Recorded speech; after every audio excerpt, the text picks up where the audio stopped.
back. Telkom VS Gaming, Comic-Con Africa.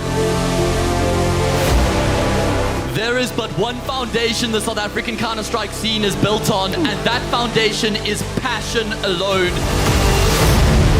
Deadshot will cut them down from the inside out to find two frags from that position. He picks up the AK. No way! It's a Galil! He's found another. Slow down, Malky's no more frags. Eventually put to death. So nice, he had to do it twice.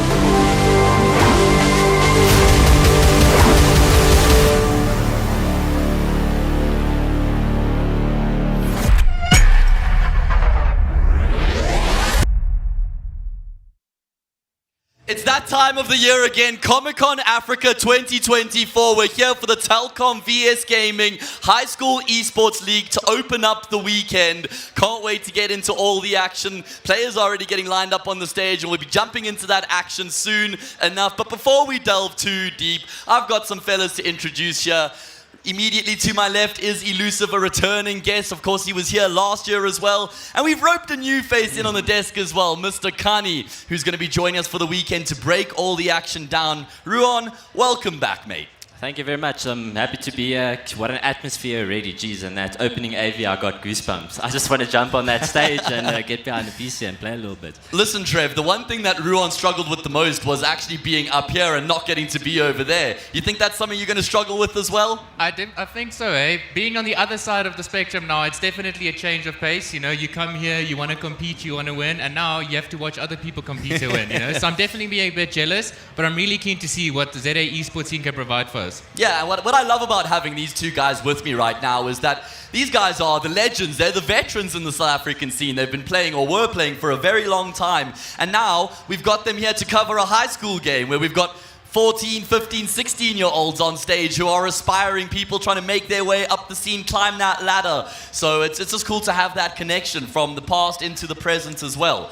So, let's just talk a little bit about the event, guys. We've got our first CS2 LAN happening this weekend in South Africa. Of course, CS2 had just come out when we had Comic-Con last year, so we kept it with Go. Now it's CS2, new game. Of course, it's not so new. It's been around for a while, Ruan. But of course, like I said, for us in South Africa, first opportunity to get to play the game on LAN, and it's always different, right? Playing on LAN compared to being online.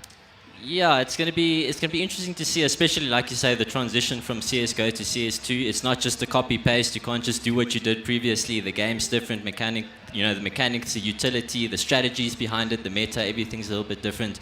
And doing that on a stage as well, like you say, online compared to LAN, it's night and day. You got to deal with that BMT. You say you got some youngsters on the stage. I think the one kid's like 14 years old. So yeah, I would have dreamed to be on a stage at that age, but there's definitely going to be nerves and stuff involved. Tell me, Trev, what was the first LAN event you remember playing at? First LAN event I remember playing was back in 2008, where I think some of these people were... Probably not born yet, or in grade 1, maybe.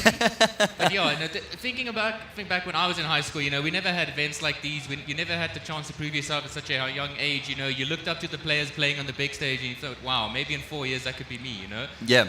But coming into CS2, I think some of these young players have a really big advantage where they haven't been playing Go as long as some of the older players, so they have a fresh mindset and they have a fresh look on the mechanics of the game. So I really think some of these players on stage right now could be, the next Sonic, the next Domster, the next Mister. Yep. You never know. That's a good point, actually. We are going to be delving into the talent pool of South Africa, developing the grassroots. That's what the High School Esports League is all about. But just to be at Comic-Con Africa again is such a pleasure. It's just like it's that time of the year, September. You block that week out in the calendar. You know that it's going to be a good one, and it's a Counter-Strike festival as much as it is, a Comic-Con Africa event for us. It's very dear and close to us as the Counter-Strike scene, as the community in South Africa. Of course, LAN events are few and far between at the moment, so this is like a little oasis in the desert, if you will. And it's a spectacle. We go all out here to try and make it the best we possibly can. So, I believe we can just shift the conversation forward a little bit now to actually break things down in terms of the High School Esports League itself. And I would like to talk to you guys about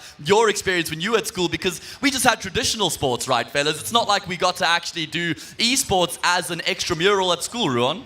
Yeah, no, there was nothing like that. If you wanted to play games, you went home and you played games. You didn't even dare speak too much about games at school because you might get bullied, Yeah, exactly. It's a completely different culture, different time. So, having that opportunity on a school level now and having the the resources and the support from the school itself to just help you develop and, you know, potentially bridge that gap into our scene and getting, you know, becoming competitive. It's it's quite awesome. Trev, I remember at school we had to do an extramural, so you had to do some sort of a sport. I would have loved if I could have used Counter-Strike as my extramural, right? Anytime. You know, if you told me when I was 14, 15 that I could play CS for my school and then, you know, get rewarded for it, I would have laughed in your face.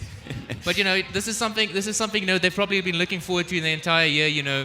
You play the entire year, you make it to Comic-Con, you know, this is the be-all, end-all of the CS scene, you know, for the high school kids, for the older generation playing in the main tournament, you know, this is where you show what you've been working towards, you know. So if you have any reservations, anything like that, you just got to put it all on the table.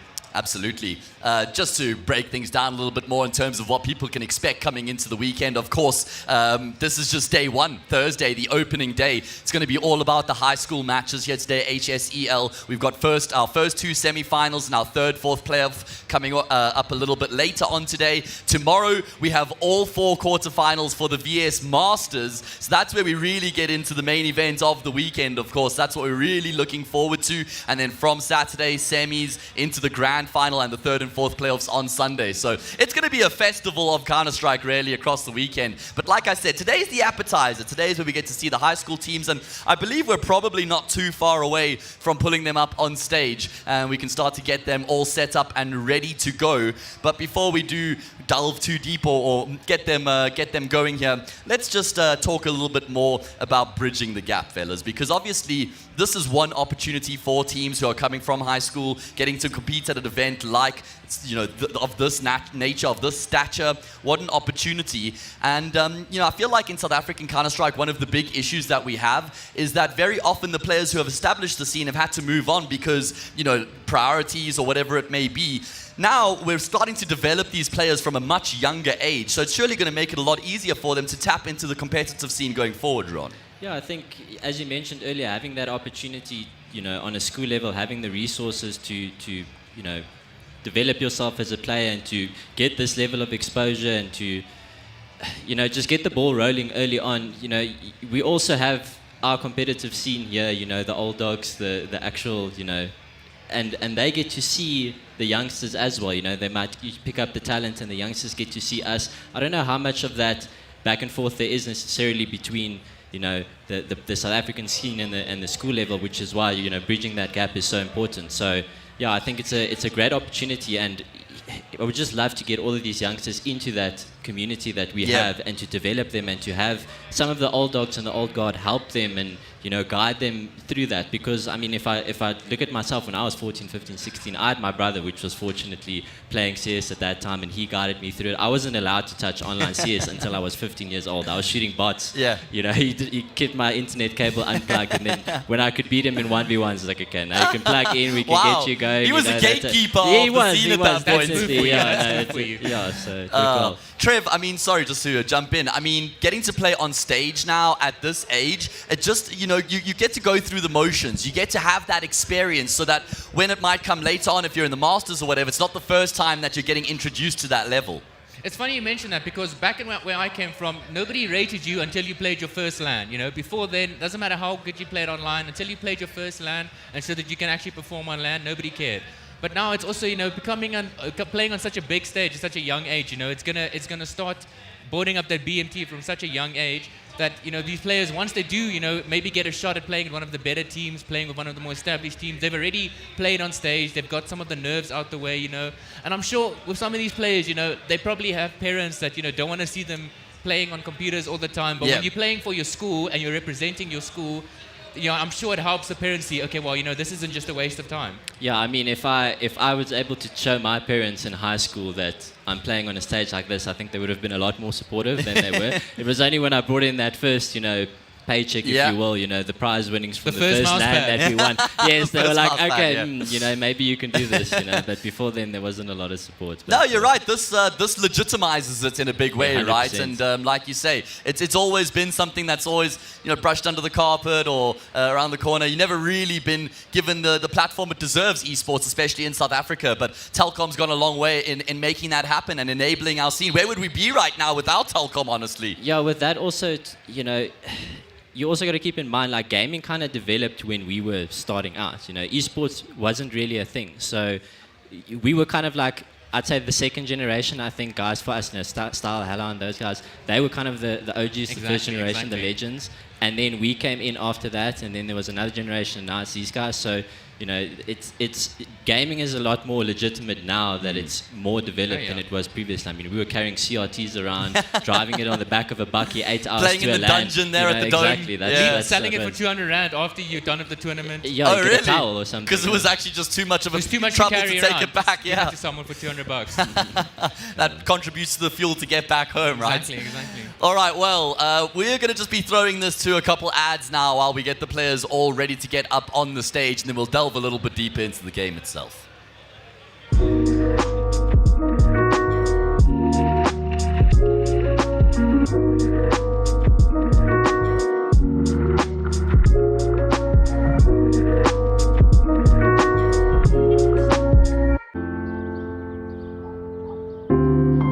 I don't know as yet, Ma. I haven't decided, really.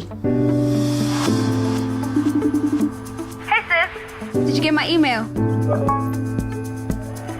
Ungabi gwala.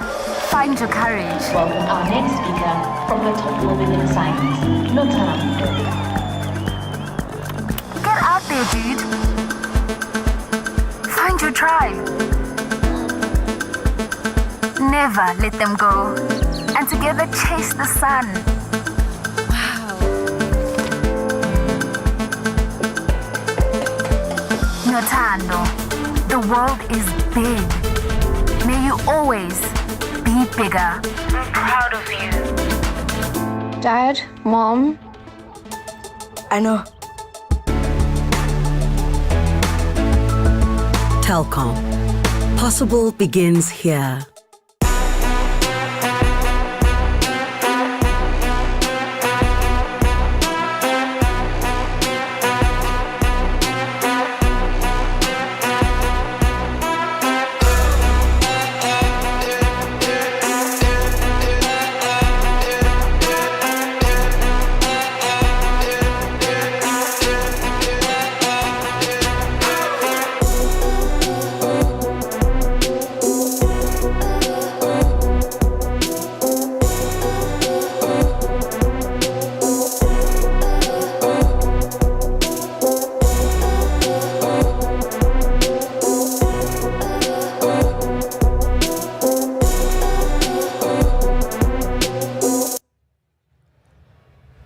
Good morning, everybody, and welcome to Comic-Con Africa. As you can see there, they're giving the guys some shine, because obviously I'm about to steal the show. Isn't that right, Matt, Trevor? Hey, look at the... Hey, guys, wave, there we go. Now, I'm on stage for you guys, the crowd, right? Because they're speaking to the stream. I see some school uniforms here. Are you guys here to assess the competition? Yeah? You're here to win. Excuse us, not even assess the competition. They're here to win. I see some St. John's boys in the house. Okay, how you guys doing? But our focus, of course, is on the first lineup. This matchup has Rondebosch in action against Vertigo. Now, Vertigo have been with us a while, okay? They've been competing since the COVID days. Remember that? Dark time in our history. But they've been making sure that they get better and better, and so they're in the mix alongside a school Rondebosch who are also pushing very much to be relevant in this scene. So we're going to see the high school esports league culminating this weekend with these teams. So let's do an intro and show you the warriors that are going to be playing for their schools. Starting first up with Vertigo. Make some noise. Don't worry, guys, it gets better as the weekend goes. More people fill up. Just make sure you stick around long enough to enjoy when the whole crowd goes, wow, there they are. Make some noise for your athletes. The future of esports right here on the stage with me. Guys, you're looking good. You feeling good? Yeah, okay, cool. Well, I'm going to welcome your competitors, which I'm sure you know a lot about. These teams are very switched on. Kids study, guys, so why not study your competition as well? As we now welcome onto the stage the kids from Rondebosch looking to take the title. Make some noise for Rondebosch. I like it. I like it. Thank you so much for at least getting it simmering a little bit. These guys are going to take it up a notch.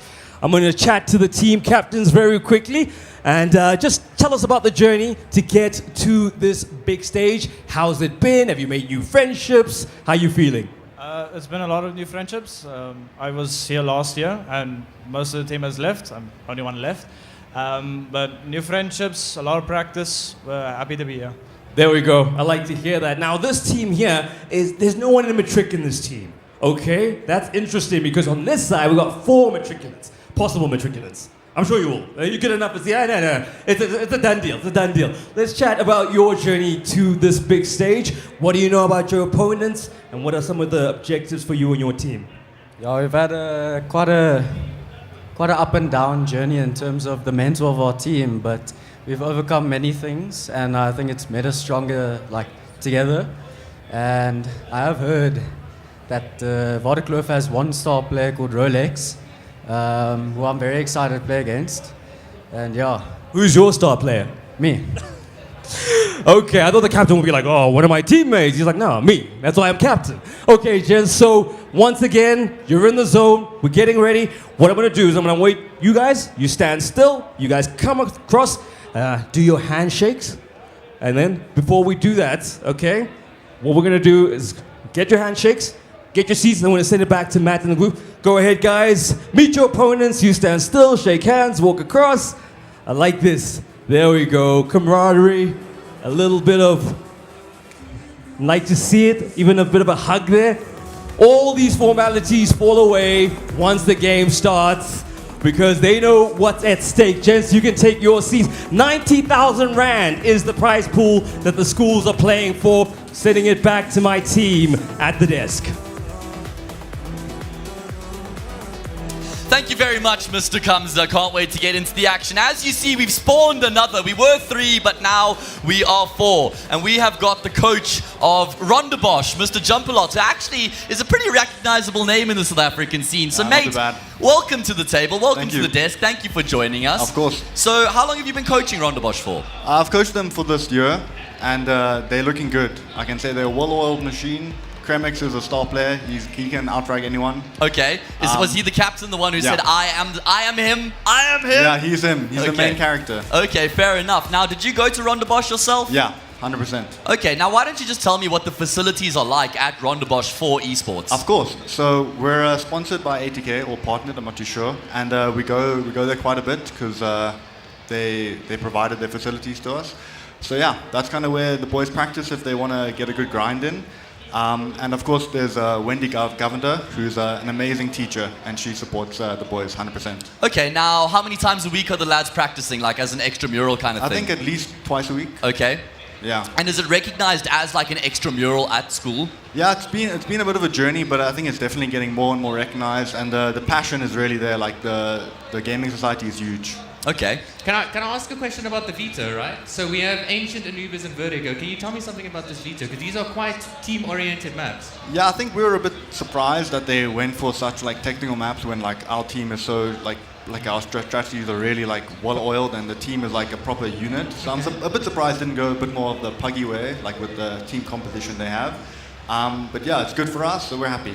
I just want to find out, you said you guys practice. What type of practice do you do? Like, do you guys get together and just talk strategy? Do you guys watch international demos? Do you guys get to scrim some other teams online scrims? So in the beginning, there was a lot of like strategy, like watching demos, getting the fundamentals down, because obviously a lot of new players in this team, and they needed to learn the game before you can actually like go out and scrim and all that stuff. Like the first thing to do is get the fundamentals, have those team talks.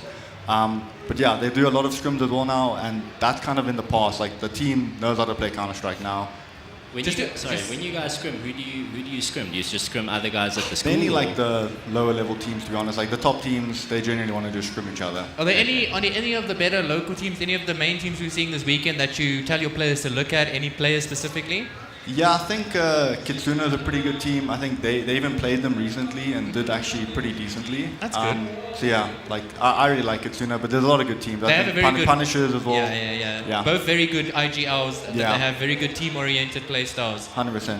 Okay. No, that's it's good to hear. I'm glad that you've joined us here. We can get some insights into the team. So, Good to be here. expectations for the event? I mean, have you guys... surely there's just one goal coming into a tournament of this honestly, nature, right? The goal is to win. I think our team is definitely the best team here by far. Okay. We're going to win. Yeah, yeah. And I just want my boys to do well. I want them to have fun, get the nerves out of the way quickly, and just show everyone that they're the best team here. Playing against the defending champs. Yeah, but the new champs are right there. Oh, okay. I love that. Little bit of sass. Yeah, okay. All right, listen, Jean-Paul, we're going to send you on your way now, Awesome. mate. Thank you so much for joining us and giving those little tidbits of info, and we'll continue to delve a little bit deeper. Perfect. Thank you, guys. All right, Thanks, cheers, mate. Okay, guys, where I want to go with this conversation next is one little, okay, let's just try and get that going. One little Gareth Rees, right? Better known probably as Mistem. Now, he has recently signed for Ninjas in Pajamas. Small team. Just Small team from Europe, from Sweden. an org out there in Europe, like you say. He was playing for their academy team before, and they were actually doing really well. Then Maxter got picked up by the main team. They took a little bit of a drop in form, were able to re-establish themselves. Of course, the main NIP team's been plagued by issues for a long time. They decide to bench Alex, who's a very well-recognized international IGL, and they've added our boy. Now, the reason I'm making such a big point of this is because in 2019, Mistem played on this stage for Hillcrest, I think it was, and now he's at the top of European Counter-Strike. I mean, what a ridiculous journey that's been. Yeah, that's pretty crazy if you think about it. Like, I mean, we've played on the stage before. Sorry, Matt, but we've played on the stage before. And Not me, Ruan, not me. We didn't think necessarily, in a couple of years I'll be playing for an international team. My dream was always to take a South African squad over. But Mistem, obviously, that's how he started out. Started here, took a South African squad over in ATK, got himself into the academy team of NIP, which is a feat in itself, and then. I'll be honest, I haven't really followed his progress that much, but to go from the academy team to the main team, obviously he had to show a lot of promise. The organization must have a lot of faith in him. So yeah, it's pretty amazing if you think about it. I think of Gareth, he's always been a very, very hard grinder, and it's no small feat to leave your home and live overseas alone. Not just like, going over with 4 of your best friends to play a team together, that can get frustrating, but at least you have people with you, going over alone. And staying overseas alone, for 2 years now. It's been 2, 3, 4 years? Yeah, 2022, so 2 years, almost 3, yeah. And he's by himself as well, It's not very easy to do, People think, a professional gamer's life is easy, but if you look at JT, he hasn't been in South Africa for years, He comes to South Africa maybe once every 2 years if he's lucky, And also to look about that, we now have 2 South African IGLs playing for 2 separate Tier 1 organizations, Crazy. If you told me 10 years ago, I would have laughed at you. I know. Now, can we just pool all of these guys together? Sonic out there in Wildcard, Mistem in NIP, JT in Complexity. Just bring them together in a team and have an Eternal Fire-esque type of run. 100%. I looked at that Eternal Fire. We spoke about it yesterday. The fact that these 5 Turks can get together and still, I think one of them went to Valo or they took a break and they still got together. I don't think all of them were necessarily competing for that long. And they all got together and, I think they reached the final of the ESL. Yeah, they did, yeah. It was a very close final as well. Yes, very close. 3-2. They almost won. And so they're just bringing such consistent performances. And, I can see that they have something that we don't as South Africans. We've got JT overseas. Obviously, Sonic and them have gone over already. We've got Mistem doing his thing. So I really still believe, and it's something that I want to see. Or maybe it's one of these kids that are there one day, but like having a full South African squad, making a good run and consistent runs in international tournaments. Yeah, I just think it's so important we weave the Mistem story into the high school esports league because he literally did start at that league. It's the dream, and it just shows you that any one of these players on the stage, if they have got that grit, that tenacity, that determination, and a little bit of luck sprinkled into the mix as well, I suppose. It is possible. It's been proven. It's been done before. The pioneers are out there crafting, trailblazing the way forward, if you will. So yeah, it's only got to spur that motivation more and more. And it's not going to be much longer before we actually get into the action of our first game here at Comic-Con Africa. Telkom VS Gaming Telkom VS Gaming High School Esports League. Today is the appetizer. Tomorrow will be the start of that main course. If you're going to join us, make sure to get a seat. It's about to heat up. We're going to be jumping into that first map soon enough. First semi-final of the day. Winner straight into the grand final, which is going to be happening on Saturday. Vertigo versus Rondebosch. Loser eliminated at the first hurdle. Like I said, winner books their ticket into that grand final. It's going to be Ancients as our first map, and we're already jumping into the pistol round. All right. No, we're not jumping into the pistol round. Little bit of a bait and switch there. Looked like we were live. I was about to start casting that. I was going to say a 5-man B ramp push would have been a very optimistic pistol round. So let's hope they have something more technical. I will say, first round of an event, first round of a LAN to go for a very punchy, aggressive play, I don't think is such a bad option. I don't know. My strategy with pistol rounds, keep it simple, stupid. Like you Well, don't they have have two to. You smokes don't have right to now. overthink it. You don't have to. They have 2 smokes, 2 flashes, so I'm sure we'll see some form of I think it was a little bit of a bait. Tech 9 armor as well here on That's a very Alex. Giga Chad move. Tech 9 armor against USPs is brave, brother. If it works, what can we say? Looks like they're doing a little bit of a fake towards. I'm curious what this guy on the B Oh, ramp's supposed to do. Paradox just gets clotheslined there, and that's going to completely vacate the A bomb site. Rondabosch able to assume full control, and they want more. They're going to be pushing deep here as well. They want to try and stop Vertigo from being able to get in a position to make this retake happen. Don't think that there's a kit in play here. There is an incendiary for the CT side, but they need to find these frags, and they need to find them now. Rolex looking to roll his way in towards through Temple. Himself and Kuragari go. That's a good way to offset the retake. Time ticking away though. And like I said, time is of the essence as well. Without that kit, it's going to be a problem. Someone's going to have to get on the stick here. It's only Kremix left, and he's been taken down. Is there time? I don't think so. I don't think there's time. I don't think so. There's no time. Did he pick up a kit? I think he picked up a kit. No, sir. No kit. And no time. Bomb explodes in his face. Listen, we know there's no game sound. We're aware of that. We're working on it. We are working on it. I'm really surprised how that round turned out, because they had one player going up the B ramp by himself, and he managed to put a rotation of 3 players to the B side. And the retake still somehow worked out. Yeah, almost worked out. If they had a kit. I think that first round that we saw that wasn't really live, where they rushed up B ramp, I think that was just a little bit of a bait. Because what they did is they actually threw some util then when we actually did go live, threw some util onto the B bomb side, make it seem like it's the same thing, and then they burst it out. The mental warfare has already begun. It started before the first round. I like it. I like that they're thinking in layers right now coming into these rounds as well. Imagine that wasn't the case at all, and now we're just overhyping something that's... Well, all we can do is speculate, you know. 100%. You do that as a commentator. Often you give a player way more credit than they deserve, you know. Or but way less. Or way less, you know. I will say though, even though Rondabosch played the round pretty well at the start, they did have a free bomb site basically. And the retake still somehow almost happened. If the CTs had a kit, it would have been very hard. So I think Rondabosch need to try and just keep it a bit more cleaner, play their afterplants a bit more safer. Why? I feel like a kit always needs to be bought on the CT side pistol round. Did they not have a kit at all? They didn't have a kit at all. Yeah. I feel like just that $400 investment goes a long way. No, 100%. Maybe a bit of miscommunication, or just didn't think it's. Look, if you're planning on doing something very aggressive as a CT, you know, I can kind of see it. But at the end of the day, I don't see a reason why you shouldn't buy a kit. Especially if you're going to play for a retake. I mean, they only had that one player on the A bomb site. Looks like we're doing a fast anti-eco. I generally like this approach. There'll be some action here in Donut. CT's just swarming in. You really don't want to die to the MAC-10 here as the CTs. You don't want to give the Ts more economy than they need. Okay, that's good. They only got 1 MAC-10 kill. Okay, I mean, just looking for a bit of economic damage here as the CT side. A frag is nice. A second, yeah, like Nick says, so nice you had to do it twice. I like that line. I like the general approach of just, you've got the gun advantage, do something relatively quick towards A. There's no need to overthink it. You've got the range advantage. What if you run into a stack? I think you can deal with it most of the time. Like, if you've got someone at the back throwing flashes, you're smoking off the obvious areas, you've got good tradability. Like, majority of the time, you're gonna be fine. And as long as you run into a identify stack, the you can always turn around. But I like the fact that the CT's also stuck together. They try to do something. 5-man towards middle didn't work out. 5-man towards donut. Yeah. They got 2 kills. To be honest, you can't really ask for more. First gun round now. Let's see what the plan's going to be. Looks like a bit of a default approach coming through from the T side. Both sides fighting for some early mid control. A little bit of a jostle back and forth. First frag found by Vertigo, looking to get themselves on the board here. Rondabosch keeping up with the original plans and decent util usage. They combine with Alet from lane as well. But Paradox, in conjunction with Rolex, find themselves a couple of kills.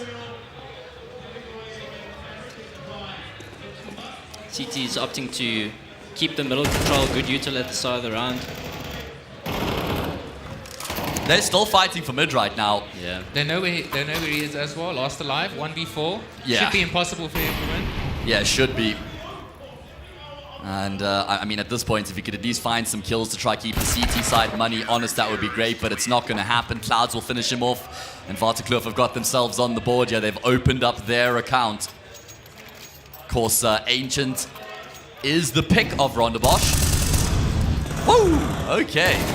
That's bassy. Like that.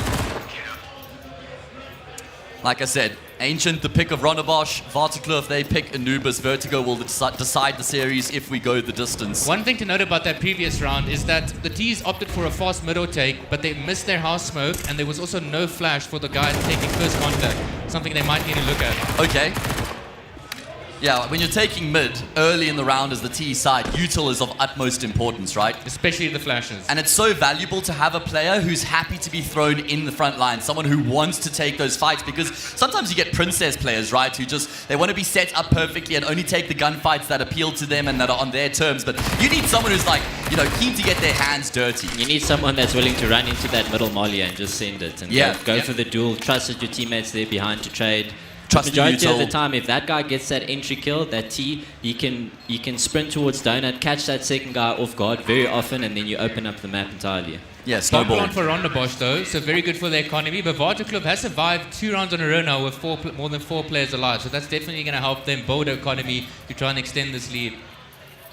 Yes, sir. Scoreline leveled up as we head into another gun round. Rifles across the board. Still no AWP on the server. We're watching Kremix closely. We've got Kremix on Fraud Watch, boys, because he was on stage saying, I am him, I am the star, I am the IGL. So we've got him under a spotlight. He put the spotlight on himself. So we're going to watch him closely and see if he can deliver.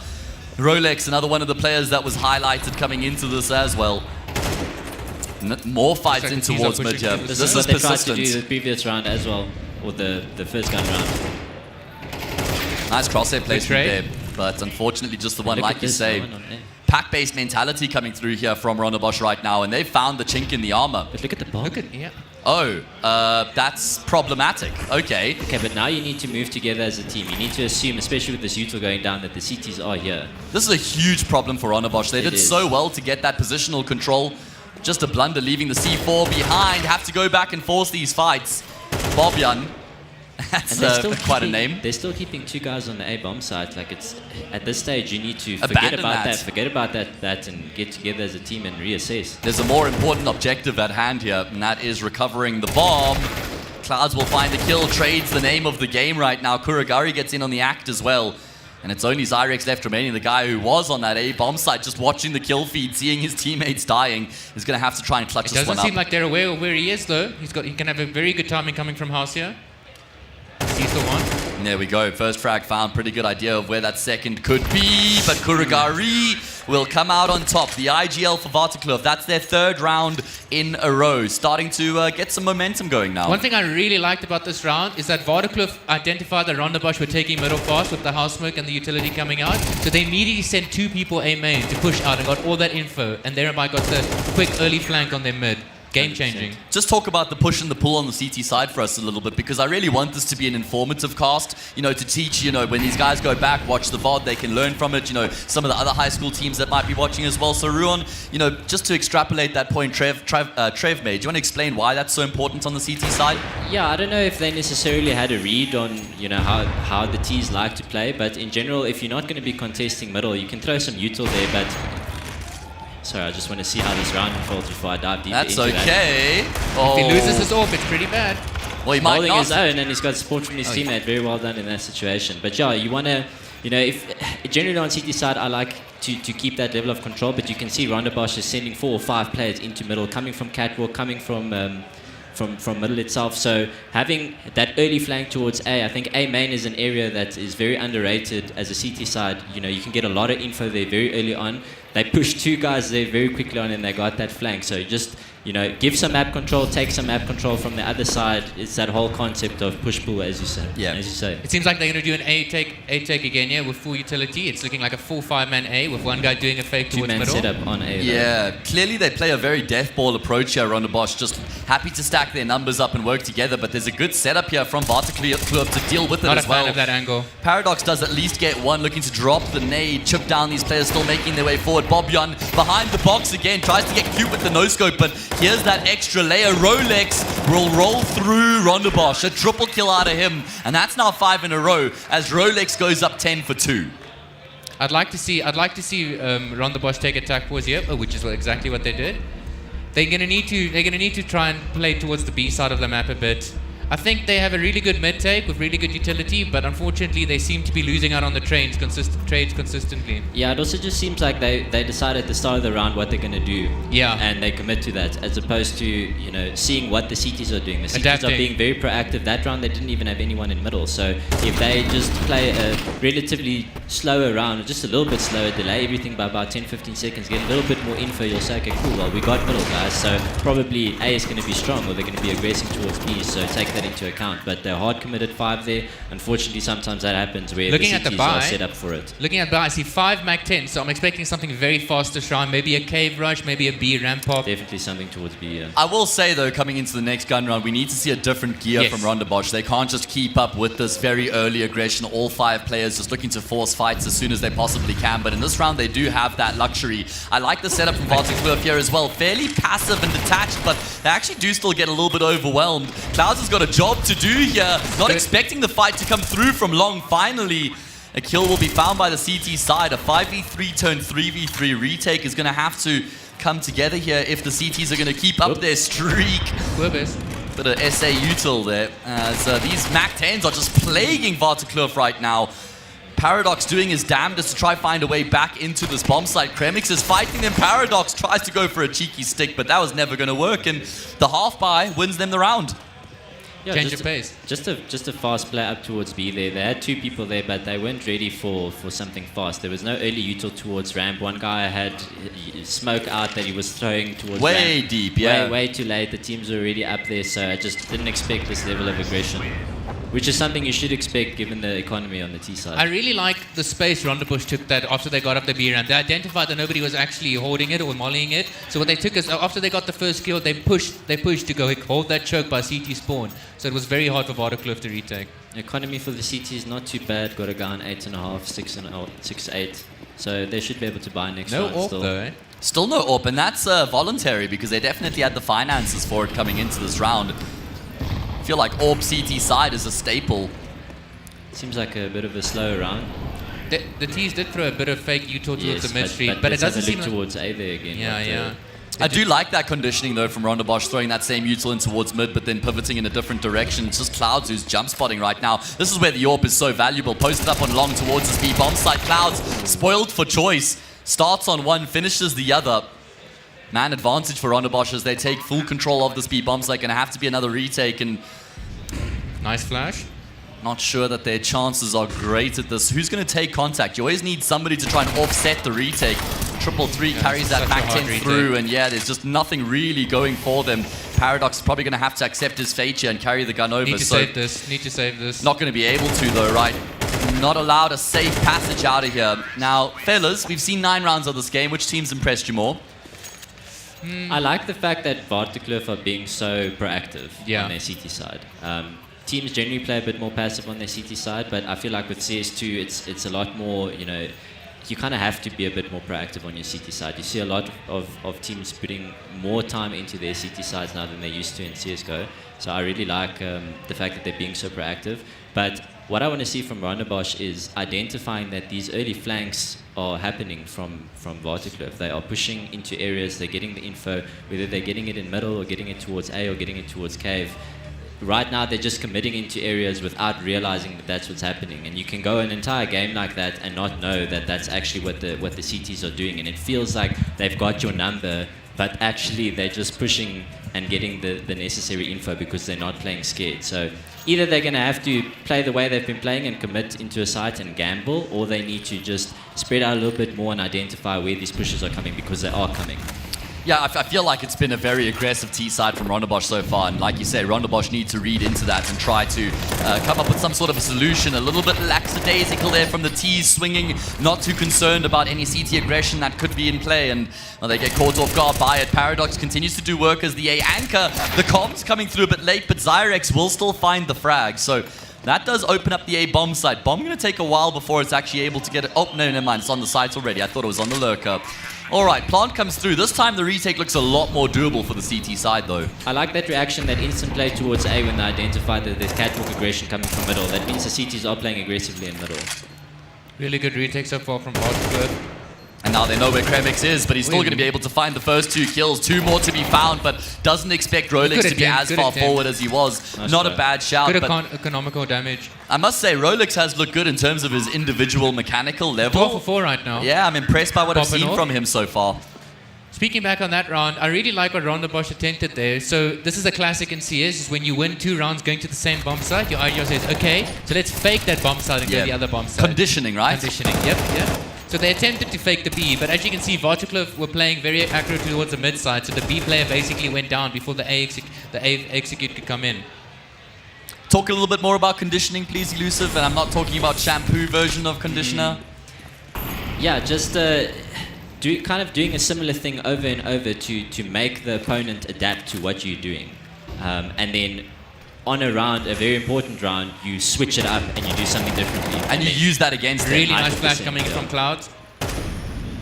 Use that against them and then try and stay one step ahead of the game. Really bad flash coming in from Kuragari. Yeah, he blinded himself, and Kremix will capitalize, able to find 2 good kills to go away and opening up this B bomb site. He needs to wait for his teammates now. Don't go alone. You need to wait for your teammates so we're going to have proper spacing. They've got some good info. Okay, he doesn't care. Yeah, evidently not. Really and good now flank in the house. Zyrex will be able to activate in towards the top of middle. A little bit of a spray middle. transfer. Yeah, nice multi-kill coming through from him as Ronderbosch draw within 1. Last round of the first half. MR12 goes by in the blink of an eye. Yeah.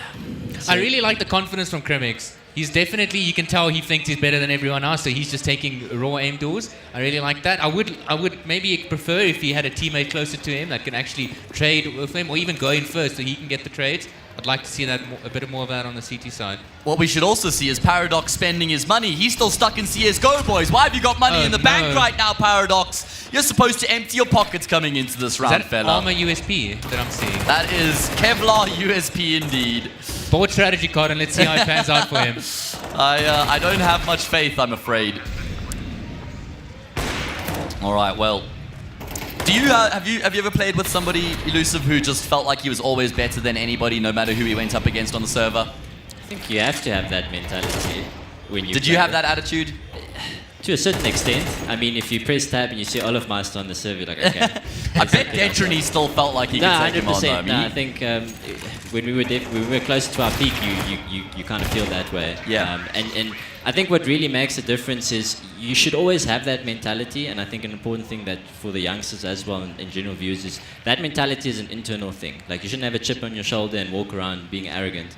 But yeah, when you get to your peak, you obviously have to have that belief in yourself and that confidence going into it, but then you actually really believe that, you know, it's not just the confidence, like you really believe like it's genuine. Yes. Yeah. And then you step onto the server and that's when you actually play your best.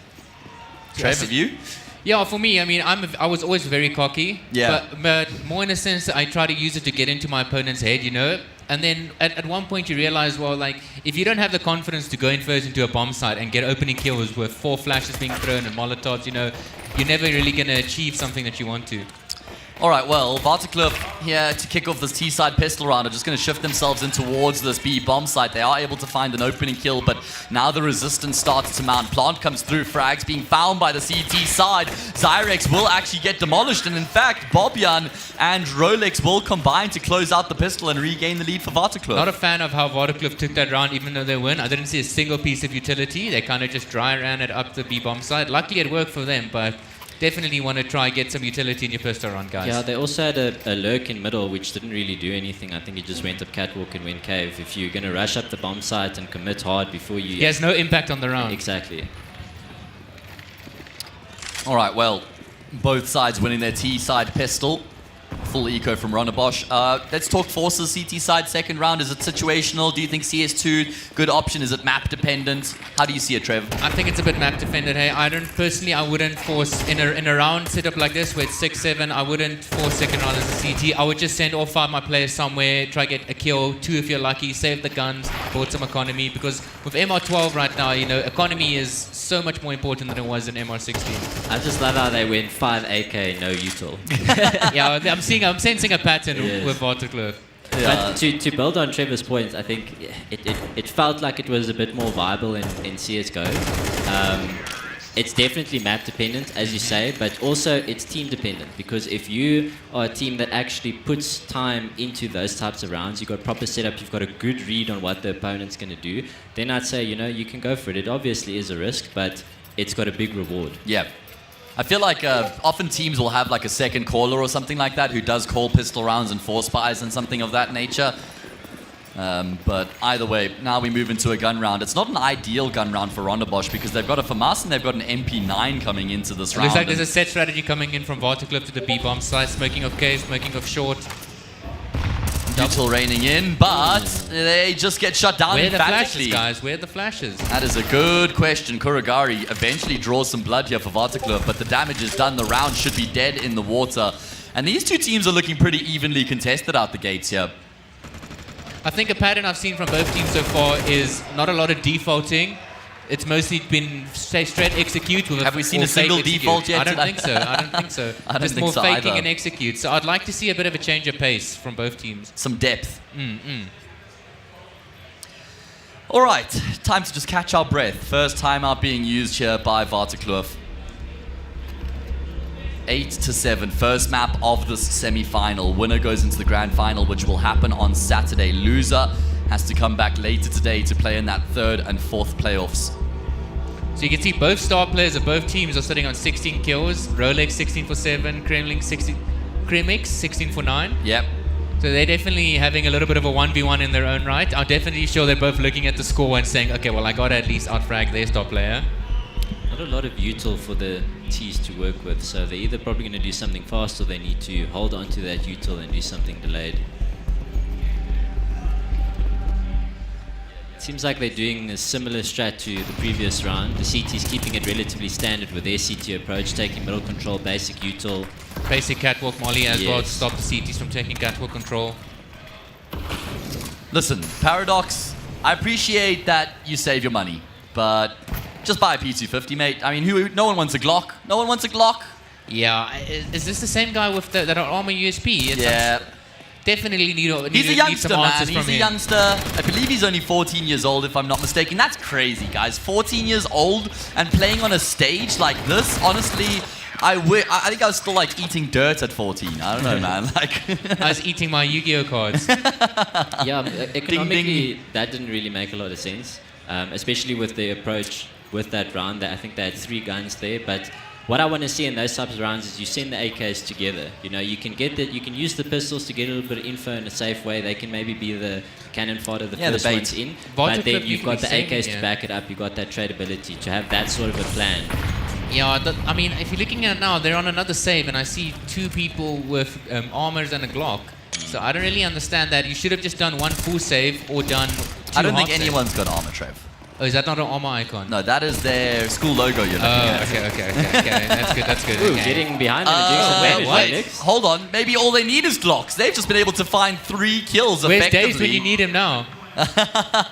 Good question. Is this guy going to walk through the smoke? Milkist and Alic here, 2 versus 3 to try recover the round for Rondebosch. Milkist is just looking for the timing, and he's actually done really well to just pause here and wait and allow for Alic to take the attention to try and draw the focus away from him. Oh, Milkist is going to be flummoxed by that smoke. Rolex seeks refuge inside smoke down to the clutcher, and Alic will come out on top to bail his team out of losing to an eco. You know, if he had Glock armor there, he probably would have won that. So what you're saying is he should have got the Glock Should have armor. got the armor. Okay. That's very, I mean, you can't really ask for better. They almost won that round. Yeah. They almost got that 4 ace. kills, I think a you bomb should have just plant. played the time in that situation.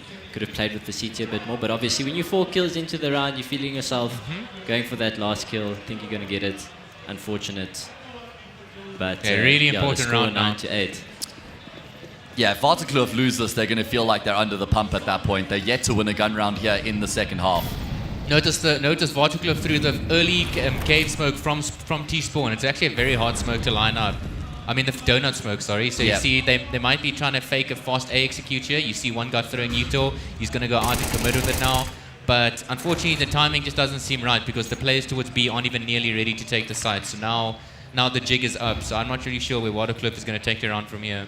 I feel like an AWP on the CT side is such an integral weapon to have to try and deal with teams that are playing aggressive Counter-Strike. Especially with map control. Yeah, you can just post up on an angle like he does towards long. We're going to see two players crossing paths here in Jaguar. Kremix probably just overplaying that situation a little bit. I'd say. Big mistake. In a 4v3 in a situation like that, you have all the control. You basically just gave Vertigo a free entry into the round again.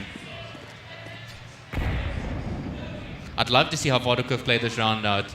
It looks like they're just gonna walk onto the B side. Sometimes walking onto the side is actually one of the better plays instead of making a lot of noise or using a lot of your util.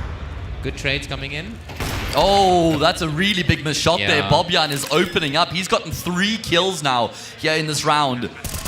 Might not be enough. He's going to have to find another one. He's going to have to try get the quad kill here to win the round for his team. Has a great idea where the kill or the peak may come through from, and he will finish off 3-3. What a round out of Bobyan. A quad kill coming through from him to recover it for Vertigo. And it all started with Kremix overextending, eh? True. One little That's mistake. the butterfly effect in Counter-Strike, right? It always shows you that an individual mistake can cost the entire team around. How's the money looking for on the Bosch? Not amazing. Want to save here. Couple upgraded pistols. We do have an MP9 though. MP9 in cave can do serious damage. I see a lot of these 1-4s getting played. Yeah. They like getting control of catwalk, having one guy just holding the middle in the A push. I feel like Vertigo didn't buy up all the utility they could have coming into this round. Surely they haven't spent everything. And so that kind of leaves them a little bit lighter, a lot lighter than they should be against an eco. Yes. That could cause some trouble not having the flashes and incendiaries necessary to help them out. And I really like the way that Ronderbosch are approaching this eco round as well, looking to try and stack up the numbers. Alet, he had to try and get a little bit more done from that position. Brilliant double from Paradox, phasing through the smoke there, and Alet's position made known, so he won't be able to get anything done. Round should be over and done. And that's it. Vertigo will regain the lead here, double digits on their opponent's map pick as well. Why doesn't my 5-7 shoot like from that far? It's overpowered, man. I'm telling you, dude. 5-7 is too strong. An Afrikaans person with a 5-7 is a deadly combination. I've never liked the 5-7. Me neither, me neither. You don't use the CZ though, do you? No. Not anymore. Come on. Back when it was OP. I P250, yeah. I'm also a P250 enjoyer. But I mean, I also don't Zeus, but I know Trevor is like an avid Zeus. And now it recharges as well. Yeah, I know. Have you gotten 2 Zeus kills in a round yet? No. Unfortunately not. I'm from the old Zeus meta. One and done. Out of respect, you drop it after the first kill. Can you give me your best Zeus impression, like when you get Zeused? It's a bit more... Trevor, never mind. I regret asking you for that. I'm sorry. All right, well... It's a vital gun round now, fellas. This is it here for Ronderbosch. If they lose this gun round 11-9, no money, should be going into overtime from there. I mean, rather have to play for OT, should I say.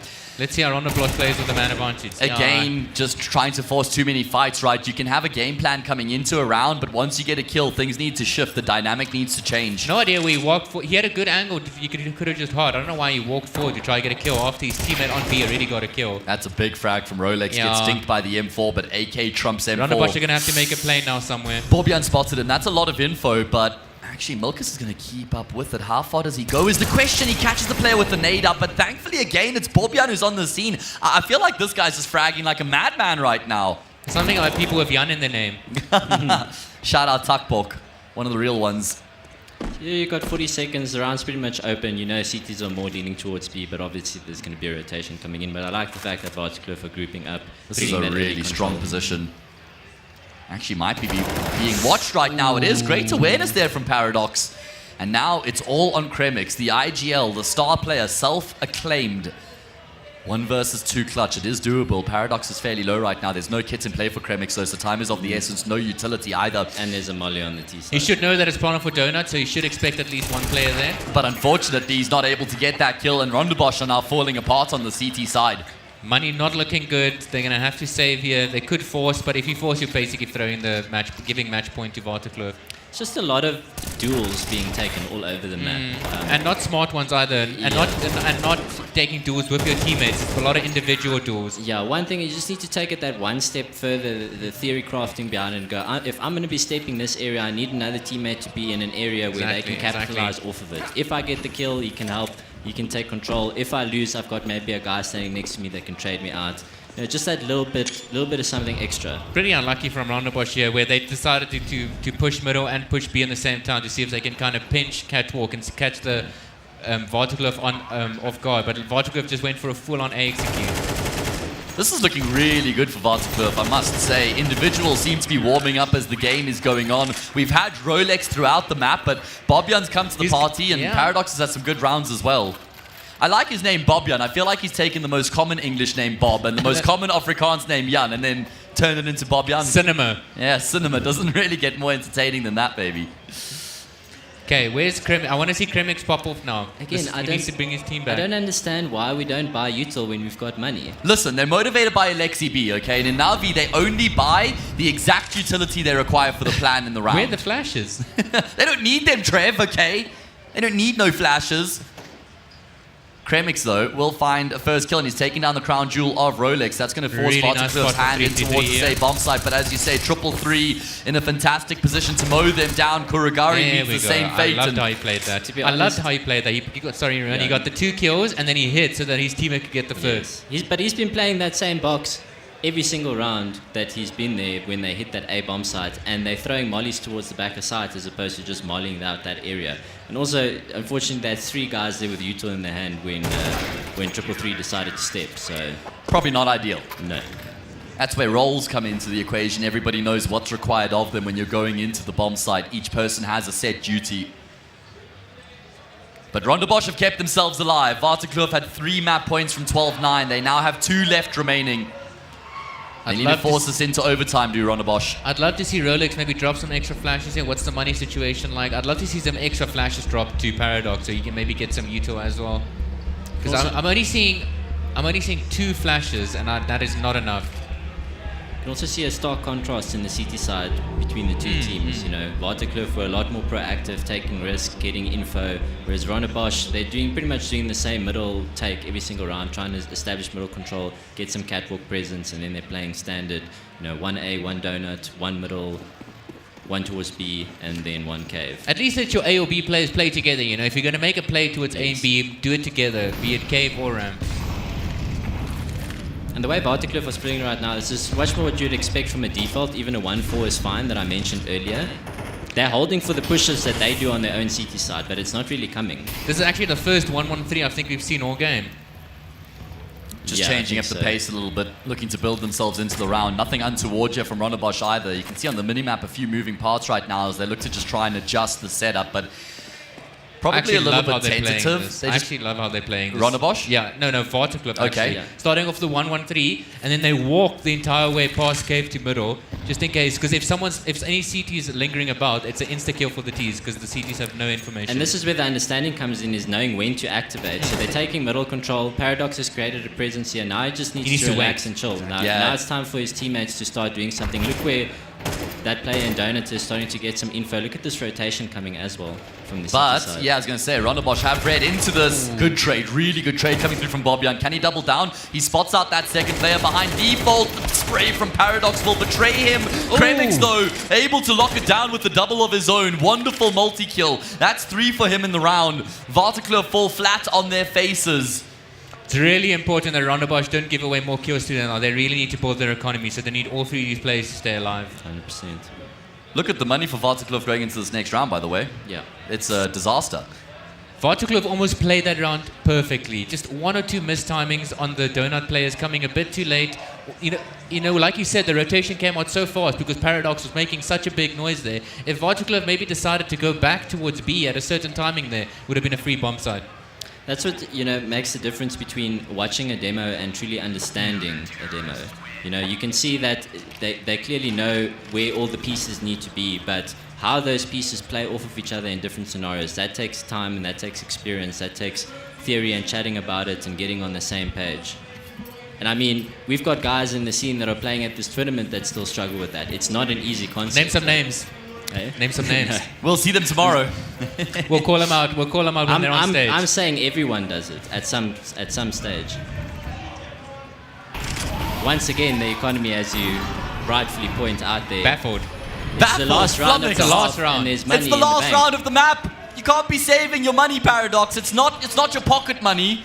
It's not like you get that money to go watch some movies on the weekend, mate. Spend your money, get a Desert Eagle. His parents really enforced the concept Yeah, of I'm saving 100%, man. I respect that, but here in Counter-Strike, unfortunately, it's not going to mean a whole lot. Look at the CT setup, though, just from that little bit of presence. I know it's based for the economy, they're probably expecting them to 5-man here, but the CTs are a bit all over the place. No info in middle. You've got the gun advantage, you know.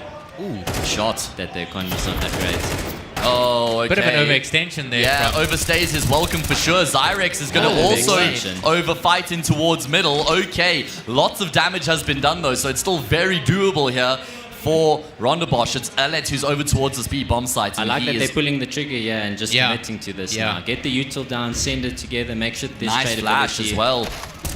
Alet's still able to stand tall to get a kill. Can't do much about that. Bomb plant over. Can take down Kuragari. Bomb gun up close and personal. Finds 2 kills. It's all on 333. A 1 versus 2 here to try and force it into overtime. He has got a kit on his side. No utility. Looking to make his way through the smoke. He gets the kill, but gets traded straight out. And Vertigo, despite the fact that they didn't have much money coming into this round, will make use of their final map point to get across the line, and that's their opponent's map pick they just won.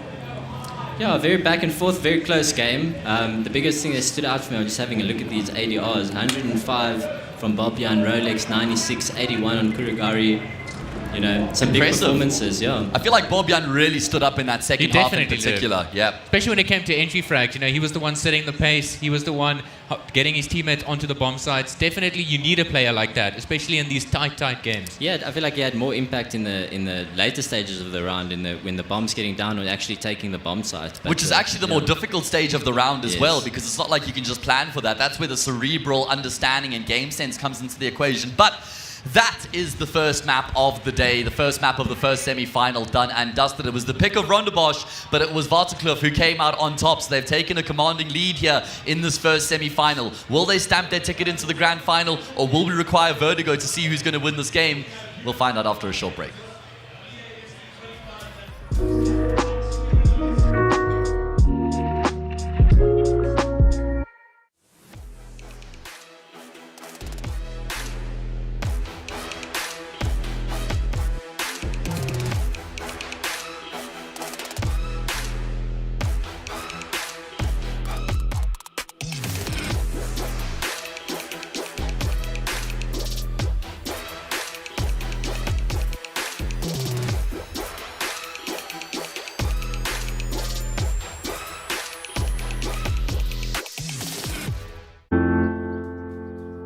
I don't know as yet, Ma. I haven't decided. Hey sis, did you get my email? Ungabi gwala. Find your courage. Get out there, dude. Find your tribe. And together chase the sun. The world is big. May you always be bigger. Dad, Mom. I know. Telkom. Possible begins here.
right overhead.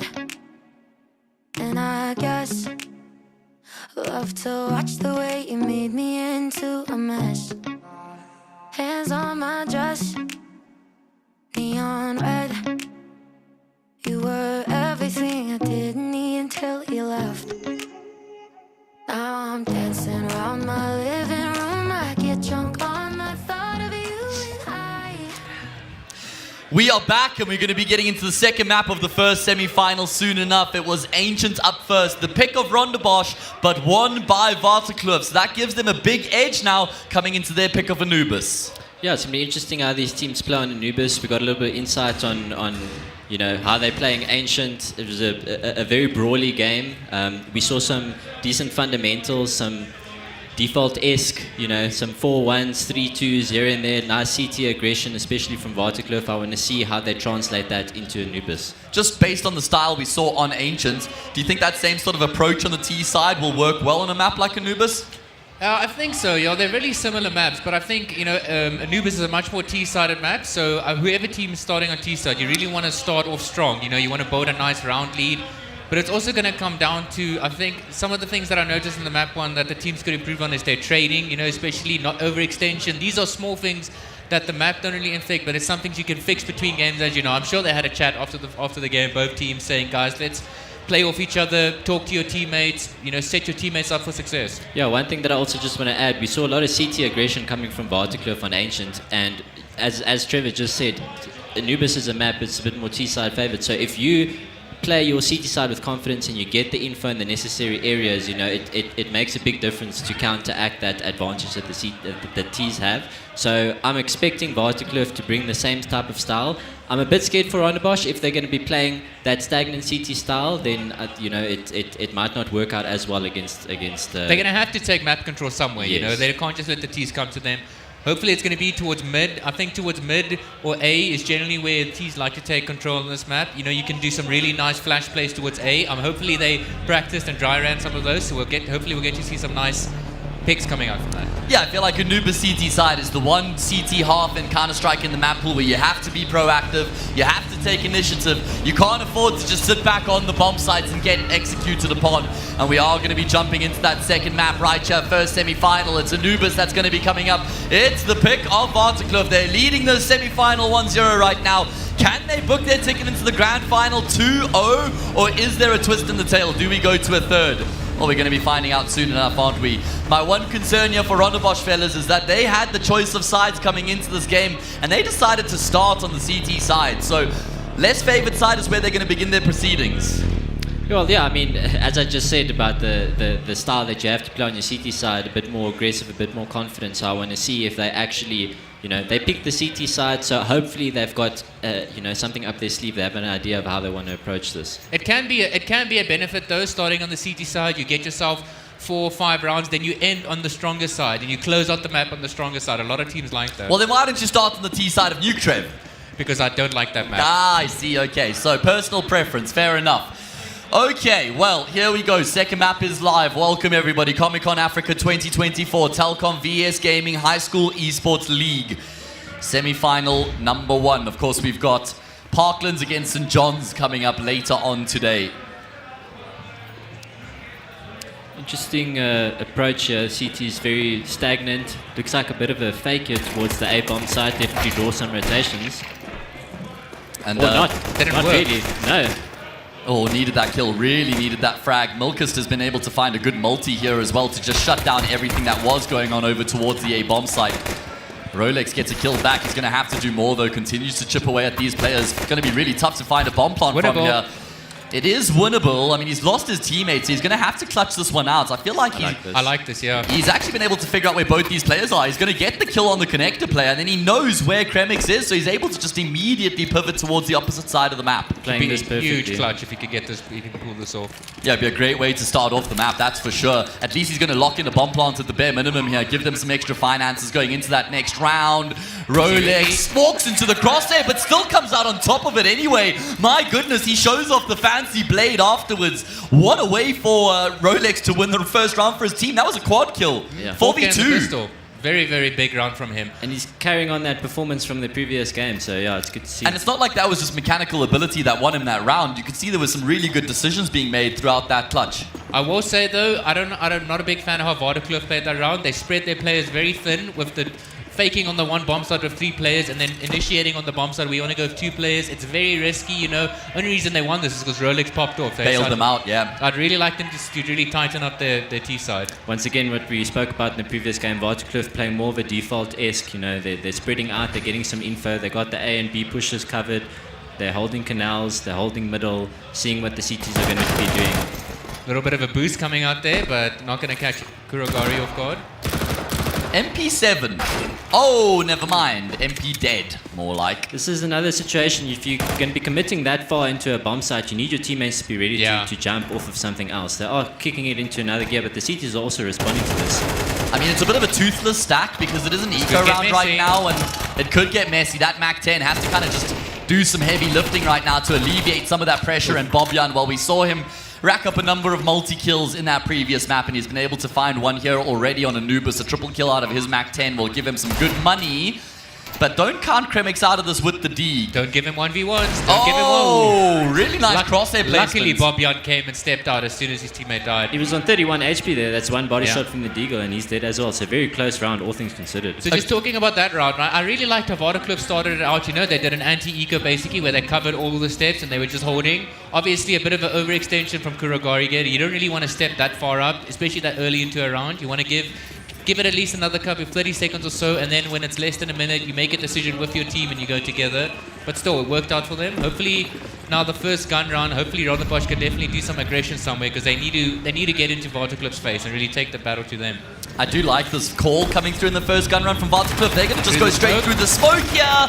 Ugh, maybe take a bit more damage from 333. Should have got that trade quicker, but it will still come through on the drive-by. Milkist is fighting tooth and nail to keep them at bay, and he'll combine with Kremix as well. I don't really have much of a problem with that approach from Vertigo in the first gun round. Unfortunately, though, they fall flat on their faces. I will say, the one extra flash there in front of the smoke could have changed the entire round. I think the concept was good. They just missed 1 or 2 pieces of util. I think they could have smoked off that rotation from middle, and they could have just, as Trevor said, thrown one flash there through that smoke, because CTs love playing close. All right, well, Ronabosha on the board. Needs to be a lot more where that came from. Of course, the first map was as close as it could possibly get. 13-11, won by Vertigo. It's a force from Vertigo as well, so they're basically putting all their eggs in the basket now. If they lose this round, the economy is not going to be very good when we're forced to save.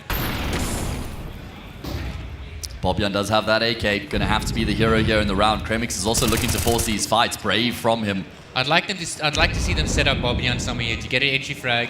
Hopefully get 1 or 2 kills, you know, and the AK, if he does, the AK can be like recycled. Yeah. Got to try find a way to get that AK in the action. Try and be proactive, take initiative, and use your teammates as well, right, to try and enable you. Aled might get caught off guard by Rolex in the close proximity, but spotted him out now. Rondabosh looking pretty good, taking some forward positions on the CT side right now, but looking comfortable with it. Yeah, I would say the Vertigo in a round like this, when you force up like this and you only have 1 AK and a bunch of pistols, you really want to play around together, use util together, you know, use numbers advantage, because you're going to be outgunned in the 1v1. So you really need to try and, you know, counter that with good team play or good trading. And they just didn't do any of that round. You know, if you're going to play around like that, you might as well save. You know, you might as well save. You know, talk about what you're going to do the next round, because it seems right now, if their executes aren't working, they're a bit lost. Not going to have much going for them here in this round. Of course, as we've spoken about already, T-sided map feels like 7-5 is bare minimum. T-sided Anubis, you need to win the half, right? At least 6. Surely. I'm going to say 6 minimum. If you don't have 6 sides on T, you're going to struggle on CT. This should just be... All right, well, let's see what Vertigo can cook up here in their eco rounds. Feel like you've got to have like some pocket rocket strategies for these sorts of rounds, right? Something like this. I like this, except the flash would have gone a long way. Oh, a team kill from Milkis, but he'll make up for it Able to find the multi. The flash went too far. They had a flash, but you need to throw. It's the same thing as when they were doing the execute. You know, when you're behind the smoke, you need that flash to land right in front of the smoke. So that any player that's looking at it is full blind. All things considered, they still got 2 kills on an and they got eco, 2 rifles. You know? Yeah. So doing that economical damage to the CTs, just chipping away at the economy is makes a big difference. One thing I'd love to see from Vertigo now is to slow the round down, play it to like 20 seconds, just maybe sit in a corner or walk onto a bomb site really late. Let the CTs guess where you are, because as you can see now, the CTs are pretty much spread. They have 1 guy on A and 2 guys not really at the same positions on B. So if you identify, or if you can find 1 guy by himself as the T's right now, it's a free bomb site. Is there a world in which you call for the save with these 2 guns because you get, what, $2,400 if you lose this round? Or you could just carry the AK and the M4 over? They can buy armor and some util next round. The rest of the team will be able to buy. But I mean, you also want to do damage, right? Yes, I still favor them walking in here and potentially getting a kill if they've got good trade ability. Problem is, MP9 up close should be able to chew them up. Another good trade coming through. Clouds is low though, so he'll be finished off. But 3 kills, you take that on your eco round as the T side. Look at that bank on that CT side. Looking pretty good. Yeah. Sitting pretty. I want to be friends with those guys. You see an orb as well. First orb of the map. Yeah. Saw Milkers do some work with the AWP on Ancient. I'd love to see him go aggressive somewhere here now. No, maybe go for a B pick, go for an A pick. There's so many opportunities for AWPers on CT side to get early kills this map. And your teammates can help set you up pretty much everywhere. And I feel like that the AWP is a huge responsibility on the CT side to find those opening kills, right? Because opening frags are really difficult to find on Anubis, and that's where the AWP can just make life a bit easier. But Rolex at range has taken Alet down. Big towards cave there. Yeah, that creates a lot of space, and he's taken that space immediately as well, which I actually really like to see here from Rolex. I hope his teammates are getting ready to back him up. I'd love to see one of the teammates from middle rotate over to B main to help them get that control, but it seems like they might try and walk back. Yeah, potentially pivoting away here. Plenty time left on the clock here for the T side to let this round sit and stew. You still have Milkers in towards middle, and the timing! The really good double pick there. They peek from both sides. They basically perfect timing, right? Eh? Yeah, and this is where you pull the trigger. You go middle, you push towards. You could go anywhere, right? The split's coming in. Really good frag from Rolex. Yeah, this round's chopped and over. Eh? Should be. I really love how they play this round. No, it's definitely a big improvement. And if you're on a Bosch, saving your guns in the 2v4 has to be your priority, right? I don't think going for this is worth it. Kremix is going to be able to find 1 to offset the 1 versus 4, and it looks like he wants to consider having a crack at it. They know exactly where he's going to be coming through from. So not the worst idea to try and go for these. You can buy next round at CT and you're doing economical damage to the T's. So still a great setup there from Vertigo just to make sure that there was no way for Kremix to get in. And I feel like they've actually been combining really well in that round in particular. Like you say, the double peek in middle, and then even in the post plant, everyone holding complementary angles, making sure those jewels can't be isolated. Yeah, just need to see more of those situations where a kill went down, you got some map control, and then it's a reset. Let's reevaluate where we are, let's move together as a team, and then take an area. So for anyone who doesn't know, this is a high school matchup that's going on right now. High School Esports League, hosted by Telkom VS Gaming. And this is developing the grassroots of South African Counter-Strike. We have Mistim, who featured in 2019, of course playing for the main NIP team. We've got Raz, who competed at a High School Esports League event as well, now competing in the Masters. Spitfire, did he compete? Oh, also at the High School Esports League? Damn. He does it all, man. That guy's awesome. I love Tom. Big fan. Really fast round. Even know his name now. Really fast round. I really like how they played this round. They basically got the opening kill toward cave and they just full centered. All right, well, it's looking really good here from Vertigo. As you say, I've just gone off on a tangent altogether. And pretty low health. They barely make up 100 HP between these 3 remaining players. So Retake is really struggling to gain some traction. Milkers, the tap's just getting out of control there. And that's round over. Vertigo regain the lead. Should be a save coming out from 3-3-3-3. 3 kills for 3-3. Yeah. All the 3s. Living up to his name. He's also got the 3 tag on the score. Oh yeah, that can't be a coincidence. That's divine intervention. Aren't you like 33 years old, Elusive? Jeez, that's a good question. I think I'm turning 32 next year. Trev, what are you at these days? Have you cracked 30 yet? I'm 30. I'm turning 31 in November. Like grandfathers, you two, eh? Jeez. Don't even get me started. You? 27? I'm youthful, brother. We're sitting with the lights here next to us. Zoomer. Listen, I'm getting to that point now where I'm one of the older guys in the scene, so it just makes me feel better that I'm alongside you guys now, right? So there we go. Thank you. We're reaching that age where we go from legends to being washed. Yeah, I mean, we've got the 37-year-old talent, Zero Chance, who's going to be competing tomorrow with Kippy. My goodness. One of the founding pillars of South African Counter-Strike. I'd love to see him pop off.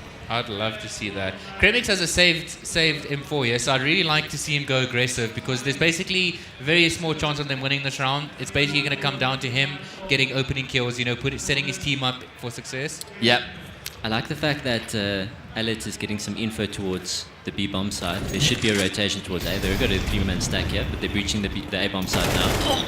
Okay, got a bit nervy there. TK there. Yeah, I was a bit worried about that. Milkist is going to go down, just working well as a unit here off Vertigo. But just going back to talking about Kremix with that hero rifle in a round like this, I like to see that rifler trying to find a way to get into the round instead of just sitting on a bomb site and hoping that the T's come to him. Yeah, I think it's a talking point that we keep coming back to over and over is where, you know, it's not a great buy for Team X, and, you know, just rallying behind the gun or the slight economical advantages you do have and making sure that there's some tradability, doing something together in that round as well. Yeah, they had a 3-2 stack towards A. I would have probably just preferred to do like a 4-1 and have one guy play relatively aggressively on their CT side. Alit was almost there. Yeah. I think if he pushed it a bit more, they could have you know, gotten that info slightly earlier. Yeah. But just that concept of making sure that you stick together, give yourself the best chance to actually do some damage or potentially even win the round. And you got to take liberties in that round as well. You have to. You can't. The playbook goes out the window. He's going to get a 1 dig, yeah, guaranteed. Milkist, 1 dig, boom. Now, oh, come on, brother. Cost the curse. Yeah, man, you're going to learn that one. With great power comes great responsibility. Matt playing favorites a bit here, eh? Oh, yeah. Setting him up to fail. I'm as biased as it gets, man. So I think if Ronderbosch lose this round, I'd like to see attack pause coming out from them. You don't want the T's to get too far ahead. I feel like we only saw 1 pause in the previous map, if I'm not mistaken. I think we saw 2. Okay. We saw 2, yeah. 3? All right, well, definitely not 3. We all have different answers. I thought it was 1. I think it was 2. Might have been 2. There was a technical pause. Not allowed to talk during those. Remember when you could talk during tech pauses? The good times, when coaches could talk. The problem with it is that, like, often with tech pauses, players would have their headsets off to talk to the admin, and then you can hear everything the commentators are saying as well, and then you could discuss that amongst yourselves. It's something you got to be careful about, by the way, while you're casting, Trev, just to give you that little heads up. You know what it's like being a player. Sometimes you hear the casters, oh, he's got a massive flank right now, he's right behind them, and then the player turns around and kills the flanker, and that just boils your blood, right? Hey, I mean, one thing about being a CS player and playing on stage is using the crowd to your benefit. You know, it's people joke about it. But someone's sticking the diffuse, crowd gets excited. You know you got to swing. You can do the little crosshair through the wall, see if the crowd gets excited. It's something you definitely learn. It's something you definitely learn to use. You know, not abuse. You know, you don't want to abuse it, but you definitely learn to use it in your favor. I can see Trevor playing with his earphone, like, 1 ear off, and one cup off. Yeah. The thing is, when you played against Bravado, their fans were so loud always. You could always kind of use them to your own benefit. You know. Fair enough. Yeah, we've got our second. That's why you won all those finals against them, eh, Trev?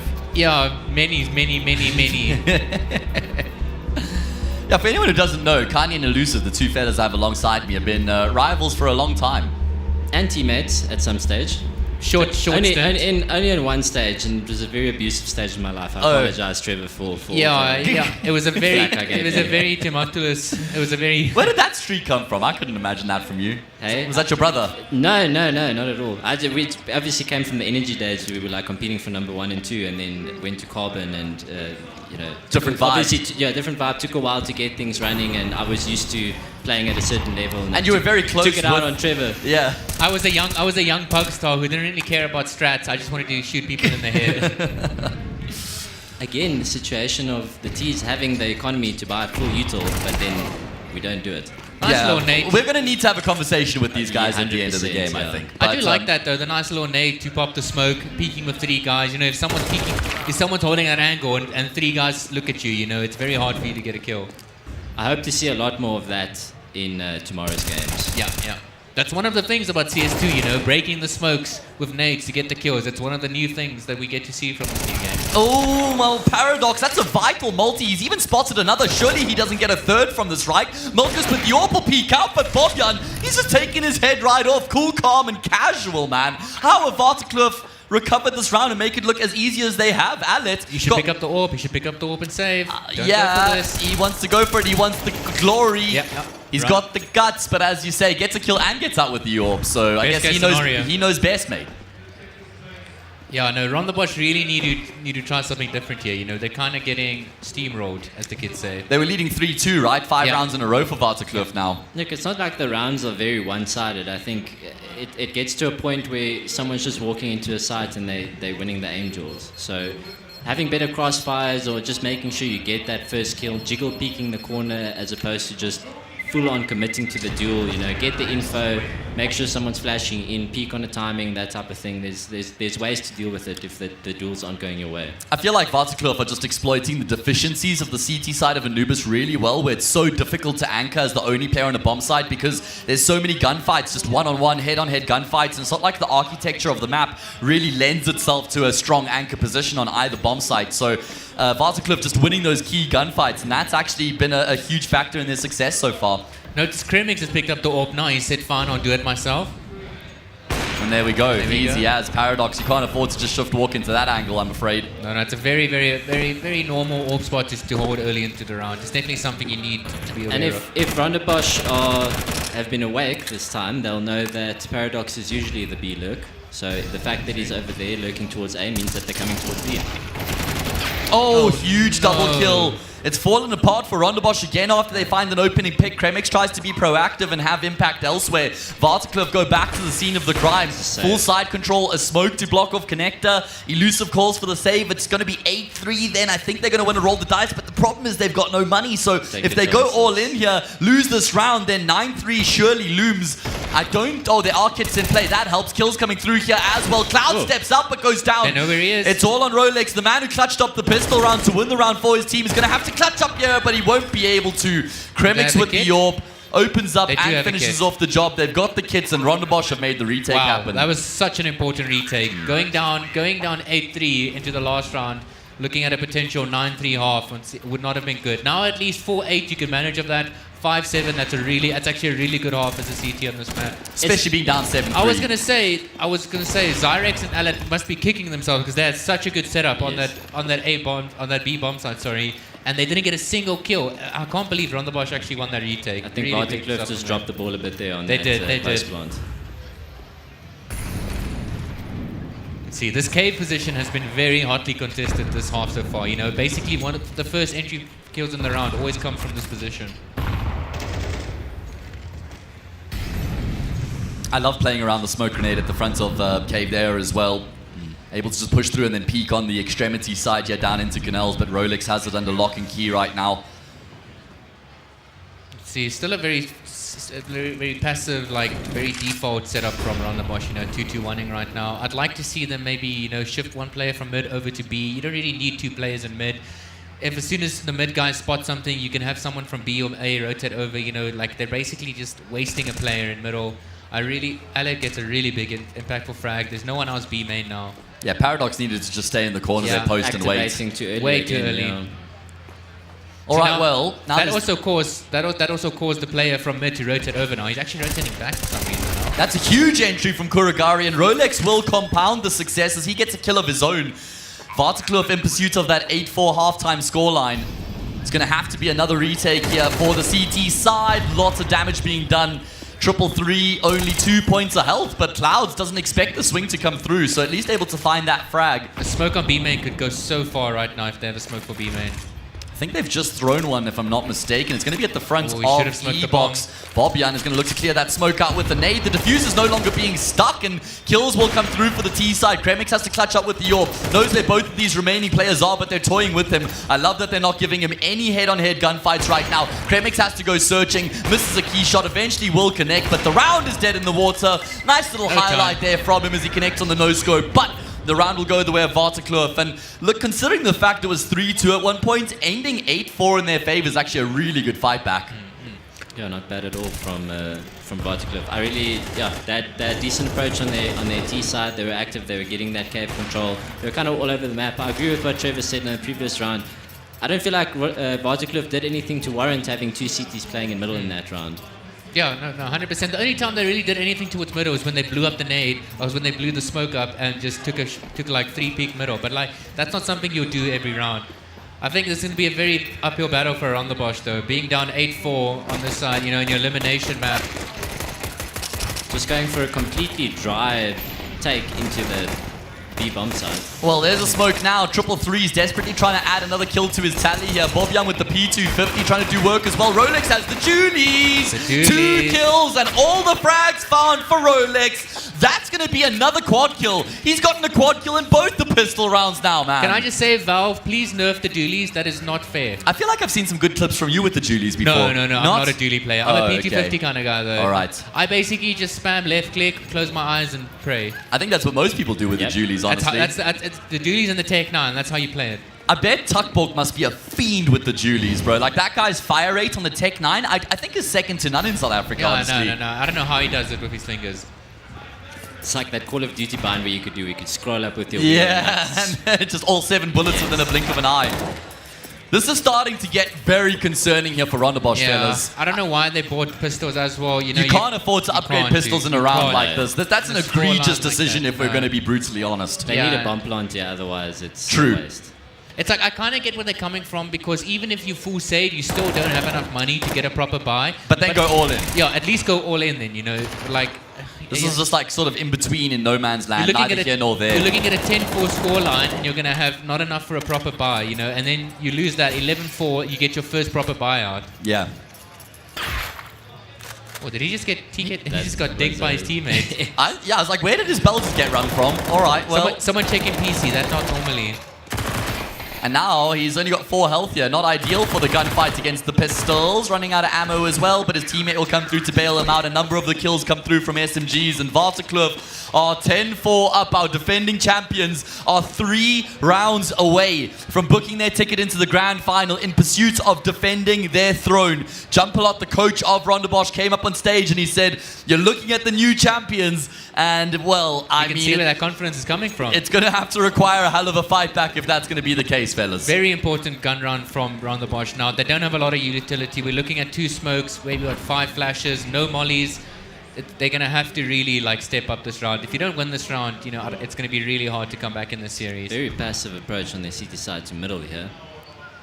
I do like the 3-man on B, though. You see what they're doing. They're going for a bit of a gamble. When you're this ahead as Vertigo, you can afford to do some gambles, so they stacking 3 towards B, leaving mid open. Even if they take middle, they would just fall back and say, it's fine, we'll play on A bomb site, we can play crossfires. I feel like when you have a lead like this, it's similar to Inferno. You can just keep stacking a bomb site up, and then eventually it's like roulette, man. You bet on red 10 times in a row. You got to win eventually one of them, right? Right? Rounds like these, this is the rounds where Vertigo can afford to maybe walk through a smoke, do something like that. Because even if you lose the round, it's not the end of the world, and you do want to keep the pressure on the T's. Milkers just shift walking through the smoke there. Big frag out of Paradox, but then they have their say in towards middle. They have the side. There we go. Clouds, that is just blood on the wall, but that's round dead in the water. Now, is Vertigo going to decide to save, build an economy, or are they going to try to do some damage and hurt the Rondebosch economy? I think you can I'd go with the former, I think. You can make a case for either side. You can make a case for both, yeah. I didn't mind their approach on their CT side, giving the T's middle and actually smoking off camera when they smoked off connector, but... After that, you want to see some sort of a reaction. Yeah. There were 3 people towards B, one of them came towards Temple, but you want to maybe push towards B, push towards Cave, push towards A, get some sort of info. You can't just stay where you are and give that control to the T's. That whole push-pull concept we spoke about earlier. If I had to guess, I think Vertigo's IGL called, guys, listen here, I think I'm going to just take a gamble. I think they're going to go B off the bat here. So let's stack 3B, leave 1 middle, leave 1 A. I think if you're going to do that, though, you might as well commit all the way, send 4 people B, have your A player kind of spot between A and middle, and then when you are playing 4 and B, and you hear them towards middle, what you can do is you can then take aggression outside B. You can take B main, take cave, and then you can clear out the entire area. And if there's any stragglers sticking around, it's free kills for you, and then you have a better chance at the retake. Yeah, you got that big flank for the retake at that point, just an extra dimension. Correct me if I'm wrong, but I don't think we've seen any CT aggression towards B halls or pushing towards A. Only been cave. It's only been cave so far, and that's not really aggression. I mean, that's normal. And that's an integral part of a successful CT side on this map as well. It could be the nerves. It's always a lot harder to play aggressive on your CT sides, because you're not technically not supposed to play aggressive, And also, you don't want to make mistakes when you're on the stage here as well, right? Spotlights on you, massive occasion. It's easy to go into a shell in these sorts of situations. Again, we have 2 saved rifles, 3 USPs. I would love to see Vertigo do something with these rifles. What are they doing with those rifles? Yes, the first aggression that we just spoke about. Good to see it coming through here. Unfortunately, it's not really going to be working out the way they would have helped. The 2 guns they carried through into the round have already been dispatched off. Yeah, I mean, it was a good play. Unfortunately, I would have loved it. They maybe if they bought 2 extra flashes, you know, even 3, you drop it for one of your players at the back, you know, and he just spams flashes behind your rifles, and the rifles just send it. Ronderbosch. If Bob Jan wins this, he might just be the greatest player of all time. Just add him to one of the Masters rosters at that point, bro. Surely. Slowy, time to retire. Who are you replacing, Slowy? Bob Jan's on his way. We don't even know who the AWP is for Vertigo. We haven't seen them AWP once. Yeah, it's actually strange. I feel like I've seen Bob Jan pick it up, and I feel like I've seen Kurogari pick it up. Really? I don't remember seeing either of them pick it up yet. Bob Jan definitely had a round or 2 in the first map where he was AWPing. But I think what happened is he whiffed a couple of shots, and he was like, no, I'll just stick to the AK. I'm a filthy AWP abuser. I love AWPing, man. You're what's wrong with this game. I mean, it's a lot more difficult to AWP than it used to be in CSGO, to be fair. I'm glad that they brought the gap down a little bit, right? Really bad buy from Vertigo, though. Not a lot of util. MP9 on Bob Jan. And if you have this type of buy, you can't really play standard. Yeah, I would really love to see some aggression towards A main. I feel like they haven't done anything aggro towards A main. And there's a lot of good util you can throw towards A main. You know, you can molly the box out, you can do flashes from the back. I feel like Paradox has played that position every single round, and he keeps peeking into the T's and not letting the T's come and find him. It's like, I used to anchor A on this map, so I can tell you it is a very hard bomb site to anchor, and especially when you're giving the duel to the T's. It's one of the hardest maps. They're giving up all that space as well towards A main. Makes it so easy for the T's to just walk forward into that bomb site. And the comms don't really come through in terms of where that frag was found. It's a 3 versus 3. Full bomb site control for the T side. Bomb carrier, thankfully, going to be able to shift himself across here. Cloud's trying to make his way through as well. This is a really important gunfight. Yeah. That's the kill that wins the round for Ronderbosch. It's now going over. Up the stairs. That is, that's not nice. Hey, Ronderbosch are bringing it back. Hey, yeah. There's going to be a save from Vertigo. They really need to save these 2 guns. They need to build an economy. You know, you still have a couple of rounds to play with that you can give Ronderbosch, but you don't want to get to a scoreline of 10-10. You're going to be like, wait, we were up 10-6, or we were up 10-4 just a minute ago. It's just unfortunate that they're not doing the same CT aggression that they did on Ancient. It's what I said at the start of the map, that you have to be more proactive on your CT side on Anubis, and I've figured that because Vertigo did that on Ancient, that they would do it on Anubis as well, but haven't really seen much of it. I think if I had to guess now, Ronderbosch are probably going to take a call and say, listen guys, Paradox has been giving me the fight towards A consistently, you know, I'm killing him. Let's use that as a fake, or let's just send it full A, you know. We've been getting the bomb side. I'd love to see Vertigo say, like, Paradox maybe ask for help, say, guys, I'm not holding my side down. What can you guys help me with? And maybe send another player over. Maybe put a player behind the pillar, you know, so that when Paradox is taking contact and they see Paradox, they can be like, oh, that's the A anchor, so he's the only guy here. And then there's another guy hiding on site maybe. All right, well, Vertigo are going to use their second timeout here. I believe they have 1 of 3 left remaining, if I'm not mistaken. So just looking to try and discuss how they're going to approach this next round. I don't think they should be spending their money. You just try to play around the rifles that you've carried over. If Ronderbosch win this next round here and the gun round that follows, even though they'll be down 10-9, I'm actually backing them to win the map from there. They also have the momentum as well. We should see a half buy. I like it if people buy up to about 2K. I see Paradox going all in. He's so inconsistent, this guy, bro. Gee whiskers. He's spent all his money. The rest of the team is saved. Oh, okay. He changed his mind. Okay. Incendiary. I think he heard you. Do you remember where if you would misbuy, sometimes you would just call for a round? Oh, okay, hold on. This could be a big problem. Okay, at least Cyrex pours cold water. Kremix will activate an E-box at the perfect moment, and we can restore some calm. But really good timing from Kremix there. Very important. I feel like both teams did the right thing. Yeah. I feel like Vertigo did a pop flash on a timing towards B, which is what we've been asking for. Unfortunately, the trades went to Ronderbosch in that situation, and then that cave play activated at the perfect time. Yeah, it seems like both teams have favored aggression towards the B side now. I would love to see them, you know, kind of switch it up, because both teams have been favoring that. I'd love to see some mid aggression and some A aggression on the next round. Are there any guns that they can scavenge? Doesn't look like it. No, B main, I think. It's going to be hard for Bobiani. I don't think he's going to be able to do any damage here. Kremik's looking good with the jiggle taps there. It's getting close. It's getting close. Getting close indeed. In this situation, you'd much rather want to be Rondebosch than Waterkloof, because Waterkloof are the one that's throwing the lead, and the momentum's all on the Rondebosch's side now. And they're youngsters, mate, so that pressure is able to mount so quickly as well. You know, Waterkloof could, they got to make sure they don't crumble. This is an important round. They need to do something. I need to see some aggression here. I need to see something towards the A-bomb side. Yeah, because if they lose this gun round, then at that point, even though they'll be leading by a round, they're basically chasing the game. And the T is leaning 3 towards B in this situation.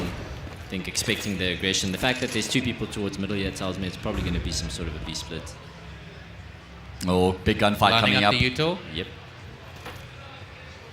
Got a little bit of aggression towards A there from the CTs. I don't know if they're going to push him through. The fight here is big. The fight in cave can dictate the entire round. Good timing on the smoke. Really good smoke.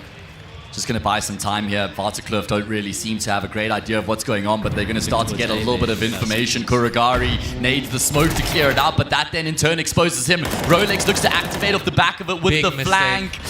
Needs that kill. Clouds is caught in transition as well. There is Bobbion on the scene. He's not expecting the fight to come through from B main. He will catch a glimpse of the head. Spray connects, at least leaves his team in an even numbers game here for the retake. 2v2. Paradox hasn't had a time to shine. This could be a really big round for him. Oh, that smoke sucks. Do they have any flashes? There goes a flash. They're through. But now they're in the molly that was just thrown by Paradox. Not ideal at all. Oh, Util really good here from the T side as well. Rolex has hit the deck. It's all on Paradox to try and clutch this 1 versus 2. He's got himself a kit and he's got utility as well, you know. But unfortunately, he don't have no head. Alet, I must say, I feel like I'm saying his name a lot lately in these past few rounds. He's coming alive. He has been stepping up. I think Kurogari made a really big mistake that round towards Cave. You had the smoke down. I think nading the smoke just gives the T's a chance to get a kill on you. You know, I feel like if he just sat to the right there, waited for while the smoke dissipated, and then just held the angle, he would have maybe gotten a kill. And plus, the teammate rotating from A was going to flank them in like a second or two. Yeah. He just stayed alive a little bit longer there. Something I've noticed in terms of how they're nading the smoke open is they're dropping the nade on the floor, where that gives the audio cue away, so you'll always see the T's turning because they've got that inkling. You really want to lob it in the air to clear that smoke out so that they don't get that audio cue. Looks like we're going for an A execution. Oh, I really like the setup from Waterkloof though. They're playing double in A main. Bait and switch, baby. Bait and switch. Paradox takes first contact. This is what I wanted to see. Second part of the setup not even required just yet. Rolex will get brought into the equation. He takes Zyrex's head off, and that's what we've been calling for. Beautiful setup there. The bait and switch. Guy plays anti around the corner. First guy takes contact, gets a kill, steps away. Could be trouble. There's no need to challenge this. Yeah. The Clouds, you just fall away. Just fall away. Oh, this is a huge problem. It's completely opened up. I mean, they have the bomb though. They should know they have the bomb. But yeah, they do. But they're not playing on it though. Yeah, but they haven't moved away from the site. They're not rotating. They're waiting for these fights to come through from camera. No. 1 versus 1. Rolex. He's been brought down incredibly low right now. The nade is gonna. Kremix's nade dunks down first and will finish Rolex off. Saves the day. Kremix with a huge multi-kill. Waterkloof, a 5 versus 2. They're gonna be kicking themselves after that. So many things went wrong there, and there's so many small mistakes that cost them the round. You know, they had the bomb down in A main, they had the number advantage. The guys rotating from B had no reason to fight middle. They could have gone through spawn and helped their teammates on the A bomb side, but they just gave them free kills. I have to say, big shots from Grimix. Yeah, that double to open up mid was insane. No, he's stepping up. He's also a very confident player, and I love watching confident players. Very fast play towards A. Just bully your way into the side, get some util down, get people covering. This should be a close deal. There's no way Waterkloof gets in here. Rondebosch have got the lead, fellas. Yes. My goodness, from a 10-4 scoreline, they'll now have strung 7 consecutive rounds together. So T-side advantage we spoke about on Anubis. Yeah, Vertigo should be kicking themselves though. They should have had that last round. If they lose this map, which is looking likely, they'll think back to that 5 versus 2 for sure. There's a couple of rounds they can dissect, definitely improve on. And those rounds sit with you, right, fellas? Oh yeah. You never forget. You never forget. Nightmares. I'm sure I could ask you guys now, you'd be able to rattle off a couple, no problem. I can think of 5 off the top of my head. No, I think my trauma just makes me suppress that. Block that out. Doesn't exist. It's not real. All right, do or die for Waterkloof. They've called for a pause here. Look at that summary at the top of the screens right now. They opened up with the pistol and they converted that. We thought that they could be sailing off into the sunset of the grand final, but evidently not. 7 rounds in a row on the T side. Pretty convincing. Yeah, and I mean, their economy is looking great. The T's are sorted until the end of this game. Vertigo, this is the round. If you don't win this round, you're not going to have the economy for next round. So try to do something different. You've got nothing to lose at this stage. That round started so well for them as well. You know, the A aggression, the setup, everything was perfect. You know, now it's probably gonna make them play more passive now because of how that round played out. But they should be playing. Even though that aggro. wasn't the problem. That's not what lost them the round. There's the AWP on Bobjan that we spoke about. Finally. Fine, I'll do it myself. Let's see if he can. I love this confidence going through there. Kremix is just going to dry walk into cave this round there. Oh, no, he throws a bit of a flash. Yeah, I mean, their mind's in the right place trying to go for the aggression, but it's so ill-timed and there's not enough util. Okay, well, we've only had a single gun round one on the CT side throughout this entire map, by the way. Which is quite something. A single gun round on the CT side between both of these teams. Rondebosch won one gun round on the CT side, and Vertigo is yet to win a gun round on their CT side. And that just speaks volumes to how ridiculously T-sided this map is if you don't really have that CT side under control.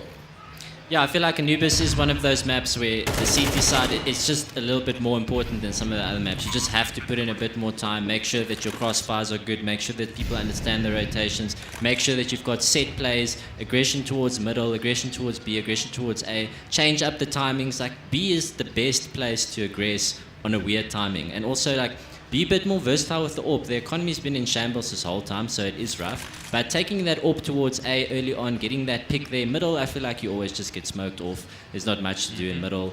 At B, you can even go for that cave peek. You can peek, walk peek B main. Like, you've got options, but it takes a bit of confidence to go for those. Bobjan really needs to try to keep this AWP alive. Yes.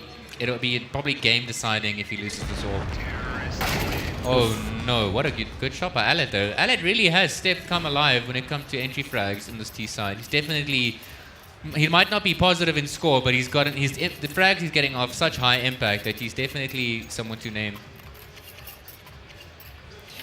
What's the money looking like? Not good. Bobjan on another AWP though, no armor, so... Yeah, util's the only real problem here for the CTs. What are they going to do? 3 towards B, 2 towards A. They're basically giving up middle right now. Alex is going to check it out. Such an important round, obviously goes without saying. Map point here for Rondebosch, looking to try and close out their opponent's map and force it into Vertigo. Ooh, he needs to get out of there. He's going to get mollied. And there we go. There's a pop flash coming. So good reaction, just unlucky timing. Yeah, but like, if you're behind the pillar, you shouldn't reveal yourself. You're just going to get mollied. That's a big swing out of Paradox. Yeah, he takes down the crown jewel on the opposite side of the server, but the hit's going to come in towards this B bomb site. Kills continue to go back and forth between these two team. Clouds comes through the smoke and he catches 3 off guard, but Milkist will be the difference maker. Milktart. Love that from Milktart. Sweet as it gets, really.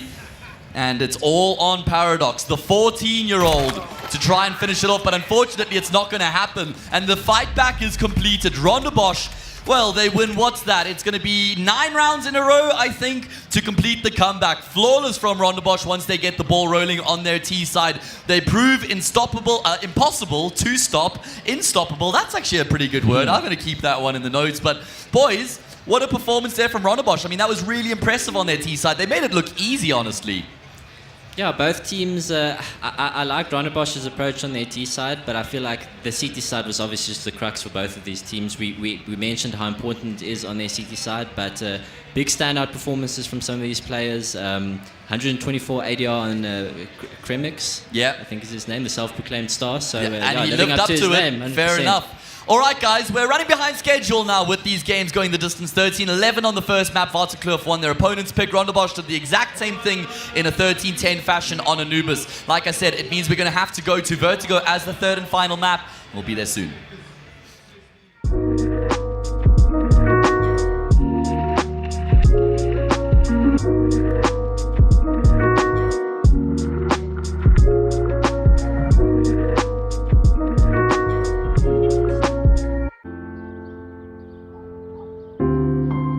I don't know as yet, Ma. I haven't decided, really.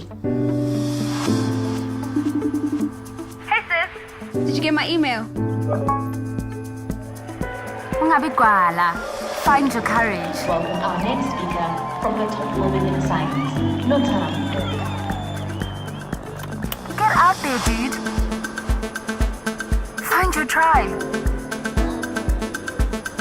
Never let them go. And together chase the sun.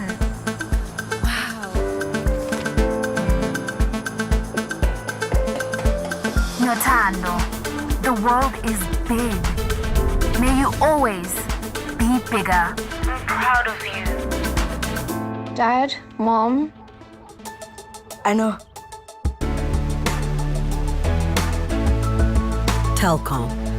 Possible begins here.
are back, and we're going to be getting into the third map. A third map is required here in the first semi-final between Rondebosch and Vertigo. They've both won each other's map picks, and it means we're now going to Vertigo, Elusive. Yeah, these teams are taking it all the way, 13-11, 13-10 on each other's map picks. Let's see how Vertigo plays out, especially with the changes that's been made. I haven't seen a lot of competitive Vertigo played in the last couple of months, so it's going to be interesting to see how these teams play the map, especially with the adaptation of that A bomb side. Yeah, I feel like it's made it pretty difficult for the T's to actually get on the bomb side itself. Planting the bomb can be a nightmare, but if you do get side control, then the retake all of a sudden can become quite difficult because of the angles that the T side have to work with. That catwalk can be so difficult to contain as well because you have T's wrapping around in the post plant. So I actually really like the changes that have been made to Vertigo. I feel like it's just added some much needed depth to the map. Look, A was a very difficult side to hold as CTs. It was always, you have to contest ramp. You have to make sure that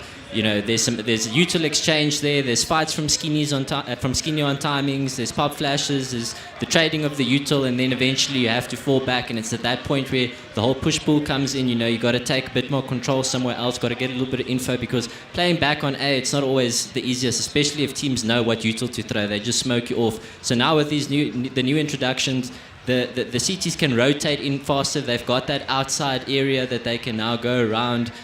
So yeah, it's going to be very interesting to see how our teams adapt to this change.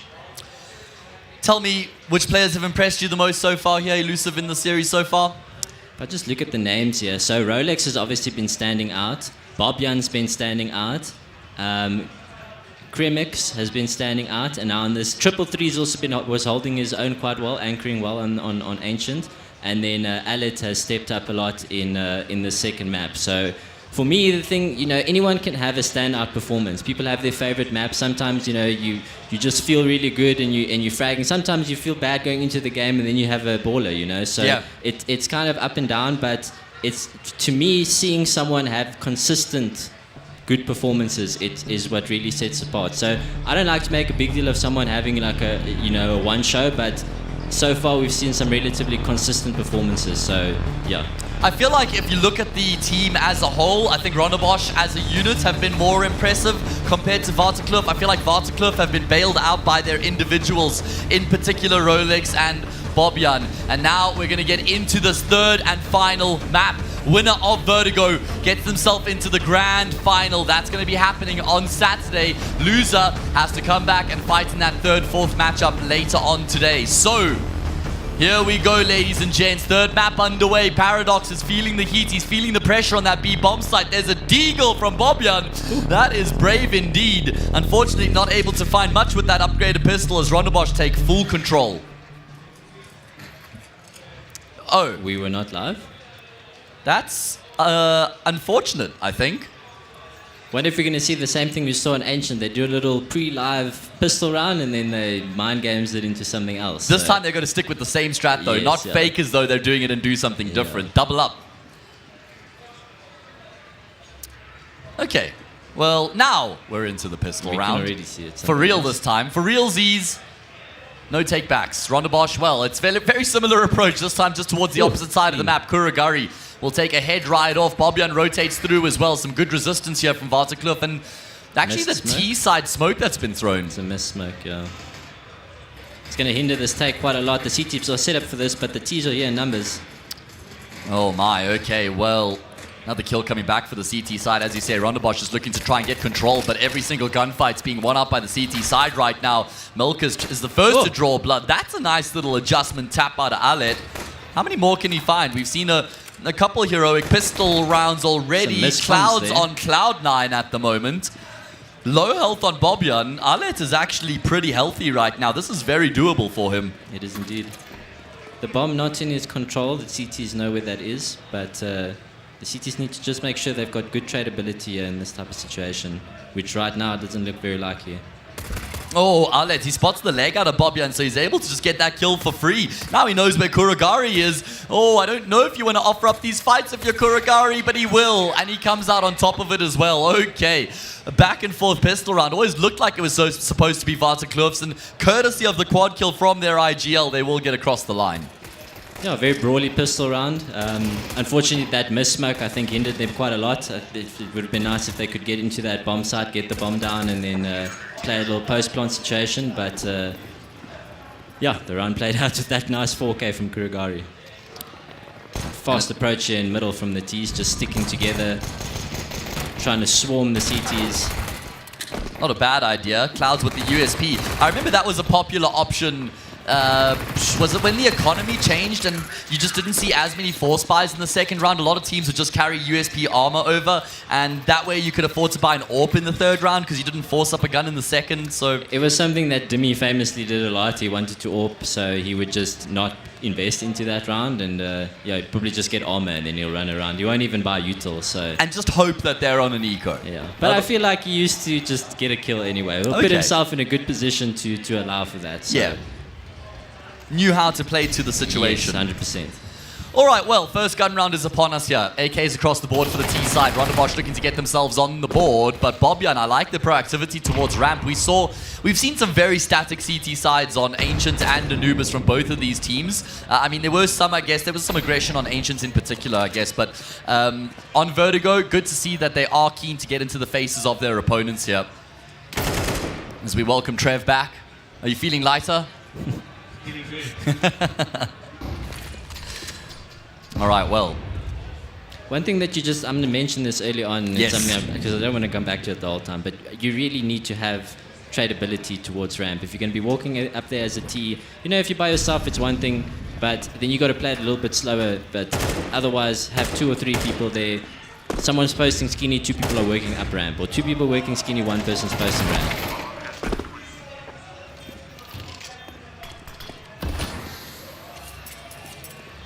All right, well, Ronderbosch I'd love to see Waterkloof save here. I think this round is basically unwinnable. I think both teams need to take a better look at their economy, because I think the economy management throughout the series hasn't been the best.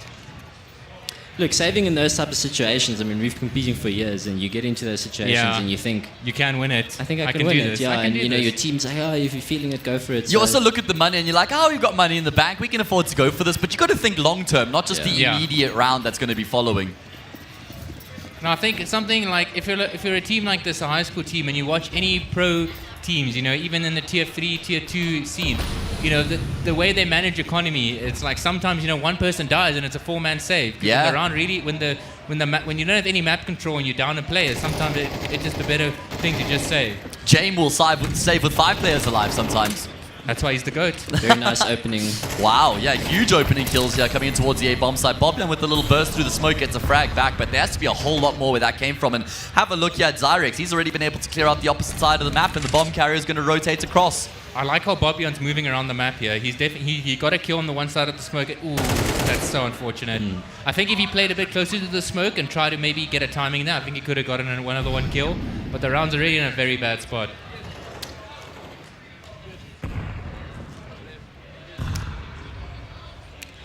All right. Well, scoreline's going to be leveled up here by Ronderbosch. And they're going to get control of the economic game as well. Trev, in terms of the entire unit, has either of these teams impressed you more than the other? I must say, my expectations were pretty low coming into this. I've never watched, but I'm pleasantly surprised by some of the mechanics of the players I'm seeing. You know, they definitely can tell that they've put a lot of practice in. I think on the strategic side, I think there's a lot to be you know, learned. Sorry, yeah. No, all good. But you know, I think if I'm looking at standouts, I think Rolex has been really good. I think Bobyan has been very impressive, and then even like players like Alad, who hasn't been top fragging, but I think he's been getting a lot of impact frags. And I really like the aggression that Kremix is bringing to his side as well. I feel like we've gotten more out of the players across the board from Ronderbosch than we have from Vertigo. It's been a little bit more isolated in terms of the individuals that are popping off. Yeah, no, Rolex is clearly Rolex, I would say, is definitely their best player at the moment. Oh, yeah. And Bobyan's trying to help as much as he can, but I feel like team-wise, they're not always on the same page. I'd love to see them just take a breather, you know, just to stop thinking about how good you're playing. You just start thinking about how you can help your teammates more. Of course, Ronderbosch have got a coach behind them, Jump a Lot. Second semi-final coming up after the St. John's against Parklands. Parklands, of course, made it to the final last year where they lost out. Chili Willy is their coach. What a name. What a name. That's a name of all time. Chili Willy. Oh, man. All right. Okay, let's see. Money's looking good for Vertigo here. This is a very important round for them. They really need to get some momentum back. Yeah, I feel like this gun round is exactly what could afford for that to happen, right? They win this gun round here, then back and forth deciding map. I'd love to see them do a 3 towards A here, leave 1 mid, 1 B, and just like fight for A. Because, you know, Vertigo, anyone that tells you about Vertigo, this map is so A dominant, you know. Yeah. Oh, the dry swing. Paradox was not expecting that. Yeah, thankfully Incendiary will buy him the space he needs. Quite a bit of a contest going on from the CT side right now, looking to force these fights. And yeah, Paradox has gone down to that extremity player from the T side, and Kremix has got the perfect timing here as he comes through middle as well. Yeah. Finds the gap, and that's just a good understanding that because his teammates have killed the B anchor, the mid player is going to have to turn his focus, and Kremix activates. Yeah, Paradox is gonna have to. He's gonna have to try play a bit safer. Like, he didn't go for any early information towards B. Like when you're the B anchor, you kind of want to go close. You know, throw a nade. You jump spot to see if there's any early aggression, and if there's not, you can kind of hang about. And then when the nades and the Uto come in, you can fall back to side. But he basically played from the start of the round on side and got caught off guard by a guy just running up the stairs. You know, if he was there jump spotting or listening for sound cues, he would have heard that and not got caught off. But he definitely, because he seems to be their anchor on most of the bomb sides where he plays alone. And if you're that type of guy, your life means so much. So you really need to try to stay alive as long as you can. Yeah, I think he just needs to adapt. I mean, he's very young, but he just needs to adapt his approach a little bit to understanding that, you know, you are that important player, you are the anchor, and committing to the first duel isn't always the best play. You know, if you have the confidence, you know, you obviously want to go for those duels, but it's you got to jiggle peek, unless you have an AWP, you know, you can post it. And if you want to go for the duels, call a teammate over to come assist you. Yes. You know, Uto, flashes, anything. All the little things can make such a big difference. Even just peeking an angle with your teammate together, getting that 2v1, getting that early 4v5 for your team. I mean, honestly, he's only 14 years old. To be playing the anchor role at 14 is a huge ask out of the kid. Big shoes to fill, yeah. But yeah, Vertigo that round, sending 3 people towards A ramp. We just spoke about the importance of contesting A. I mentioned it earlier as well, Trevor, that, you know, A is really where it's at A ramp. You want to make sure that it's heavily contested, because before the map change, falling back into the bomb site just made it so difficult. If you tease through those 2 smokes, you cut out. There's not much to do. So I like the fact that they contested, but obviously... Oh, okay, I see you, Zyrex. That's a nice little spray transfer there. Sorry to interrupt you. Need to see what's happening there, but obviously in those type of situations, if you're going to be taking A ramp control, you want to get that control early, you want to get some util down, and then you want to rotate one player out so that you play like a 2-2-1 or 2-1-2, so that, you know, the B bomb site is stronger again, or middle is stronger, and that's the point where you start becoming more proactive and you get some info, or you know, you're going to go into a solid 2-1-2 setup. Was that not the deficiency of their CT side on Anubis, though? We can kind of see it bleeding into Vertigo here as well, so clearly it's a systemic problem, right? Yes. I'd love for Bobbion to go take a B shot with the AWP now. You can see he picked up the AWP, and B has been a highly contested point right now, so I'd love him to just run down B, get the pick. If there's no one there, rotate back to A immediately. Okay, this is nice, This is the second best thing you can do. Just take 2 players towards B, like I said, Paradox +1, find the 2v1, get the kill, fall out, boom. And there we go. Then it's going to be after that initial wave of aggression towards B, pull the attention there, they make moves over towards A, and I like to see that they're working in conjunction with each other. It's not like it's just individuals trying to make these plays by themselves. It's a 4v2 now as well, so now I really want to see what Vertigo play the numbers. You know, it's a 4v2, you should theoretically not lose a single man here. Like, you want to keep all your guns alive, build an economy, don't give them a single 1v1, just make sure you only peek when your teammates are nearby. I feel like that jump sound happens 90% of the time. That boost is something you have to practice on an offline server if you want to do it consistently. Looks like a pretty simple one. Either way, nothing simple about that. Kremix finds a good opening frag to take down Kuragari. Looking to see if he can bait anybody else out here. That in itself is already a win for Ronderbosch. And now with 3v2, it's going to have to be a retake. And it's not like it's an easy one either. Util continues to rain on Inya. There's still a flash and a nade. Kremix could get in a position to try and flash for his teammate. Oh, only just around to get... They should know where both players are now. Yeah, they should, but are they able to get the kills? They've got 3 smoke. They've got 3 smokes here on Vertigo, but it's still kind of falling apart. Down. This round is crumbling right now. Rolex will also fall. Kremix is doing it all, and he will indeed finish off the job. Evidently, he is indeed him. Vertigo are going to be kicking themselves when they look at that round after the game, because that should never happen. The setup just didn't complement the scenario that they were in. It was a 4v2 and they had someone solo towards B that, you know, got picked off immediately. In that type of situation, just play a 2-2, or if you're going to play a 3-1, play a hard retake on the side that you've got the solo player on. Yeah, no, Vertigo, I mean, that's not going to be good for their mental, you know. Like, in a 4v2 like that, that's not the first 4v2 or 5v2 they've lost as well. Not only that, but if it was the first map of the series or something, or second and you're leading 1-0, you can brush it off a bit easier. But when you've just crumbled a 10-4 lead, lost that map 13-10, now you're on the decider, you're a lot more vulnerable at that point, right? Tension's high, emotion's high. So losing a round like that can be a disaster. You definitely see the nerves coming through during these late round situations. The late rounds are where they're falling apart, yeah.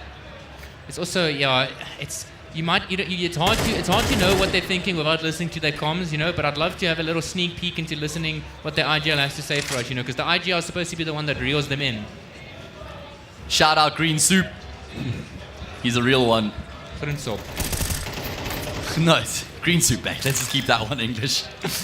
All right, well, here we go. Vertigo still in pursuit of their third round. It's been a streak of 6 from Rondobosch so far. They won from a disadvantageous position in the previous. Can they do it again? Look how low the remaining 2 players are here for Vertigo right now. So Zyrex certainly can make this one work. Juggling his weapons. He wants the prettier AK. He wants to do this in style. And like Elusive has said, there's no catch right now. So time is of the essence. Zyrex doing damage. And the double swing there from the CTs will finish off the job. 1 HP. A single hit point for Kuragari, but he's alive and he can punch in the digits to finish off the job.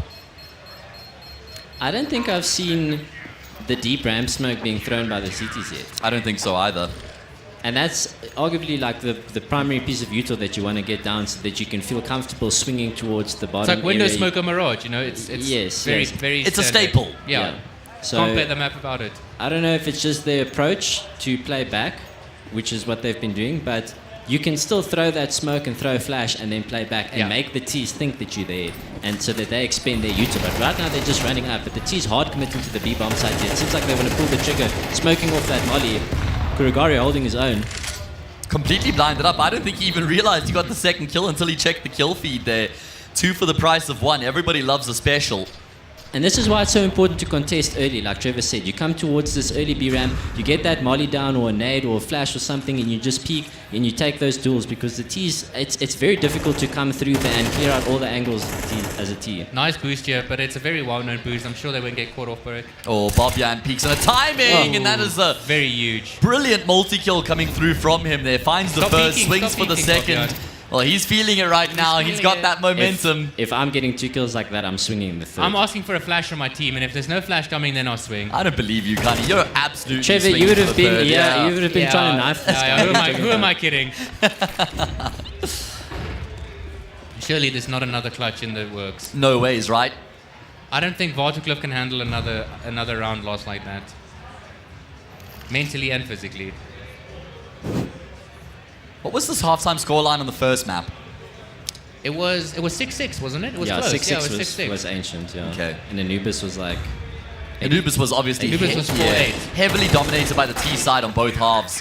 So just trying to keep that in mind here as Vertigo are able to piece together a couple of consecutive rounds now on their CT side. So unfortunately, it's not like that's going to earn them an anti-eco. I mean, still 2 rounds to be played in this first half. Probably enough money in the bank to continue the buys here for Rondobosch. So the pressure certainly on Vertigo right now. It's interesting though, because Vertigo isn't like a T or CT-sided heavy map. It's basically how your team functions dictates what side you're stronger on. You know, you can be a CT-sided team and flourish on this map, or a T-sided team. It just depends how it's playing against your team strength. Yeah, this is really good from Vertigo. This is what you need. Now you've cleared this area, you can spam a little bit, rotate out. Perfect. This is what they're doing. Now Rondobosch has to use all their util to retake this area. Paradox hanging about here. I hope if he dies, he's gonna kick himself. Kremix has at least been able to find the space. I feel like he's done really well to find the space in mid a couple times. He's actually been one of the key players to just. It's the confidence. You can see it in the interview. You can see it in the interview. He's very confident. So he's keen to take that space. He's keen to take the gunfights. All right. Well, gunfights continue to sprawl out here across the map right now. Man advantage regained for the CT side. Rondobosch have some decisions to make as the bomb's actually been dropped at the top of B stairs. 55 seconds. It's a very hard situation for Anubis to be in. I think they need a group up here, all three players. Try to swing an angle together, maybe get a 2v1, 3v1. I mean, look at the CTs. Look at how they're set up for this. Yeah, this is a bit of a hard rotation here. I mean, maybe they think they still have the bomb down, but I think the bomb's been picked up, right? No, bomb's still at the top of still the on the stairs. stairs? Yeah. Oh, no. Oh, no. Not like this. Triple three. Okay, Well, okay. he's got to make up for it. He's got to continue to frag, and he will. He's gotten himself another. And he's got Milkers to help That's him a finish 4K. off the job. Okay, that is a quad kill coming through from triple three. He was just evening the odds there. Yeah, But, he wants to do it himself, man. He wants Basically his time an in the ace. spotlight, and in the end, he will shine bright. Ronda Bosch win a key round back there. I feel like, you know, you started off the game by asking which of these teams are standing out. I feel with Ronda Bosch, they've got players that are really stepping up in those clutch situations and getting those multi-frags. And it's making the identifying difference. the gaps. Yeah. That's definitely something you want to see out of such a young team as well, you know, like for players to have this amount of confidence playing on this big stage maybe for the first time, and they're willing to take these big gambles, you know, walking out middle dry, walking out B, try to get the 1v1s, you know, that's the stuff you want to see from your star players. What's the money looking like? No AWP for Bobbyan, eh? This hasn't been a big AWPing Not at all. series, eh? And I'm surprised, man. I thought normally these guys would be wrestling each other for the AWP, but apparently nobody's super keen to pick up the gun. Both teams' economies aren't that great. 4 players top ramp for the CT side right now. It's a hell of a brawl. Both teams just exchanging blows. Yeah, you never want, as Cloud say, you never want to peek an angle like that. You only want to peek the left here, because as soon as you peek wide there, they can see your entire body. You can basically maybe not even see a pixel of theirs. So it's something to look about. I like this reaction. They saw so many players towards ramp, just immediately pull Instantly. the trigger and head up there. Make sure that the spacing's good. I feel like we've seen this a few times where they've just made that instantaneous decision, which is good to see that they don't take a lot of time to figure out how they want to react. Like, it doesn't even have to be the perfect call, but just having everyone just switch on in that moment and react is good to see. Really big round here for both teams. You know, you don't want a nade. No! Milkist has 1 health and the pillar still alive. completely keeps him alive? Okay. Now he's just trying to stay alive for as long as he can. Gets Milkist has got 2 frags with 1 health. 1v1. Although, job's not done just yet. Bobbyan with the rifle. think Looking to Kremix fight got tooth this. and nail right now to get himself back in. And as you say, Kremix has got the advantage. And he will indeed finish off the job. Ronda Bosch lock in an 8-4 halftime scoreline. And I feel like it's quite necessary for them to get those 8 rounds, considering they were up 6-2 at one point. If that had ended like 7-5 or 6-all, they probably feel like they left a few rounds on the table.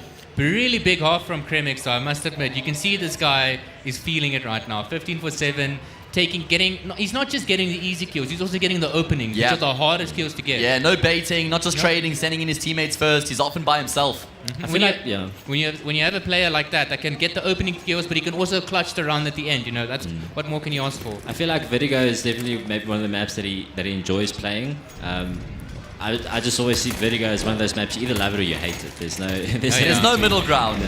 All right, well, there are numbers on the speed bomb site right now for both of these teams. It's going to be a bloodbath. I don't even think the bomb plant's going to be necessary. It's more just about whether or not they can get the kills. And Melkist, well, he picks off from that previous round, or picks up here in this round where he left off in the previous. Paradox doing his damnedest right now, but a 1 versus 3 just needs to make sure that he doesn't get these fights offered up in isolation. I mean, he would love that, but Ronda Bosch, they just got to work together. Just 3v1, triple swing. you know he's there. Just swing him together. Do not give up these single fights. Oh my goodness, it's getting really scary. How They're is all it? one hit. Look at the HPs. Everyone's 1 hit. 1 bullet from any one of these players would be able to get the job done. They're just playing really scared right now on the side of Ronda Bosch. Paradox desperately trying to find more fights here.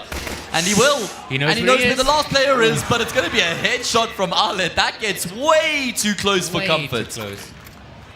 9-4. Ronda Bosch, 4 rounds away from the grand final, fellas. Surely we don't see another 9-4 comeback to like a It was 12-10. 10-4 on the previous, which is even Surely scarier. not. Surely not.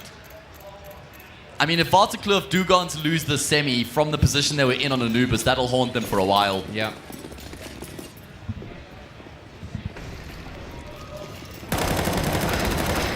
Oh no. Just a solo peek there towards A ramp. No real support.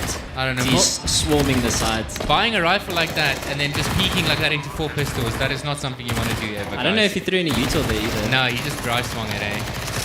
At least that doesn't impact a round. Someone will be able to retrieve the M4, so they don't lose the M4. Nice SMG kills, build up the economy. Vertigo did get the plant though, which is they really need that. It's going to be impossible for them to play this next round without the plant, so they'll have enough money to get a decent buy here. What would you call here, Ruan, if you were Vertigo's IGL now and you're down 10-4? Fake towards A and send gents towards middle because okay, well actually it's Kremix on the other side that was getting a lot done in middle. It's difficult to say because we haven't really seen a lot of weak points on Ronderbosch's CT side just yet because they haven't really been challenged that much. All right, well, that's unfortunate that happens to the best of us. Seems like they're keeping it standard, 2A, 2B, 1 middle. I'd really like to see them stop doing this 2-2-1 and just focus on one side, 3-1-1, 4-1s, and just like try your best to get map control on one side of the map and just get kills there, fall back, play the round out. I feel like if you're going to play this sort of style, you've got to have really good synergy and teamwork and communication because there's a lot going on at the same time. Really big kill from Malktert. And then you could argue that it's a bit of an overstep there from Zyrex. Yeah. Either way, gets a kill back in the round for Vertigo. Kremix just continues to rule middle, with man. an MP9 at range. Yeah. Shows Paradox who's the boss of that gunfight. And this is a must-win gun round for Vertigo. There's absolutely no two ways about it. I like what Milkus is doing here, getting aggressive positioning. Yeah, this is a really good spot, but he doesn't have to keep going. Yes, just stay here, just stay here. And there we go. We'll work out for him to at least find a kill. 1-for-1's good enough. Yeah, good enough. he needed at least one. Gets the rotation's going to come in now. I'd like to see these two play together here. That was brave from Kremix. He just jumped around the catwalk, and unfortunately, too much. He will go down. Alec can't get the player crossing with the C4 either. 333's been spotted, but he still finds the kill, and they know that it's Bobyan on the bomb plant. Has been able to activate the C4 at least. They got to make sure that they work together here. Alet and 333 swing together, and Ronderbosch have won that key gun round. At least there's a bomb plant for Vertigo though. I just feel like majority of these clutch situations on Vertigo have just been going into Ronderbosch's favor. You know, you get those games trivial. No, it just feels like you can't win a clutch. Yeah, no. It's small things, right? It's small things from Vertigo. Like there in the instance, they threw the smoke at the CTs threw the smoke at the top of the B stairs, and there's only one place the guy can peek from, and it's at the top ledge there. And there's only one place you can actually hold your cross there. And the fact that the guy can walk up there next to the smoke, get a kill, and fall out, you know, stuff like that should never be happening. Listen, everybody, I know it's only 12:30 on a Thursday, but we've got a couple youngsters on stage right now. It's their first opportunity to compete at an event of this nature. And I know that the crowd's not full right now, but let's make a little bit of noise to get these guys spurred on. Come on, guys, surely. There we go. Listen, I know it's early in the event. I know. But, you know, give these guys a little bit of excitement, some energy for them to feed off of. God knows Vertigo could use it because they're feeling the heat. And, I mean, listen, Elusive, you played for Bravado, where they had a huge fan base and a massive following, you know, lots of supporters. What was that like when you just always had that energy behind you while you're on the stage? No, it makes a big difference. You rock up there and you know the crowd's behind you. Every time there's a clutch going or something, the crowd is shouting for you. It's like the sixth player. Yeah, it's just so much motivation, so much atmosphere, something that you can play off of. So yeah, it makes a big difference. All right, well, picked up the AWP, got the entry frag, really beautiful, and then he rotated off the A side as well. That's really what you want to see from your AWPer. Being proactive. Yep. Get a kill on A, rotate around so they have no idea where you are. Woo, okay, that is a big problem. That is a huge problem for Vertigo. They were able to invest quite comfortably into that off the round loss bonus and the bomb plant, but they do not get a bomb plant in the round that they lose. And Ronderbosch have got 8 map points here and series points. 8 opportunities to stamp their ticket into the grand final. Oh, goodness me. Vertigo, they won the first round and they converted it. They were 2-0 up at the start of Vertigo, but rounds have been so hard to come by. Yet to win round here at the second half. And if they lose one of this next 8, then it's game over. Aggression. In towards the B bomb site they go. Milkus is here and he's ruled the roost on the side of the map so far. Only going to be able to get the one kill. 333 steps into his shoes. CTs, they don't want to give up side control here. Looking to fight tooth and nail. 333 will earn them a man advantage. Kremix gets in on the act as well. Who else but Rolex? Who else would you want in the situation for Vertigo? Able to get one spot the head of the second, but bypasses him. There's a lot of time left in the round here as well for Rolex to try and make this one work. He's got the bomb on his back, but he ain't got no head. And Rondebosch are our first team here at the Telkom VS Gaming HSEL to get themselves into the grand final at the expense of Vertigo. Very impressive coming through from them. What a performance. They lost the first map. They're picked 13-11, but they come out the gate swinging. They win their opponent's map, and then they get the job done on the decider. Not only that, but they make it look comfortable. Yeah, I think Rondebosch just showing that they're a bit more prepared and they've got a better understanding, especially on their CT side, how to play Vertigo. Sorry, and also just having a look at the average ADRs here. Once again, big performance from Grimix. And yeah, unfortunately, I can't see some of the other players now that have already left the server. But I think some of the standout names that we mentioned going into this game have just continued their performance going into this one. And yeah, Rondebosch, you know, Jumperlot said it. Yeah, he did. He said it, and yeah, they pulled it through. I will say, I love the confidence from Kremix coming into it, and he delivered, right? It's one thing when you have that sort of little bit of a chip on your shoulder, but when you go on the server and you deliver a performance like that, it's warranted. And we're going to see Rondebosch again on Saturday for the grand final. We got so much action still to come your guys' way. We're running behind schedule, in fact. So let's throw it to the stage. We got Kamza waiting with the captains.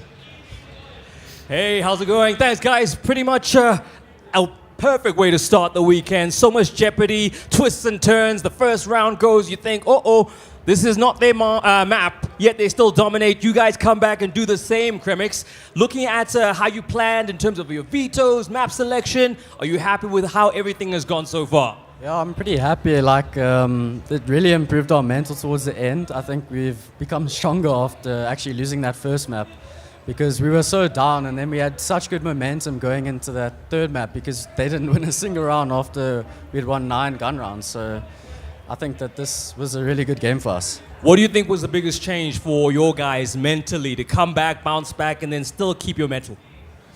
Yeah, I think it's quite a massive thing that we can do that, and it really shows like how good our mental as a team is to just come back and bounce back like that. And then any preference as to moving forward? We know Parklands or St. John's wait for you. Are you worried about either side? Is there a preference on who you'd like to, take on? Some teams have history, you want to avenge something. What's your thinking? No. You'll take them how they come? Yeah. You heard that? Where's Parklands? Where's St. John's? You heard that? You down for the challenge? Okay, you see him. All right, guys, well, congratulations. You move on to Saturday. Very well done today. Make some noise, folks. They've come through. Rondebosch, they've dominated. The other team is coming out. I'm going to just allow the winners here just to have a handshake with the team as they walk off, and then we'll have a chat with the Vertigo team. Kuragari just didn't go the way that you wanted. We saw Rondebosch were very confident coming into this one. Their coach was saying they're going to win. You guys take that first map. It looked good until then. What happened after that? Honestly, communication just fell off a little bit after our losses on Anubis. That's mostly just that. Nerves. I mean, looking at it now in terms of the experience, coming through, you're a young bunch. This is only going to help you get better and stronger. What is the biggest lesson that you think you and your team took today? The biggest lesson is just to trust our calls from our GL, I'd say. Just need to work more as a team, honestly. But we've got the skill, but we just need to do better. Okay, well, congratulations, guys. Make some noise for the boys. Vertigo came through. Unfortunately, couldn't defend their title, but it's so good to see you guys. Hopefully, you're still in the mix next year. Onwards and upwards to you guys. All the best. Nice to meet you guys. And so there you have it. Unfortunately, they're out of the 20 for now. We're going to continue with more matches because there's also a 3rd and 4th place playoff. So there's an opportunity for them to at least, walk away with a little something in their back pocket. But as we've just seen now, Rondebosch was so confident. Their coach said it. It looked like they weren't going to do it, but they still did it in the end by picking up that victory. So we look ahead to St. John's also and Parklands in action today. So lots to look forward to. We take a short little break, after which I'm going to engage with the crowd here, so don't go far away. We've got some stuff to give away, but we're back with more action after a short little break.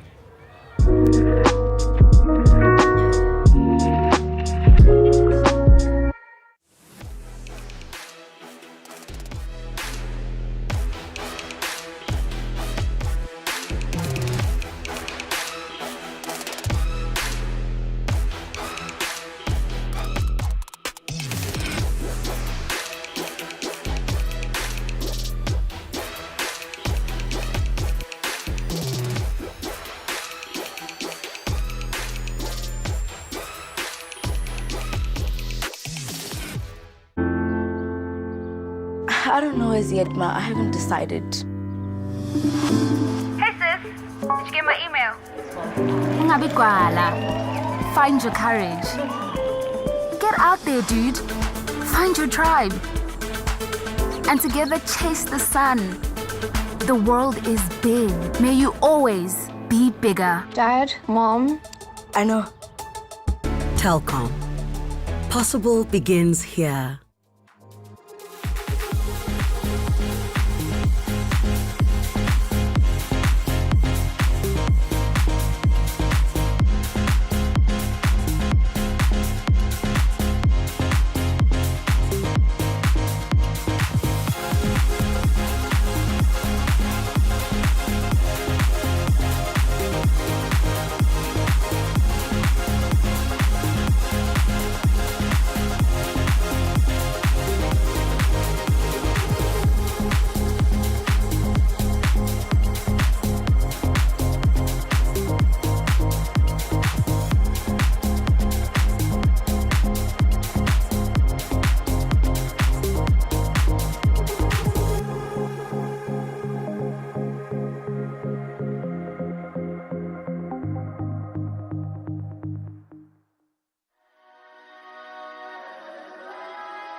I just need a reason. I just need to know what's on your mind. Tell me what you're needing.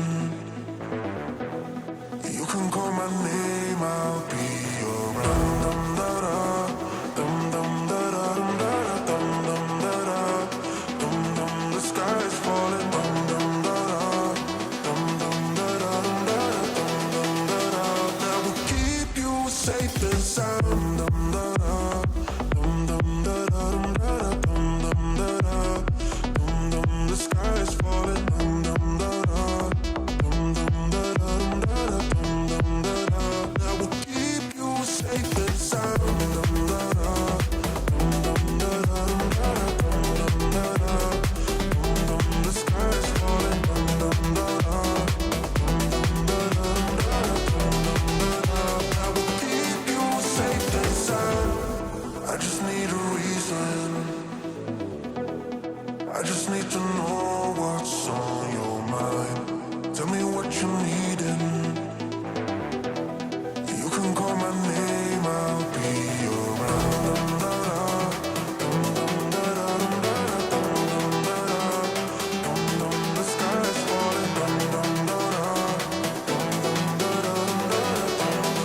da, that will keep you safe and sound. Dum da da, dum da da, dum da da, dum. The sky is falling. Dum da da,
We're back and we're going to be getting into the second semi-final soon enough here. We've got the players getting set up on stage and we'll find out who will be the second team to get themselves into the grand final on Saturday. We have St. John's against Parkland College. Trev, we've got a two-man desk going on now. You just got to watch your first high school esports league going into the second. What was your impression? Because you said you didn't really expect a huge amount. Now that you've been able to see the first match, where you at, mate? To be honest, I was actually very surprised at the things I was seeing. At first I was, a bit skeptical. It didn't look like they had their structure going very well. But then I think the individual plays is what really impressed me the most. Kremik's really good performance. You could see how confident he is. It came through in the way he played. Mokhtar, can't forget your name, but we're just going to call him Mokhtar. Mokhtar had some really clinical rounds. I'm really impressed with the mechanical level of some of these players. Even though they're on the younger side, you can tell that they still have a long way to go in terms of the team play. But to be expected at this level. Future's looking very bright, though. Yeah, absolutely. All right, well, I believe we've got the players all ready and raring to go to jump onto the stage. Let's throw it across to Mr. Kamza and introduce them.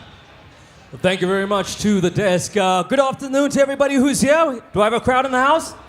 Yeah, okay, there we go. Everybody's still very low energy waiting for their KFC to get them excited. So guys, we're getting into the second round to figure out who of these two teams will join the team that managed to do it in the first game. Ronda Bosch are in the final. Will it be Parklands or St. John's? Or will one of these teams drop into the third and fourth place playoff, which will be happening later today? So let's get into introducing you to your players. We're starting with a team that is none other than Parklands College. Make some noise for Parklands College. All right, there we go. I'll take those. It's the early days, led out by Take. This is the team looking to do the business. Look at them looking ready for action. Already got the crossed arms. And so we have Parklands on stage. I want to introduce you to your opponents. Now, I was a neighbor to these guys. I was just down the road from them. I'm a teddy bear. So, no love lost between us and the likes of St. John's as a former KS boy. I don't know how I feel about them today winning. Are you going to do me a favor and heap more misery on them?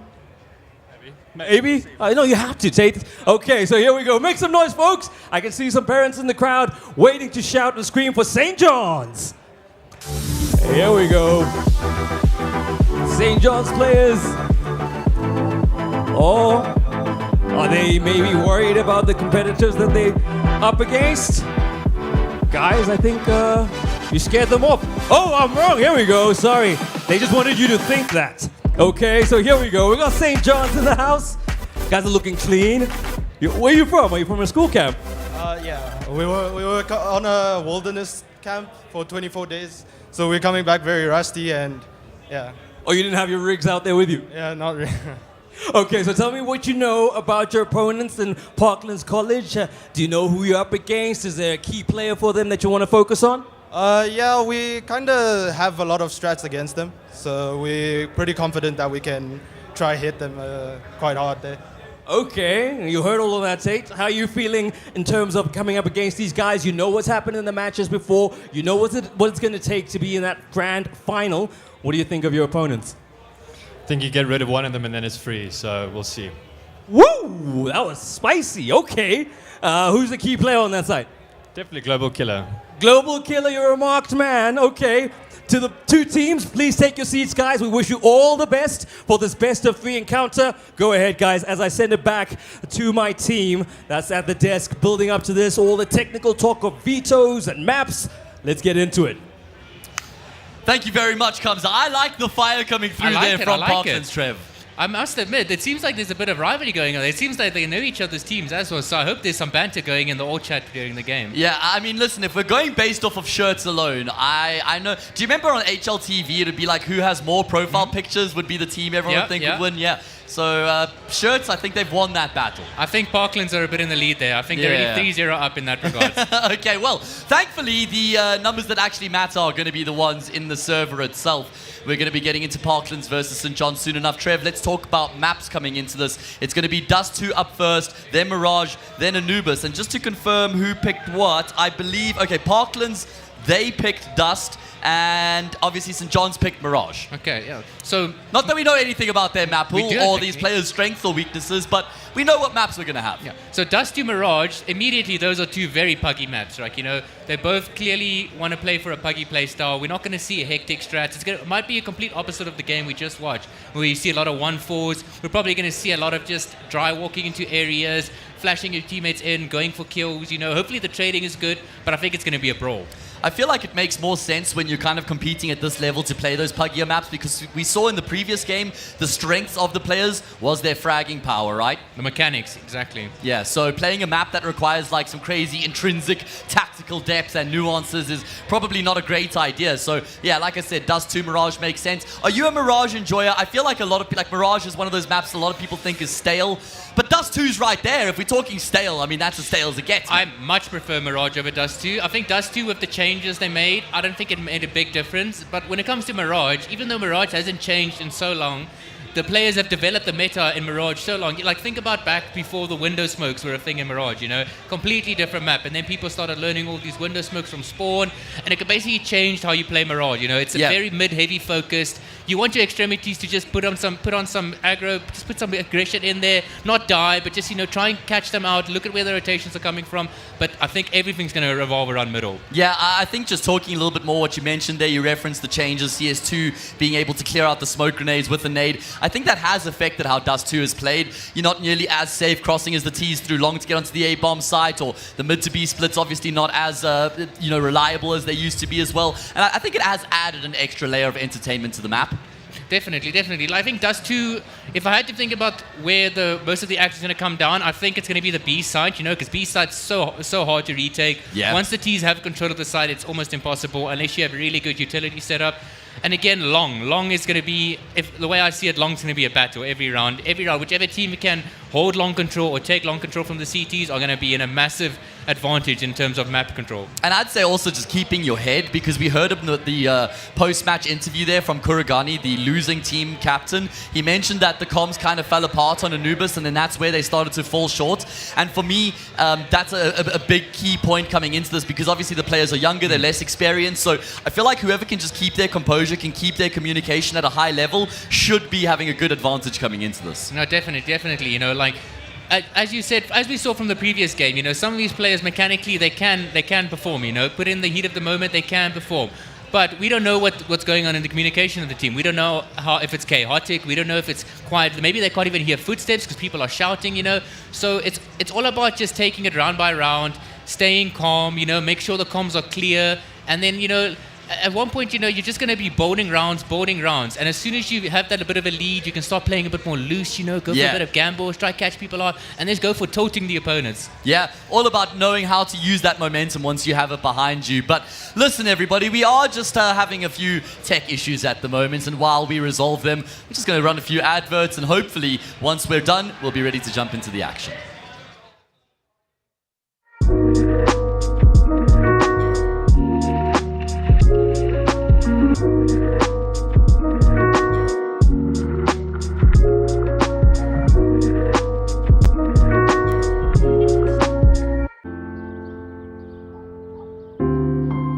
I don't know as yet, Ma. I haven't decided, really.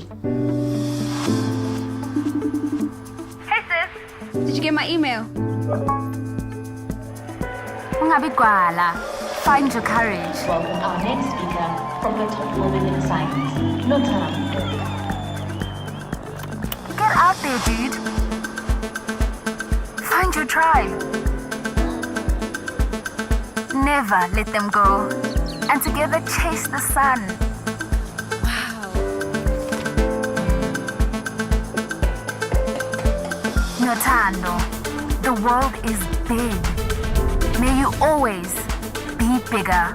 I'm proud of you. Dad, Mom. I know. Telkom. Possible begins here.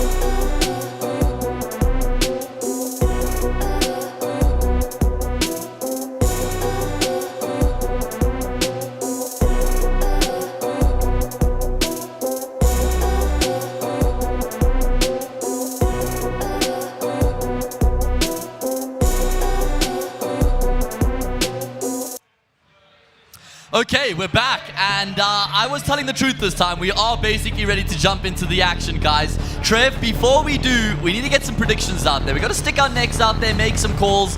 Who's going to win this one, mate? Based on your vast knowledge of both of these teams. Yeah. I'm not the most familiar with both these teams, but looking at the interviews, I have this weird feeling that I think Global Killer is going to pop off. Ooh, so I'm going to go 2-0 okay. St. John's. Whoa, all right. I was going to say, based on the confidence from Parklands, I'm going to back them. So I'm going Parklands, you're going St. John's. Elusive, who are you going to predict? Well, Hayes, I'm very experienced and I know a lot about the game, so I'm going to also go with St. John's. So there we go. Here we go. So I just did a elusive prediction for him. Fair enough. Okay, well, I like to be, we make predictions. I like to be a contrarian. Yeah. Shake things up. Just bring something different to the conversation. It's boring if everyone always goes for the same team. You even did a scoreline, mate. You really stuck your neck out there. I have a read. Okay, he's got a read. All right, well, welcome everybody. We're here getting into the second semi-final of the day. Telkom VS Gaming High School Esports League. Winner of this books themselves a date with Ronnebosch on Saturday. That's a hot date.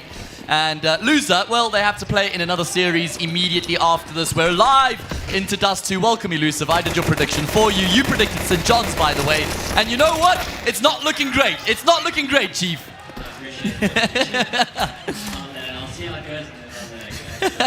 That's a Stratus all this time, though, with St. John there. 5-man pistol up middle CT. I love watching it. Even though they lost a round, I like it. You really like that? I love it. I feel like Bravado used to do a pretty similar pistol around CT side where you guys would fight mid and fight short. Boost a couple players up CT side and then just swing mid.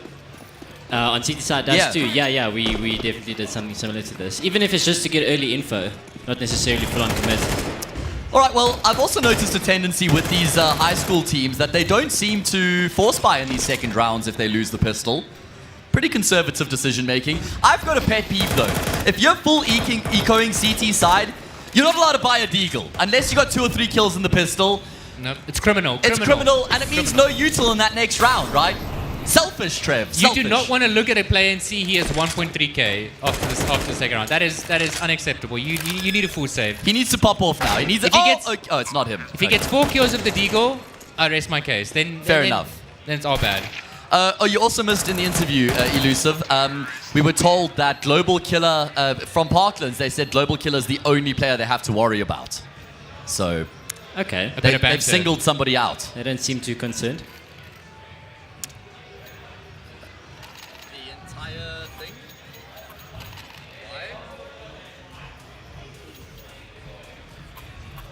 All right, well, apparently it's been a false start, fellas. The word on the streets is that those were just some warm-up rounds. I feel like Parklands are going to feel a little bit hard done by that. They are definitely going to feel hard done by that.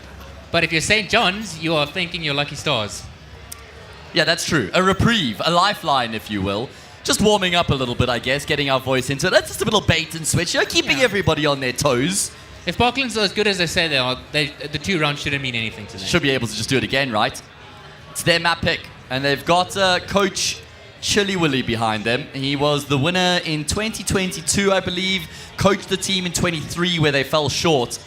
And now they're looking for a second title. I'm pretty sure the only team who has 2 HSEL titles is Paul Ruiz Gymnasium. So whoever wins here should be able to get themselves a second. And it's going to be numbers towards long this time for the T side and a pretty similar start to the round. Yeah, he bought a molly on pistol round, which isn't really something you normally do. If he threw his molly maybe a second earlier, it could have really impacted the round. But unfortunately, the T's were ahead of it. Doesn't make a difference. Yeah, I don't think they dropped that molly to the guy with the best spawn. It makes that 1 second makes a difference. How much do you guys lean into the spawn-based approach on the CT side of Dust 2? As we can see, this pistol round should be a formality from here. Do you like to play spawn-based Elusive, or do you think that players should have set roles? Dust 2 is spawn-based. Like, if T side, CT side, if you've got T side, you got the long spawn, you can go for that pick every single time with the good pop flash, and the same thing, CT side, if whoever's in the long spawn, I mean, we used to have a protocol, even if you are the B anchor, you have the long spawn, we make sure that you have a molly, even if it means we can drop it to you now, but previously you couldn't, so you had to invest, and sometimes it means you don't even get the gun that you want, just to get that molly down early so that we can get that long control. I feel like long has been one of the evolutions. We spoke earlier, Trev, about micro evolutions within a map, and I feel like the battle for long is one of those evolutions because it would always be CT's molly long, T's have to wait. Now it's T's extinguish smoke, they smoke elbow or the corner there towards long, and that gives them the space to push out, and then the CT's adapt and adjust, and you just have this evolution that takes shape, right? Yeah, no, like when we were talking about Vertigo earlier, we were talking about how important A control is to that map, and this is the same thing on Dust 2. Like long is basically the A ramp of Dust 2, where majority of your fights where it's not 1v1 is going to come to long, and whoever gets the control or keeps the control is going to be in a really strong position in the rest of the round, because they can basically, when you have long control, the CTs have to either try and take it back or they have to completely give it up, play towards short, and if you can identify that the CTs are going to make a play towards short and you're ready for it, you're setting yourself up for a very beautiful round. Shaka's going to save a gun here, which is really important, though. Really I like important. Gets 2 kills, gets an AK, escapes with the AK. That's really good for the economy. We didn't see a huge amount of emphasis on the economy in the previous series. We saw quite a few, rounds where players would go for retakes that were basically unwinnable, or hanging around for exit kills where it's just not worth it. Of course, that comes with experience and a deeper understanding of the game. So, going to keep a close eye on this particular series and see how much attention is paid in that direction. Let's see what they do on their first round here from St. John's. Very important to set the pace here. And they've played pace with every single round so far. Is this, I just want to check because I missed the first segment, is this the debut for both of these teams? No, Parklands has played at a number of HSELs before. They've won in 2020, made the finals in 23. I believe for St. John's it is their debut though. Okay.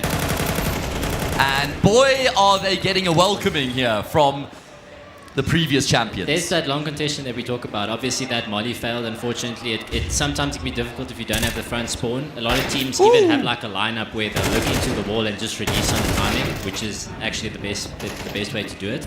But as soon as you get that long control, it just opens up the doors for the T side. You don't even have to use it. Just having it forces the CTs to do something. Yeah. Also, when it's the first round like this, as the CTs, they didn't throw nearly enough flashes towards long. Even if the Ts aren't taking long, you need the molly and you need the flashes to come in off spawn. They need to be on the timing base. Usually it's around 144, I think. 154, 144, where you want to throw those flashes because that's when the best spawn of the terrorist will be able to get out the door already, which is exactly what happened there. The guy came out and he wasn't blind at all. Like there, he's shooting 2 people without him being blind a single time. That's not something that should happen. The CTs really need to try adjust that. Speaking of these long contests, have you ever been on the receiving end of the T's run boosting someone too long? Because then that guy gets there way before you think you get there. Yeah, and his goal is just to get to blue container, right? Or he's an AWP and he just posts you. Okay. You come around that corner and you're dead. Bang. Yeah, AWPs were just not a big feature in that previous series either, something to keep in mind. I will say, Parklands are just smothering St. John's right now. And I love this type of a style. If you completely back yourself against your opponent, run at them, bully them, and force them to respect you, right? Yes. Or get them to force you to respect them rather and play a little bit more textbook kind of Counter-Strike. This type of style, sometimes can paint a picture of there being a much larger discrepancy between the two teams than there actually is, because one team can just feed off of the pace and the confidence that they're building and the momentum. And, we've been on the receiving end of teams that are arguably, lesser teams, but just because they get the ball running and they're playing aggressively and they're landing those early engagements, it makes it very hard for you to get back into the game. Yeah, I know. You can see from how Parklands are playing that they clearly think they're the better team. Yeah. And so they have no reason to they're going to set the pace, and if St. John's can't keep up with it, they're just going to run over with it. It's up to St. John's now to either slow the game down by stopping Parklands' aggression, or trying out their own aggression somewhere else where they can get some map control, get some kills, get the ball rolling, Yeah, even, if you're playing against someone where deep down that you are the better team, like you have no restraints. Like you can just do whatever you want. There's no textbook. Like you can actually make mistakes, and as long as they're not punishing it, you've got no reason to stop. So you can play a bit of animal CS if you want. That's what I was saying. You can keep up with it until your opponent forces you to respect them and then shift into another gear. I really like this though. It's something that teams don't do often enough. It's just instantly walking up catwalk, pop flashing and bursting off of it, because there's been such a big contention towards long. Now I just want to see some util. I don't see any flashes over, but they're stepping together and trading effectively. So really good spacing. Yes, very, very good. This is what I expect to see from, the finals. Yeah. looking good right now, but there's still a job to be done to finish it off. Global Killers MP9 able to inflict damage and find a frag. It's looking good here for St. John's to get their first round on the board. Sci-Fi can't connect. There's so much going on right now. Barely any health for the two players left alive for this T-side. Melons or Arnellons? Oh, is that an M? Is that the R and an N? I don't know. It doesn't matter because he's going to find both the kills anyway. What is his? It's RN? Arnellons. Okay, thank you. It's why we work as a team, guys. Teamwork. I thought it was an M though, like the R and the N kind of. Maybe the R and the N are supposed to be an M, and it's just a quirky way. I'm gonna go with Melons. I like Melons more as well. It rolls off the tongue a bit better. That's a very important round for St. John's. A very important 1v2. It's also gonna give his teammates some confidence, you know. Like now you actually have a round on the board. You're not just getting steamrolled. Speaking of though, I'm very impressed with Sci-Fi so far. He's very crisp aim. Seems like he loves to be an entry fragger, which is something that this country really needs, is someone that can take initiative, go for the entry frags. Now, though, it seems like Parkins are going to switch it up, go a bit more slower, completely leaving long open. Yeah, one thing that I think is always important as a T is just to create some sort of presence towards long to make the CTs, even if it's just throwing a corner smoke or throwing a flash on the timing when a T can be there. It just forces the CTs to panic a bit and use a bit more util. Right now, obviously, they've got that long control, so they know they don't have to worry about it. It's a B split coming in. Clear as a B split coming in. CT smoke. This is the hard part about being a B split. I don't know about that. Is this 4 seconds of you trying to get from middle to the bomb site? It's so awkward, so right? hard. Yeah. You get spammed through the smoke, they can nade the smoke.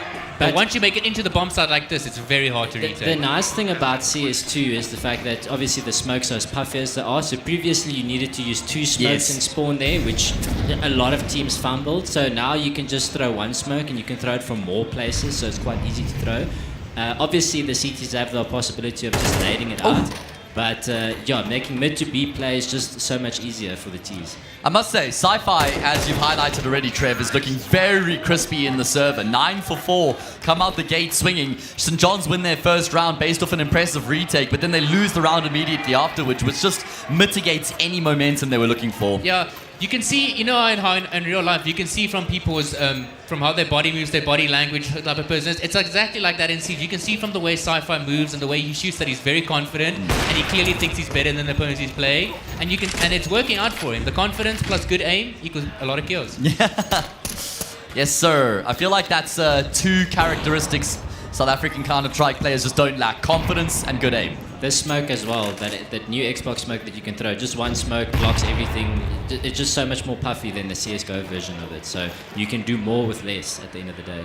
Okay, first time we've seen the AWP at the disposal of the CT side, and Global Killer locks down the angle, able to find a frag. Are they going to head in that direction? Something that can happen sometimes if you think that there's just one player on the opposite side of the server who is the main guy you have to worry about. You see him on one bomb site, you think we just got to go somewhere else, and sometimes that can be a little bit of like a negative mentality to have. Either way, kills just roll through here for St. John's as they look to double up their round count. The lack of flashes is really showing here. They didn't have any flashes when they were trying to go up short. They decided there's an AWP short, we have no flashes, no point going into the AWP. Let's try to go to B, but they got caught crossing, and now they're trying to get onto the B side with very little utility. Should be a clean round for St. John's. If they could get a bomb plant out of this, that would certainly be welcomed, and it looks like Penguin will be able to activate the C4. Oh, I got a little bit nervy there once he rounds the corner. I do like the way that Parkins have been playing their T side so far. Like they created a lot of pressure towards long at the start of the round. They're still throwing util towards long, but they're going towards middle, or they're going, towards fast top or lowest to middle B splits. So they've been varying it up quite a lot. It's not just the same thing over and over. The Xbox smoke, the long corner smoke. They know their basic utility. Yeah. One thing though is that 5-manning towards top has never been strong. Like the meta of throwing those smokes. That smoke off all the way from like long through towards the side, that actually gives them the opportunity to cross from catwalk all the way through into the A bomb site. Like we haven't seen teams do that very often.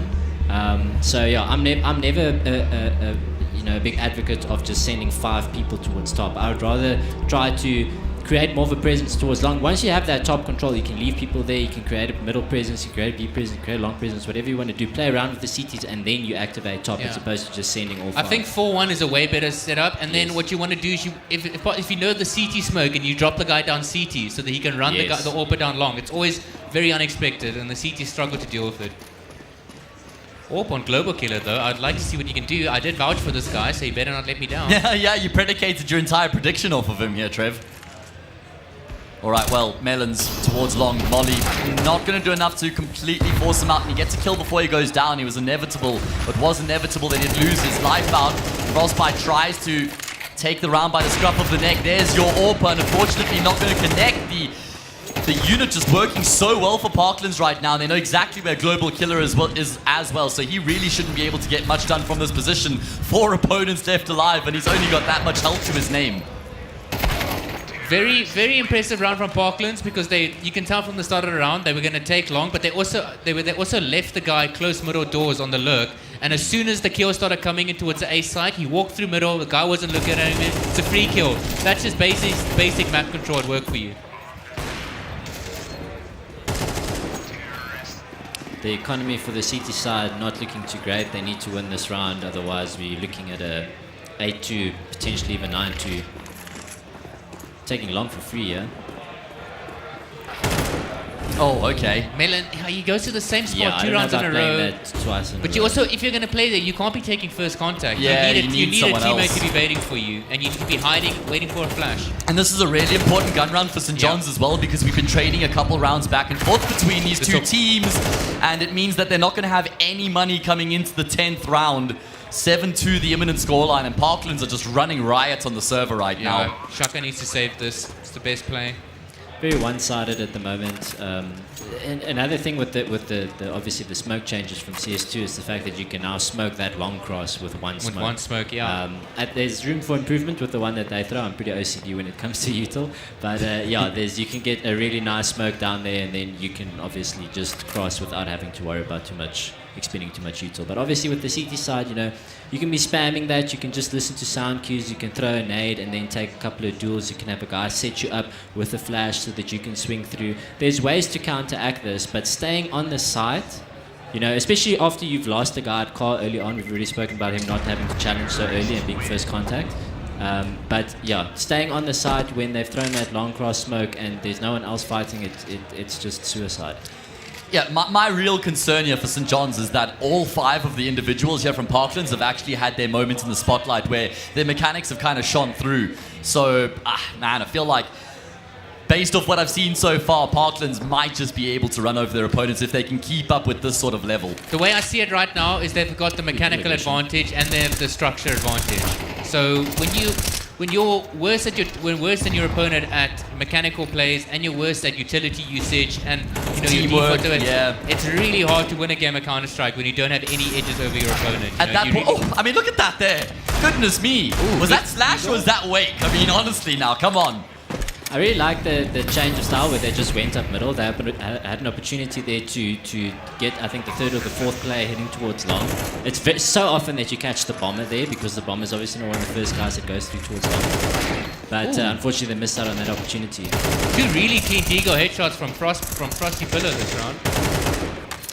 Have you heard about people talking about like turning their pillow over when they're asleep so that they can sleep on the cold side of the pillow? Is that a thing? Oh yeah, I do that all the time. It's awful I don't think sleeping on the hot side. I don't think I've ever experienced that phenomena before. Don't you like when you lie in bed and your pillow is just so hot that you can't fall asleep? I sleep with the fan on though, so that's probably why. That's cheating. Some of us generate a bit more heat. Yeah, or some of us are married men and they, share a bed. Yeah. And like Trevor and I, forever alone, baby. Sag.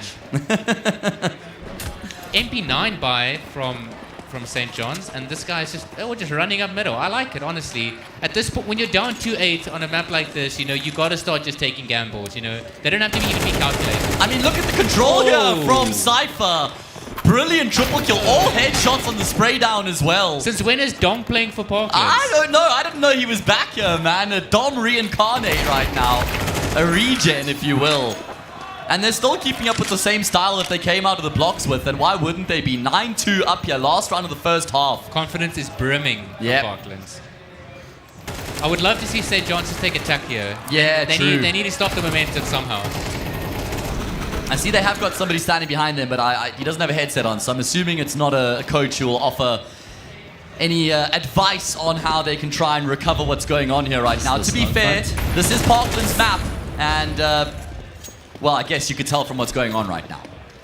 Yeah, it's that classic long fight we were talking about. Ideally, you want two guys swinging there with the third throwing some flashes. You could see that the first guy out was blind. He just that flash was half a second too late, unfortunately. You also want more than one flash. You know, you want the first guy to drop both his flashes backwards, so that the third guy has multiple flashes. You can throw 3 flashes. Oh man, unfortunately the trading has been so good for Parklands that we're just not seeing any multi-kills coming through from the St. John's players when it's so desperately required. Frostbite as well will be taken down. Yin Shaka looking to be the difference maker, but a Cypher in the right place at the right time will finish off that first half with 15 kills to his name. What a dominant display coming through.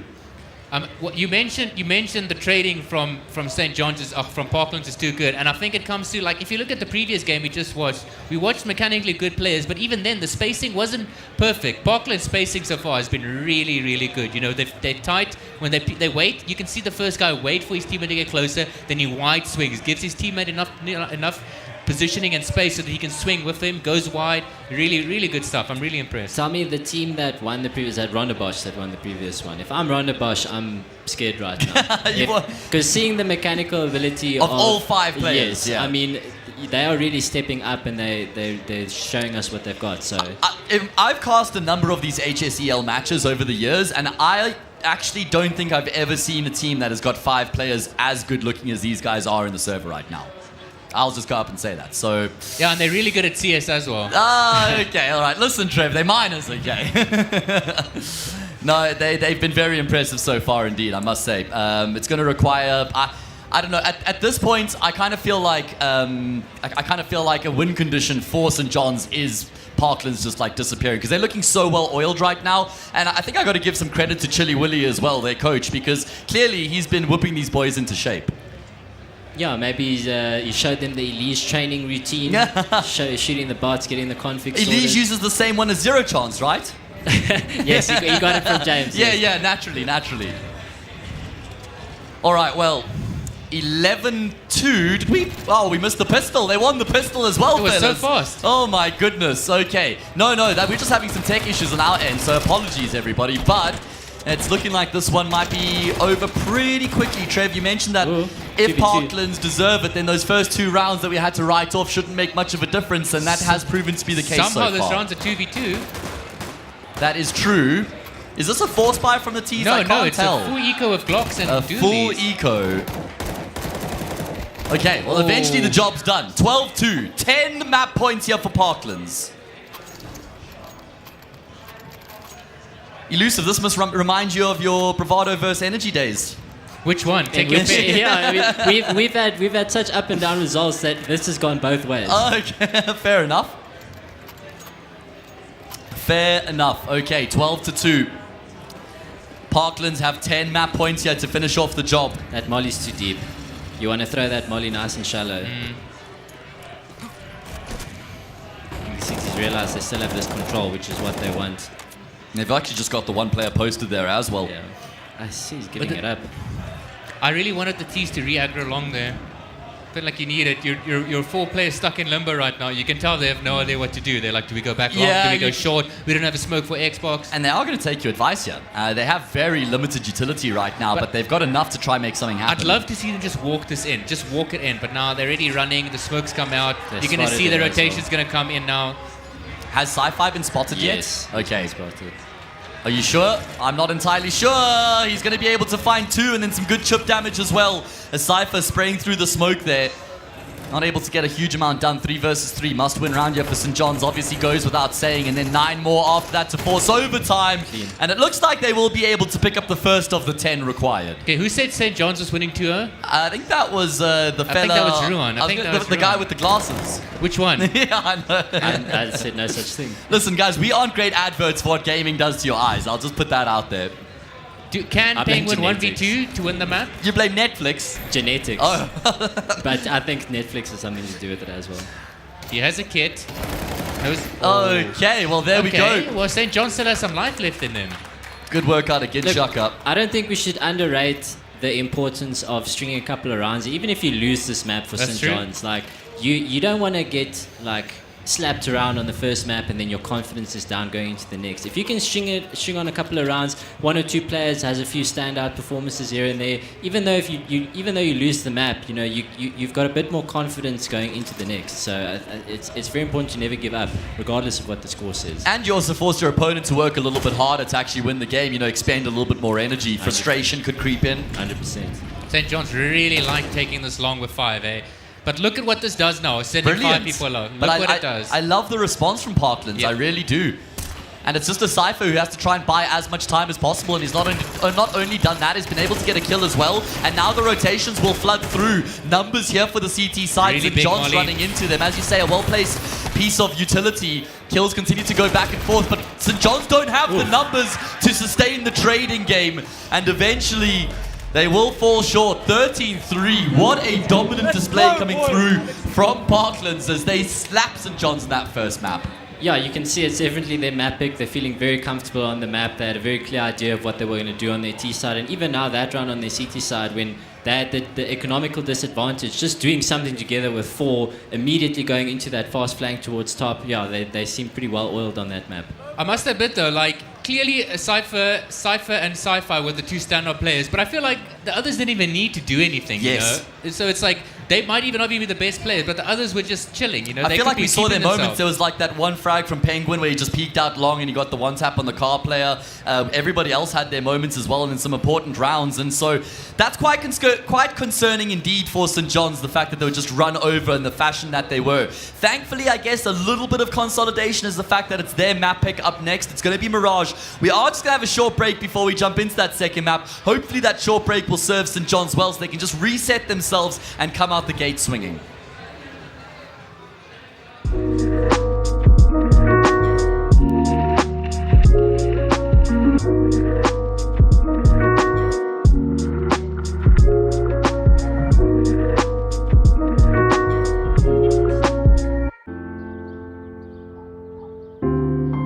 I don't know as yet, Ma. I haven't decided, really. Hey sis, did you get my email? Ungabi gwala. Find your courage. Welcome our next speaker from the top building in science, Notam. Get out there, dude. Find your tribe. Never let them go. And together chase the sun. Wow. Notando, the world is big. May you always be bigger. I'm proud of you. Dad, Mom. I know. Telkom. Possible begins here.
Okay, we're back and we're going to be getting into the second map of the second semi-final soon enough here. Comic-Con Africa 2024. Fellas, that was a domination on the first map. It was Dust 2, which is generally regarded as a puggier map. And now we go to Mirage, which is also a puggier map. So Elusive, surely that spells some trouble for St. John's. Yeah, if I'm St. John's, I mean, this is their pick, so obviously they should feel confident on this map. Hopefully they've got something up their sleeve. But as you say, it's a very puggy map.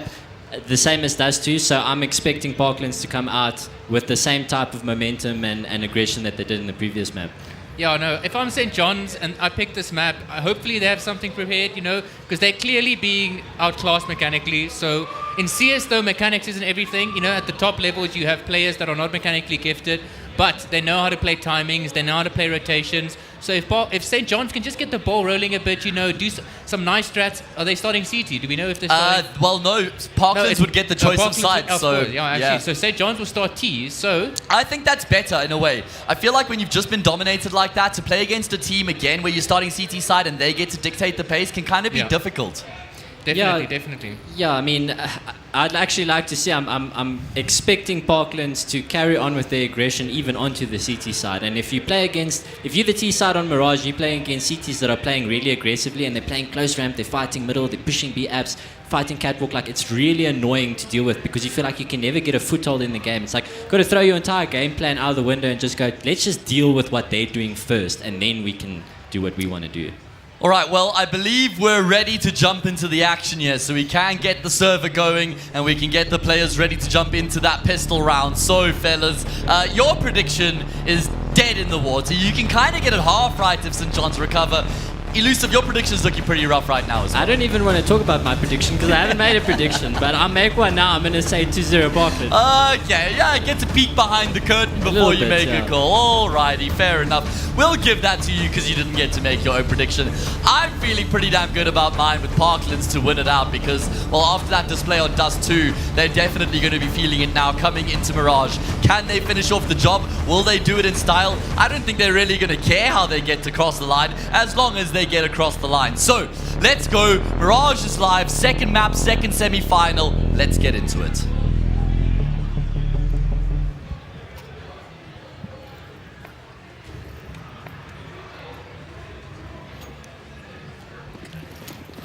Is it just me or is there no kit on the CT side? Is this the second time we... Yeah, there's no kit, you're right. It would feature at the bottom of the HUD, and they have come into this pistol without a kit. It's not the end of the world for me. If you're going to play retake, then it's non-negotiable. But they have kind of covered all their bases off the bat. Yeah. They do have a double side setup going as well. You know, you have the guy hiding under dark. So if Sci-Fi can just take can take first contact here, bait for his teammate under dark, it could be really bad for St. John's. We have some Uto coming in there now. It looks like it's a stairs and a jungle smoke. Very basic. So we're looking at a Palace Pop here. Very, very basic stock standard pistol round strat. Oh, the problem with this is they took so long to set up that the CTs were kind of able to figure out what was going on. So the rotations are ahead of the game. They're trying to plant the bomb without having cleared out triple as well. A bit of a problem. That's delayed proceedings. At least they will be able to activate the C4 here, but they're down by a man and they haven't really been able to get back to great post-plant positions. I love that Penguin's not overplaying his hand here either, just slowly edging his way forward, but he's had his head ripped off and Global Killer and Sandwich got in the frag as well. 1 versus 1, no kits in play. We've discussed that already. Could be a difference maker. 100%. This is where the kit makes a big difference. And the T's, obviously, they don't know this, but you got to play the time in this situation. Unless you're just going to one-tap him, that also works. Let's go. That's what I like to see from St. John's. Very good round. You know, they clearly had a game plan coming to that round. They had a full strat, double smokes, try push towards CT. The trades didn't go in their favor at the start, but they definitely brought the round back. Some really nice kills. I would have really liked to see the guys from Parkland. There was a guy at stairs and I think a guy close to jungle, just pushing through those smokes because you already got 2 kills on the entry and you had a guy alive on the side. You need to go in there and you need to help them. It becomes very brawly and chaotic, but you got the advantage in that situation. You're going to catch people off guard. It goes against the nature though, because you don't want to push through smoke grenades, but that's where you've got to throw the textbook out the window. Throw the books out the bag there, boys. I know that it's school time on Monday. One thing to note here is that Parkland went for the full save. Oh, a knife here would be really good if you can get a knife. Oh, okay. Kill doesn't come through cleanly enough to stop the bomb plant. I mean, He'll get run over afterwards, but you take 2 kills in a round in which you've invested nothing. Like what I was saying, Parklands went for the full save, and if I was playing in a team and I just 13-3'd someone and we lost the first round, I would 100% call for the buy because of the confidence. But Parklands are clearly playing, they're trying to play the long game here, they don't want to take any unnecessary risks, so they get for the full save. They know in the long game they are the stronger team, and that's the kind of stuff you want to see from these young teams, the discipline. I like the fact that they also they bought the SMGs and they used it in the bomb site, where the B bomb site, which is where it's going to have the most impact. Close range duels, they bunched up with numbers and they went in there. They had pretty good spacing. Obviously, when you get that kill on balcony, it's very seldom that you're going to clear another guy there. So, unfortunate, but ultimately they walk around with the. Seems like they're doing a 2-2-1 default here. It's a very you don't really see this default a lot. Generally, you'll have one guy towards the A side. You'll have majority of your numbers towards middle. You have a guy towards B. But it seems like St. John's definitely have a plan for this round, because they have 2 people taking a lot of contact middle. And there's no smokes, no Yeah, I window was going to smoke, no top say, middle smoke. it's very easy to punish what they've just done if you have an AWPer in Sniper's Nest or something like that. Either way, able to get away with it for now. Parkland's playing a very standard CT setup. I feel like on Mirage, there's nothing wrong with it. You can definitely get away with it. The early middle info, if they're not going to smoke it off, you can peek it, and then you don't need further info. A lot of space taken on the A bomb site by St. John's, though. This is really hard to do if the CT if you're not prepared for it. Yeah, Ginshaka tries to make a move on the opposite side of the map, but doesn't work out for him. Kills continue to come through for the CT side. Tone's doubled down. Where's that smoke for the cross, fellas? Instrumental part of the strategy. Goes amiss and it costs them heavily. Frags continue to roll through here, and Parklands steamroll their way to the first round. Five alive, very good for the economy. I don't know if it was an economical thing that they just didn't have enough smoke, so if they maybe, I didn't see a missed smoke there, but you definitely, if you're going to be swinging 2 guys out of top middle against another gun round, or guns on the CT side, you want at least a top middle smoke or window smoke with some flashes to back it up. No jump binds anymore, boys. Well, apparently in CS2, I've been using the jump binds. Obviously, haven't played in a couple of months. I know they implemented a rule where you can't do it anymore, but apparently in CS2, it really doesn't make a difference. Your probability of failing it is almost 0. Okay. Yeah. Really jump throws, it's all apparently really easy. I like that Tone. He saw people come out middle there from window, and he didn't keep on fighting. He saw that there were 3 of them. No point fighting 1v3, fall back, play the numbers. You've got to have that understanding of knowing when to pick and choose your fights, when to preserve your life. And it's looking really good right now. They're not directly contesting middle, but they're still having some sort of control. Yeah, it's difficult when you get middle control like this, and you think you've got middle, but you don't have catwalk, you don't have connector, you don't have windows, so you don't really have a lot of middle, you don't really have avenues, and you feel kind of in limbo, and then it gets difficult to play around that, and that's exactly where they are right now. And look at the HPs, they're not looking too fresh in this round. Nice boost up here. Melons is going to get the timing on Tone, who was kind of bobbing and weaving back and forth between connector and window. Awareness issue. But a Cypher will at least get a kill to restore the man advantage here for the CT side. They're still having some troubles in the round. Low health on a couple of these players, but St. John's are still alive. Yeah, considering the economical difference, they're actually doing a really good job at keeping this round close. That's 2v2. Can go either way. Shaka has an AK and armor. He can step up hard this round. His team needs it. Time is the problem, though. Are these footsteps audible? I don't think Penguin was close enough. Sci-Fi with the job to do. They're just going to be charging straight into the Zay bomb site on the jump spot. He would have seen them crossing, but can't do a huge amount about it. Won't be able to stop the bomb plant, that's for sure. They should know that he's the only guy here if he's playing retake CT like this, so the rotation should be coming in somewhere from the B side. Actually feeling pretty good about St. John's chances right now. Who's going to be able to unlock this retake? That's the question. Penguin and Sci-Fi looking to try combine, and the timing's really good on the swing there from Penguin. Good crosshair placements as well. I really wish St. John's just decided to 2v1 the guy CT there, isolated him, because they got the bomb down, and they don't know where the rotation's coming from. It could be connected, it could be behind, it could be jungle. So I think there was like a 5-second window where they could have maybe gotten the kill on the CT guy, traded 1-for-1, really giving themselves a better chance of winning that round. But you had to force a fight there, you're right. But not a bad round considering the economy they had. Is that a scout I see on Global Killer? Yes, sir. I would love to see where he goes with the scout. But what my concern is, in the previous round, he ecoed while the rest of the team spent all their money. And I thought maybe he's thinking long game so he can get the AWP, but now he spent all his money and a couple of his teammates have saved. And this is just like bare minimum basic fundamentals when it comes to being successful at this game. You can't be disconnected in this sense. There's a reason they call it a tactical shooter. Again, look at the money on the T side. They invested into this round, but they don't have any util. They decided not to buy util. They've got money left, but they didn't buy any util. They went out of middle again without any smokes. And if you're in a situation where you got a 4-spy on your T side and you have no util, then just going out of middle is not really the play. Contacting towards A or B would definitely be a better goal. Yeah, 1.7 on Frosty Pillow as well. That could have been some extra util, a window smoke, a molly for connector. Global killer going for some style points. Who's the best scouter we've ever had in South Africa? Me. I'd say Trevor. Unironically? Yeah. I used to be really good at it, but I kind of lost it during the end. I'm trying to think who else was really good on the scout. I think Detriny was also really good. He was also good at the scout, but you just did animal things. Yeah. Unholy. I did the jumping no-scope stuff. That was my forte. And the wide swing, because the scout's obviously a lighter gun, so you swing out Good super movement wide, speed, yeah. and you go against an AWP, which is, he's posting that angle, and then you swing past him. Known locally as the Boerbeek. The Boerbeek. Okay, well, we're going to keep that one in mind Nice going into the little rest of the crossfire there. weekend. Remember, for anybody who's just joining us, guys, this is day one of the Telkom VS Gaming action. It's the HSEL matches, High School Esports League. Tomorrow, we get into the big boy stuff. We've got 4 quarterfinals for the Masters. First game starts at 9:30 in the morning. So, got to be here bright and early to catch all the action. Kitsune versus Punishers, our opening game. And effectively, most people have dubbed that as the grand final itself, the real grand final. So, Definitely the 2 best teams coming into this tournament. If you look at online form, when you look at results, both of them really good. Punishers on a slight edge, I'd say, considering the recent results of the SCA. But Kitsune is a team that's been together for so long, anything can happen. Is that a tech pause or is it a tech pause? Tech. Okay. Tech pause, yeah. At least give St. John's time to talk over some stuff now. They really need it, Are they allowed to talk? During a tech pause, I suppose not.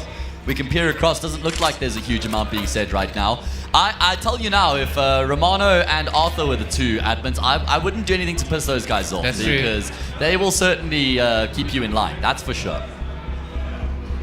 Yeah, Arthur's been hitting the gym, man. Like that rear naked neck choke while you're sitting there playing Bart Simpson style. Bart Simpson. That's a throwback. How many people you think here actually watch Simpsons from the surely it's still like a thing, right? I mean, I wonder how many guys on the stage right now know what the Simpsons What season are. are they on now? Season 450? Yeah, I don't know, man. The only one they're behind is like Naruto or something, isn't that? No, One Piece. One Piece, is that one? All right, there we go. Shows my anime knowledge. You went too incorrect. Yeah, I got an anime. Naruto's pretty old as well. We can talk while we wait for the tables. We can talk this into an anime podcast, dude. I'd leave that between the 2 of you, to be fair. I've never watched anime in my life. My favorite anime is like Avatar, but I always get told that's not an anime. I mean, it's an anime. I mean, who says it's not an anime? Like, gatekeepers. Has to be Japanese to be anime. Apparently. Yeah, look at the buy again for St. John's. Still, at least they're more on the same page, kind of. Still no util though. Yeah, it's true.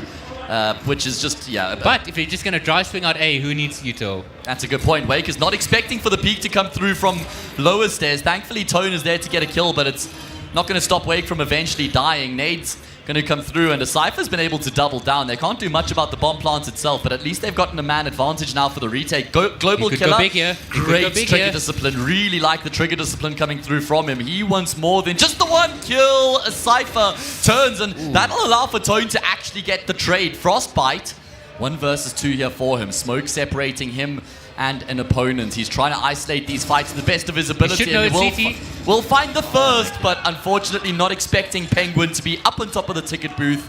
I mean, that was an eco round essentially, so a pretty good return for them. They half forced into that round. They had a couple of guns. The thing with Mirage is you can step out of ramp and palace and you can get those entries, but so you don't have to go in with util.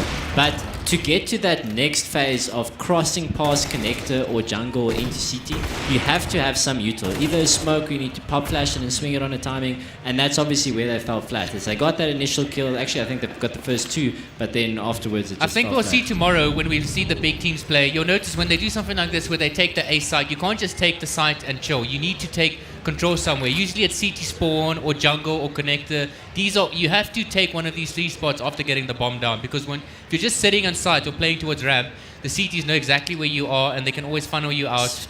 Very easy for them to find you. This could work out well for St. John's, especially with those 2 smokes, cutting off the 2 CT players. This guy is probably going to be going through. Good flash. Sci-Fi needed to get something done from his A anchor position. Unfortunately, it doesn't work out for him. Utility going to Really rain on big. in. Does a bit of damage there to Frostbite. Good control in CT. Now it's all about that post plant. Make sure you got good crossfires. Someone needs to help the CT guy. He shouldn't be isolated. Unfortunately, there he goes down. Oh, okay. And things start falling apart. Wake is the difference maker once again. Yeah, he's been able to find some really key kills on the CT side so far. And Frosty Pillar, this is not a great position to try and 1v3 from, because as soon as they know that you're here, it's really difficult to get a multi. And, well, Wake, he's dealing in multi-kills right now. That's a triple. I feel bad for St. John's because they actually had the right idea that round. They actually did a lot good around. The smokes were good, the flashes were good. They took the space in CT spawn, but the post plants are leaving a bit to be desired, you know. Especially with a plant at default, you know, when you plant at default, the only real guy that can play post plant is your CT spawn player. All your other guys are towards ramp and sandwich. They can't really do much. So I would have loved to see maybe a plant at triple. Don't take sandwich. Do a double ramp setup. Maybe bait one of your teammates there, and then let the guy CT spawn be the guy that ends the round. Okay, it seems like they're going for a fast B player, but there's still no presence towards middle. No real util being thrown. And the CTs have everything they need to stop this. Yeah, the crossfire is perfect. They've got two players here. Utility usage very good as well. If you're St. John's, you probably cancel. I think they should have cancelled once they lost the first player, but they're going to continue to commit. Now they're going to make the call to try and pull the plug, but so much damage has been done. Oh man, how do you recover the 3v5 from here? There's plenty time to try and let this round sit and marinade. Look, you can condition a team to only have one person, one CT on B, so then these B rushes are viable, even if the CTs have a good economy. But they haven't really done... Okay, yeah, they've done quite a few plays towards A, but, you know, Parklands have a solid two-man B setup, and they've got all the util they need to stop this. So, you know, it's you're putting yourself in a very risky situation trying to rush B. I feel like B rushes, the chance of a B rush actually being successful is incredibly low. I feel like you generally see teams, you know, they walk the entire way and they still burst, but it's not a rush from spawn where you're running the whole way through. They pop, right? Because then the catwalk player gets the info super early. He can join up with the B anchor. You know, maybe send one guy A, drop a couple smokes, smoke stairs, smoke jungle, and then try pop into B. One thing that I like about, I watched Navi play recently, and what they do is they smoke off top, middle, window, and bottom connector. All three of those smokes they throw immediately. Every single round, and then basically while those smokes are up, you've got 20 seconds, and in that 20-second window, they are making a play. They're either hitting B, they're either hitting middle, they're either hitting A, and they're forcing the CTs to look for info, because if they don't do anything, then the next moment you've got 5 guys on top of you. I will say they have the extra layer of abstraction here in this round because they try go towards mid to keep the catwalk player focused there, but unfortunately the guys coming through apartments haven't really been able to uphold their end of the bargain. Nice double kill on the entry from Global Killer. He's looking for more, and he's actually been able to cross the cat player, so at least he's going to get a bomb plant out of this. Shouldn't be able to get anything more though, right? Can he invoke the ADM 1 versus 3 this time? Unfortunately not. I just really want to see, I don't know if it's just St. John's approach, but I really want to see them throw util in middle. I keep coming back to this.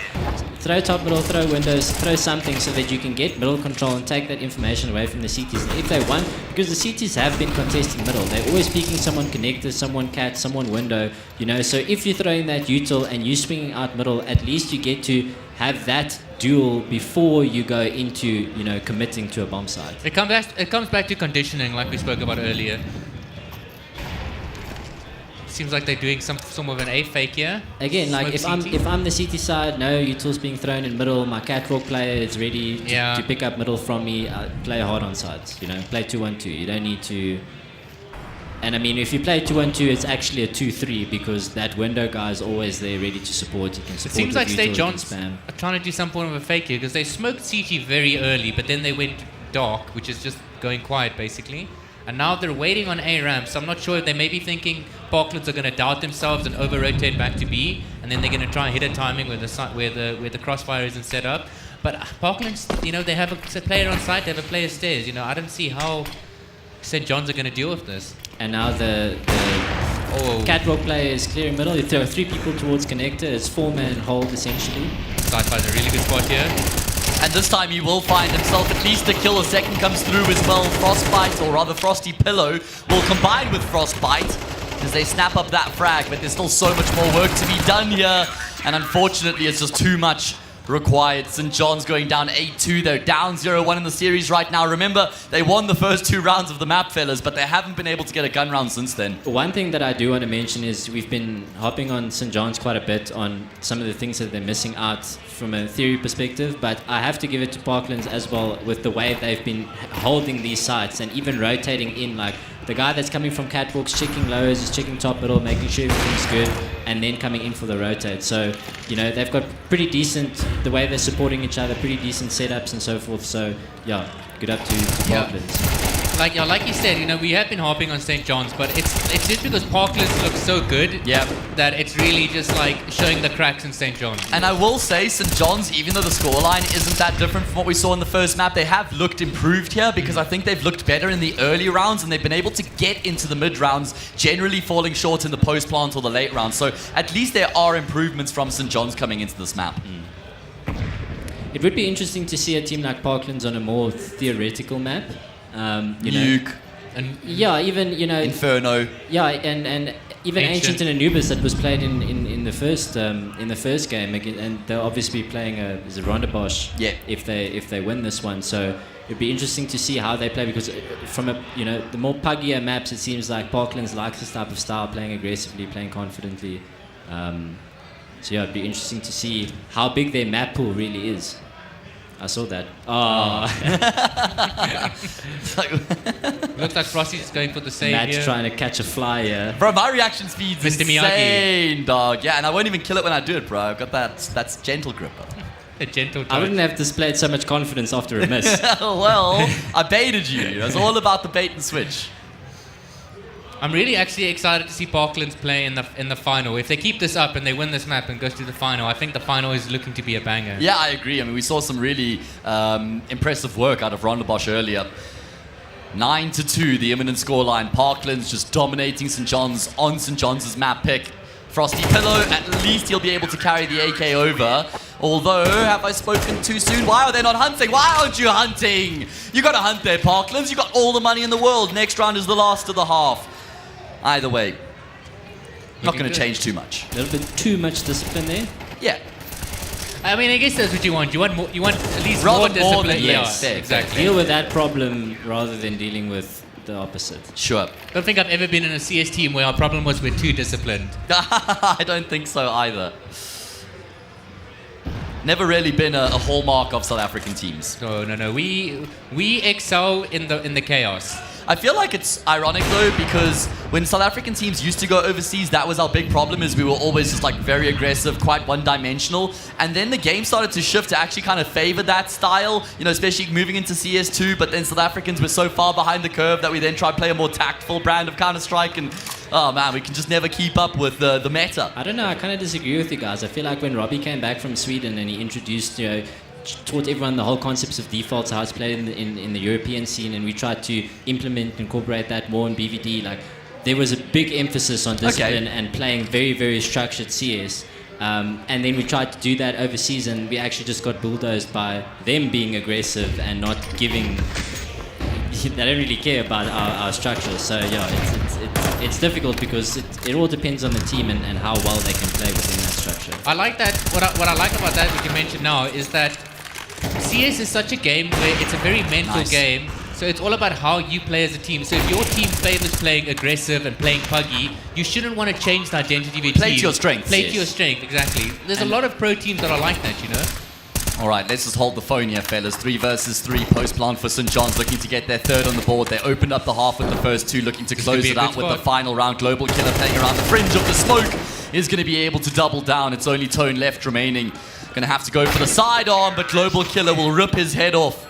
3 for St. John's. Not ideal, but they've got a fighting chance. Yeah, that last round is definitely something you need going into the second half.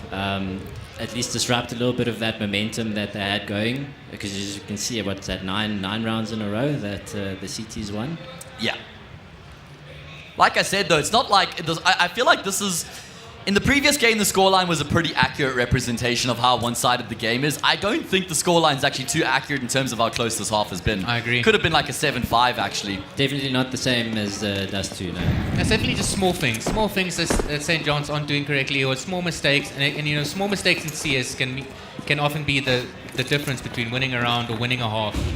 All right, well, here we go. Parkland's going for the brute force approach in towards the speed bomb site. There are numbers here for the CT side, but evidently hasn't made much of a difference. Global Killer will get the reload in just in time. Had his bell rung, and eventually Tone will finish off the job. Bomb plant going to come through, but St. John's are quite far forward here on their rotations. Takes Melons a while. Kill eventually comes through. Tone needs to clutch now.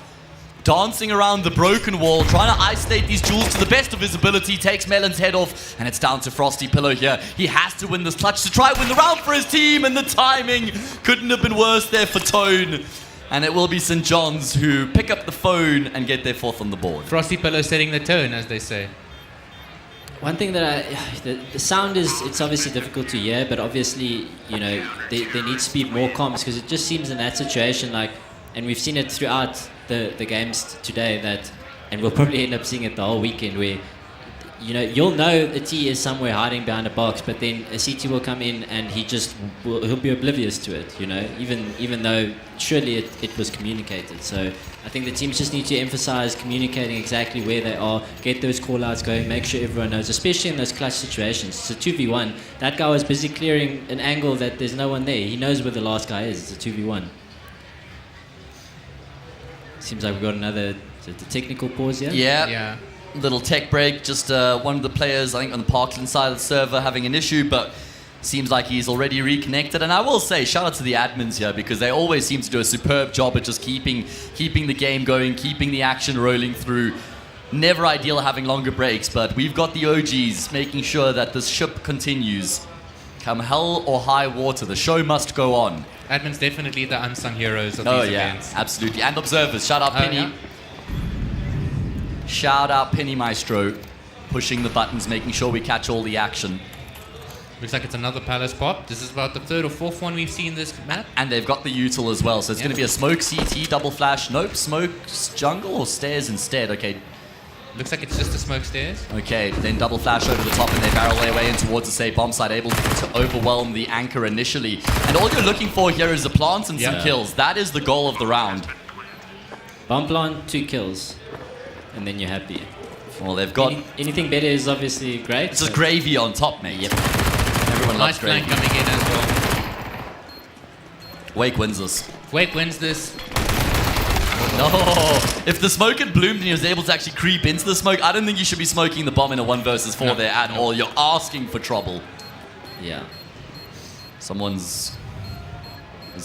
Oh, I didn't realize there was a player in the smoke defusing. I was like, okay, guys, let's not do a G2 now and just not anybody defuse the bomb. That would be a disaster. G2 on Nuke, does that bring back memories, Elusive? G2, Nuke. DreamHack Winter, 2018. Was that G2? It was a French team, wasn't it? I'm pretty sure. I think it was G2.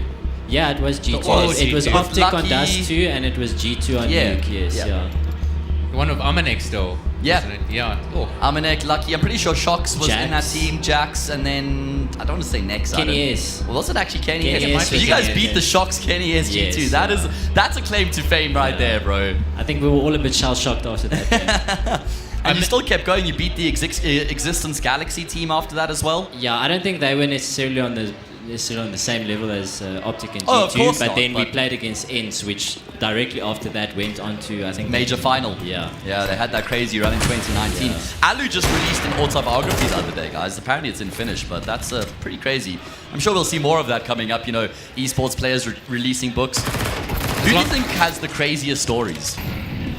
I think Pasha Biceps has some crazy stories. Some of the old Fnatic boys as well, like Olaf or something like that. I feel like the NIP and Fnatic and VP, those teams that had those incredibly long stints where they were just unbeaten. Imagine Flusher releases a book and he's like, yeah, I was actually cheating all along. Yeah, people still think he cheated. All right, well, focusing up here once again. It's a 3 versus 3 until Global Killer's able to get himself another frag, and he will not stop fragging. 17 and 12 right now, proving Parkland's fears to be founded. As he is felling them on the server right now, there's a minute left here in the round. Where is the bomb? Shooting a corpse there. Problem is the bomb's still in connector, so it's going to be difficult for Penguin. Unfortunately, the timing not great from either. Oh, Did they hear it? Surely, someone have to. They haven't, and that's what we were referencing in the little break there, guys. It can be really difficult to hear the audio cues live on LAN. Thankfully, though, Frostbite will hold his nerve, and St. John's draw within 3. Yeah, it makes such a big difference when you play in a LAN environment like this. There's a lot of background noise, you know, us talking, we're making noise. You're playing with in-ears and you got noise cancellation over that as well. And it's a fine balance between setting your game sound and making sure that you can hear everything your teammates have to say. And then you end up in a situation where you don't always hear the footsteps. So for the first time in the semi-final, Parklands are feeling the pressure. And we don't know what they do when they're under pressure. But you can already see the difference in how Parklands take middle compared to St. John's. Top con smoke, window smoke, 3 people out middle. Doesn't seem to be changing much. Guess what do we know, eh? To be fair though, that smoke has a bit of a gap in it. And they have actually been able to still make some moves elsewhere on the map after taking all that attention in towards middle. I'm curious to see how Parklands try to bring this round back, because I feel like we've only seen them in advantageous positions, and now it's a 3v5, so I want to see where they try and get an opening. You can tell Wake is trying to take initiative here. This is a really good spot to get in. He's in front of the molly. They might not even know he's in front of the molly. Yeah, he just needs to chill. I think they do. Swapping from... one person does seem like he's looking directly at him. Swapping from left-hand POV to right-hand. Yeah, okay, they know he's there. They know he's there. Evidently not, okay. Wake able to activate, get that kill for free, but unfortunately not going to really change much because now the bomb's been dropped. 1 versus 4. Writing is on the wall. And there's no money here for Parklands either. So this should be St. John's making it a 9-8 scoreline. They are starting to show some grit and tenacity here, some determination on display from St. John's. I'd love them to get a bit hyped, you know. I'd love to hear them scream a bit, you know, get hyped. Your one LAN event of the year. Surely you just want to empty the tank, exactly. Right? Who was the loudest player you ever played with, Trev? Zio. Zio? Oh, that's easy, right? Zio's so loud. But in a good way, though. He's like comedy. He's a comedic way. He's very loud. But I love playing against players that are loud to me, you know, because I miss the old days of LANs where you could scream at the enemy after winning a round. In the dungeon under the dome where you're standing facing each other. 20 people standing behind you. Yeah. I remember the first event I casted was Rage 2015, and I was just like a new boy on the block then. And I see Energy versus Bravado against each other. I see Goal standing up over his monitor, like screaming at the Bravado boys. Damn, it was intense. It was intense, man. As much as it's a great opportunity for these guys to be playing on a stage like this, I feel like they definitely missing out on that like essence of, you know, that raw LAN experience. The grassroots. Yes. Is that 5 Tech 9s I see, or 4 Tech 9s on an Eagle? And they're still playing with pace here as well. Straight in towards the B bomb site they go. Util in over the top, and the rotations are going to be coming through here from St. John's. Frostbite will be bailed out here by his teammate, and then he can have his say. Runs out of ammo and will die, but that's not a problem. St. John's are showing some signs of life. Yeah, their CT side seems pretty solid here, but also some cracks in Parkland's T side. I want to see them take middle control and throw the util correctly so that they can actually swing past certain angles, not having to clear it, or take certain map control. So here we see those smokes coming in again that we were speaking about. Window smoke, top connected smoke. There the smoke is correct. Yeah. Where it actually puffs all the way to the top. I'd love to see them guard catch here. Yeah, there we go.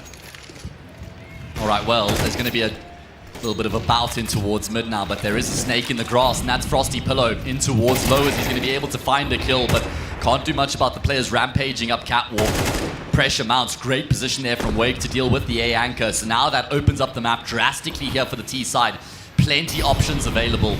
I do like that Frosty Pillow's gone hunting, so at least he's got some info here for his teammates to play off of. Really, really big play from Wake there to take the initiative of all the chaos that's happening in middle, to just walk out a ramp and just hold your crosshair on the spot. Yeah, really good play by him. Didn't overextend either. Realized when to stop, pump the brakes, and then just try and lock it down.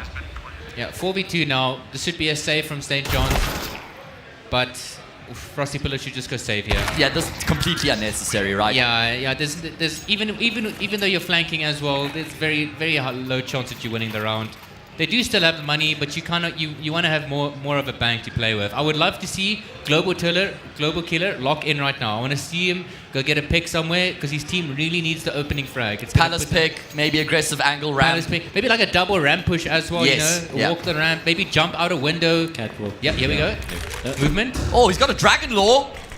Did I just see that correctly? Was that a dragon? Oh, he does. Oh my goodness. I don't know if he got that drop to him or what, but that is pretty impressive. What's that, like 20k USD these days? It depends if it's a souvenir or not. Okay, well, it's a lot of money. Either way, this is a very pacey round coming through from the T side. I like that player who gets low doesn't just keep swinging. He allows for his teammates to join up and combine, and it looks like Parklands have now got some wind in their sails. I mean, the way they played this round, middle. They do the same mid util they've been doing the last couple of rounds, and then they go up cat, have two guys B, split B, start to finish. You know, it's just really well thought out. Yeah, some impressive depth on display right now. You know, I feel like some of the other teams we've watched here, you know, after they take mid control, they might hover around middle a bit. They're not and sure, wait until what they're going to do with that And then the CGs control. will get info, maybe pick some of them off, but Parklands just sent it, and you see how well it worked out for them. Okay, well, they get themselves up to 11 and they get a little bit more breathing room as a result. The fact that they're able to save these two guns keeps them in the running here. If they didn't, this game is probably over. But at least they can drop. Yeah. They can drop two guns, maybe even three if they get a FAMAS. They can drop one gun from Melons. Shaka can afford his own, so then they'll have 4 out of the 5 players on decent weapons. MP9. True. Did Toad say the Dragon Law? Did he say the Dragon Law? Because that's a big buff. Oh, is it? I think it might be the Dragon Law. You're just going to see him walk around inspecting it the whole time. The thing that caught St. John's there is the fact that obviously they're throwing the window and the connector smoke, and St. John's didn't have anyone close catwalk that round. They were playing double on B. And if you're playing that type of setup, you have to have some comms coming from middle, and it needs to be very, very urgent. People often, they don't give the right urgency and say, like, guys, we've got no info. They could be rushing up catwalk. They could be rushing towards connector. We need to be careful. So that's obviously what happened in that situation. Parkland's just full sending it up catwalk and catching St. John's. It's not the Dragon Law, it's only an Asimov. Oh, only, my goodness. I remember those used to cost like $30 when I was into trading, mate. Skins. Oh, those CSGO launch days. It was so funny in like 2020 when there was that huge economic crash with COVID, but CS skins like tripled or 5 times in value. Look at this AXA. The real kind of investments you see, guys, the investments that matter. Either way, Melon's just going to get overwhelmed in the corner. Frosty Pillows, does he force the issue? No. Just hoping to get through the smoke, but nothing on offer. And they actually haven't spent all their money here. They want to play for overtime. So this is where it's going to get interesting. How are they going to play this post plant? Because you've smoked off CT and connector. So can't take control. Where are you taking control? You pop flashing someone through, you're sitting on site. If you're going to sit on site like this, you guys have to have good crossfires. It's probably going to work fine now, because St. John's aren't really going to be able to abuse This is important. Global Killer's going to have to be the player to unlock the retake, but he's gone down. Still a 2 versus 2, though. This is doable for St. John's. They've reduced it to Tone, and, well, he'll get taken down as well. Okay, St. John's, I see you. What a retake. Yeah. I was not expecting that at all, but that's what Ruan said. You know, that the post plants, they weren't good, they didn't take control. Very easy to just suss out where the players are sitting, and once you know the last guy's ramp, if it's not planted for him, it's an easy stick. From my experience, you lose those rounds more than you win them. Like, you have to have some sort of a control, or you should hide, wait for the CTs to start their retake, and you've got a pop flash coming over from ramp and or something, and then everyone fights together. It's just some sort of setup, but if you're just sitting there holding crossfires, like, it generally doesn't work that well. I like the fact that he goes for this pick. Love that. Yeah, Tone's been quick with his shots today, I must say. Some impressive reaction speed out of him. Wake is 22 and 12. We saw Sci-Fi and a Cypher on the previous map, and now it's Wake, Tone, and Penguin. So that's actually just a good display across the board. Oh, did you see what they just did? They had a player in T spawn that waited with a smoke and smoked off that B pillar from spawn while his teammates are running up. That's something you don't actually see in this level. You don't see that nerdy type of stuff in this type of level. Really impressed with that. I really like the research and stuff Parklands have done in the series. They've even got their own little gimmick strats, you know. Usually what teams do is they go watch the top demos and then just copy paste, you know. Ooh, Global Killer. Global Killer's really switching on here in the second half. Unfortunately, that's going to be the end of his round. It's left on Melons here, 1 versus 2. They have no idea that he's there. Down to Tone to try and clutch it up, but this is a really smart cross. No, this is so intelligent here from Melons right now. Sure, there's plenty time to play with. In fact, he's just going to go for the Tech 9, but it's not going to connect, and Melons will stand tall. St. John's have made that round work. I thought it was dead in the water at one point, but 11-10, they draw within one once again. We have a game on our hands. You doubted my boy Global Killer, dude. You doubted him. And look at him now. And look at him now, 21-17. What a display. The economy on Parkland's side not looking too great. Like either side's not too great. Whoever wins this round wins the game. I think the nerves might be getting to Parkland's a bit, hey? This is the round, boys. I mean, if they do win this round, it's game over because St. John's just don't have much money. I'm saying whoever wins this round wins the game. Oh, okay. That's a bold call, a bold prediction. Huge opening from Wake. They don't have much life left in the smoke grenade. Okay, buddy. Prime Wake would have hit that. He's washed. He's washed. Washed at the age of 16. Wake. Global Killer, great position in towards Where did he mid. come from? And he actually just spots out the second player as well, so he's got the info. Problem is, Parklands don't want anything to do with Global Killer. They're going to shift in towards this B bomb side. Frostbite in the corner. How's he been able to stay alive for so long? Eventually they'll take him down, and a Cypher doubles down. A 4v2. Global Killer going to look to emerge here from Catwalk. They don't consider that eventuality, but he can't connect on the shots, and so now that his position's been made known, he'll be stepping into the Yorp. It's all on Melons, and brother, I would love the time in the spotlight as well, but that M4 was really important to carry over. Money is not looking good for St. John's. I don't know what they're going to do. I bet they need to do something aggressive here. I'd love to see a double A ramp push, maybe a push up middle with a pop flash at the top, maybe double lowers even with the MP9s. I'd say double B apps and 2 lowers with one guy playing retake on A, or just even boosting one guy quick on app so you can get into that corner by B apps. I think that'll be really big. But it looks like they just... This is the thing, this is the problem that I have is if you have such a disadvantage economically to just play standard positions, it doesn't work. Oh, Wake goes down. That's really bad for Parklands. They just lost their extremity player. Yeah, but at least they've been able to make moves elsewhere on the map. So it's not like his life has been given up for free. There's still something they've gained. That was a TK. Against Shaka, unfortunately not going to be able to make good of his position, but still a 3 versus 3. Even though they've got the weaker weapons, they're still in with the shout. Global Killer doing his damnedest right now to keep his team in it. 2 versus 3 here on the retake. Goes without saying they have to win this one to keep themselves alive and contest overtime. The AWP is not ideal in this position. Not at all, and they now know that he's there. There's some support from Penguin though. Running out of ammo in the Tech 9 might not be a problem. Tone will finish off the job with the AWP, and Parklands have been able to rampage their way to victory here. A lot closer than the first map, but they will still win the series. They do it in 2-0 fashion, and they will move on into the grand final against Rondebosch on Saturday. Unfortunately for St. John's, it means they're going to have to come back a little bit later to try and claim that 3rd spot, which will of course be against Vertigo. So we have our grand final decided. Rondebosch versus Parkland, St. John's against Vertigo for the 3rd and 4th playoffs. Fellas, at least we got a display. At least we got some entertainment out of that second map. Yes, that second map was a lot closer than the first. Even though Mirage also a puggy map like Dust 2, I really like the fact, and obviously St. John's picked Mirage, which is their map. I feel like if they just had a little bit more depth on their T side, and they got 2 or 3 more rounds, then they could have potentially taken this to a 3rd. I was really impressed with their CTs. They didn't necessarily take middle, but they dealt with the aggression that was getting thrown from Parklands. Very different approaches. One team takes middle, one team doesn't. But yeah, unfortunate for St. John's. A much better showing. I think they would have been very upset if they went home with a similar showing to us too. No, I'm actually very impressed with St. John's to come back. What was the first map score? 13-2. 13-2. To come back from a 13-2 scoreline to a 13-10 on the second map, it's definitely nothing to be scoffed at, And there were some glimmers of hope there, Global Killer really stepped up. There were some really good rounds where they had some, it was just the little small things that went wrong, 1 or 2 more rounds went differently. We could have been looking at overtime here or St. John's with victory. Like you say, Luce, if we think back to that first half for St. John's where they probably left a few rounds on the table. Either way, that is the second semi-final done and dusted. Like I said, means we have our grand final lined up and our 3rd and 4th playoff matchup a little bit later. We are going to be throwing it across to the stage to hear what the players have to say at the end of that game. Thank you very much to the team at the desk. I'm joined now by the Parklands team. You guys have secured your spot in that grand final, but tell us about the journey. Those 2 rounds, it looked like they were coming back into it. St. John's, kind of channeling all the stuff from their trip in the jungle. Didn't come together for them. You guys took the dub. Tell me about that experience. I think we really underestimated just how how much work they've put in, despite being on camp. You know, it was an amazing performance from them. But you know, I think we just had that little bit of an advantage, you know, with the map knowledge and everything. 8 hours a day of practice. So, yeah, no, I'm super proud of these guys. It's absolutely awesome, and well done to St. John's for putting up a really tough battle.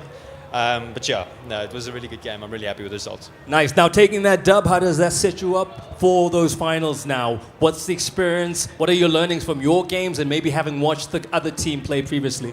Yeah, so I mean, obviously, Rondebosch have and always been our biggest rivals. So, you know, we're just gonna take it as it comes tomorrow. We're gonna have to see what's happening. But I do believe we are very confident, and I don't think there's anything that they can do that'll surprise us and throw us off. So, yeah, no, I'm looking really forward to the final. I think we stand a good chance. Okay, there we go. Sounding very confident, gentlemen. Unlucky on the result, but not the end of the road. I feel like you guys were growing into the games as they were happening. I think it puts you in a nice position for that 3rd and 4th place playoff. But just take me through those 2 encounters, those 2 maps. How did it go? We kind of have an unexpected coming error sometimes during games. And then we also quite rusty on some plays, and yeah. So it's just kind of tough for us though. But are you feeling good now, having gotten those games in? Are you feeling confident about that 3rd and 4th place playoff? Yeah, we're slowly coming back with the aim and the strategies and the coming. So we're coming back for the 3rd. Okay, now Vertigo obviously have a lot of history in this competition. You're up against them. What have you made of them? Do you have any plans for them going into that encounter? Not really. I think we can just play our best and hope for the best. There we go. Play your game, impose yourselves on them. Well, congratulations on making it this far. You're not out of it yet. Still an opportunity to finish this in that 3rd place playing against Vertigo. So all the best for that. But let's make some noise to you, Tate. You guys have done well. Parklands are through to the grand final up against, of course, the Rondebosch. They're big enemies. Congratulations. Make some noise for all our competitors for giving us a show. Okay, there we go, guys. You can step down. We're going to take a bit of a break. I'm going to engage the crowd here, give away some stuff. Taking a bit of a 20-minute break before we get back on stream for that 3rd and 4th place playoff. Thank you very much, everybody. We'll be back with you in a 5-minute window.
loud, hitting that stuff till you hearing that sound.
reason.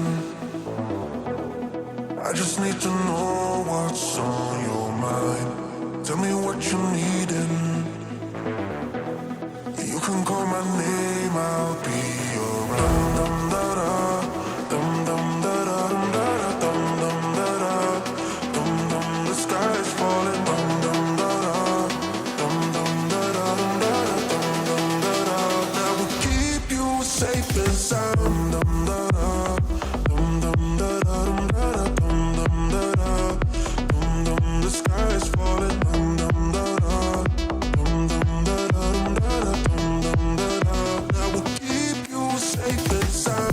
Dum da da, dum dum da da, dum da da, dum dum da da, dum dum. The sky is falling. Dum dum da da, dum dum da da, dum da da, dum dum da da. That will keep you safe and sound. I just need a reason. I just need to know what's on your mind. Tell me what you need and you can call my name, I'll be around. Dum da da, dum dum da da, dum da da, dum dum da da, dum dum. The sky is falling. Dum dum da da, dum dum da da, dum da da, dum dum da da. That will keep you safe and sound. Dum da da, dum dum da da, dum da da, dum dum da da, dum dum. The sky is falling. Dum dum da da, dum dum da da, dum da da, dum dum da da. That will keep you safe and sound. Dum da da, dum dum da da, dum da da, dum dum da da, dum dum. The sky is falling. Dum dum da da, dum dum da da, dum da da, dum dum da da. That will keep you safe and sound. I just need a reason.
I haven't decided really.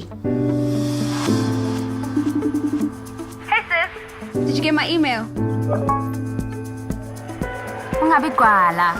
Find your courage. Welcome our next speaker from the top woman in science, Montage. Get out there, dude. Find your tribe. Never let them go. And together chase the sun. Wow. Notando, the world is big. May you always be bigger. I'm proud of you. Dad, Mom. I know. Telkom.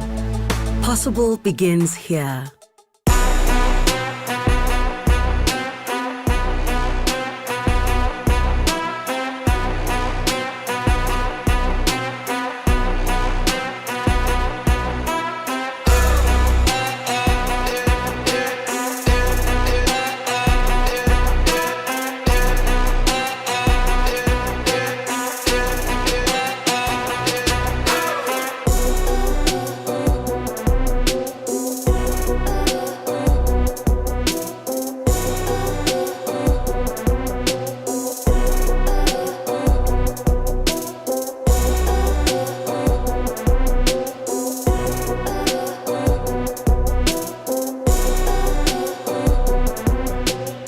Comic-Con Africa 2024. We have arrived at our final destination for the day. It is the third and fourth playoffs here at the Telkom VS Gaming High School Esports League. We have got our two teams locked in. Listen, fellas, never an ideal place to be third, fourth playoffs on day one of the tournament, but it's going to be St. John's against Vertigo here. Elusive, do you have any distinct memories of playing in a third, fourth matchup? I try to forget those. The only one that comes to mind is the 2014 Rage when it was still under the dome. Yes, so we played against BVD in the semis, which was arguably like the finals. We were 1 and 2 seed, and then I think it was like 9 o'clock at night that we had to start playing against DC, and we were literally at that stage like, guys, we actually don't even want to play this. Can we maybe just give the W to them? And they were like, no, you got to play. Yeah. And I think we ended up losing anyway, so big up to the DC guys. But yeah, no, it always sucks to be in that position. Trev? Yeah, I mean, I can't think of a time where I actually played a game for third, fourth. But I mean, even then, it's like, you don't really want to be playing for it, and then even while you're playing it, you kind of just want it to be over.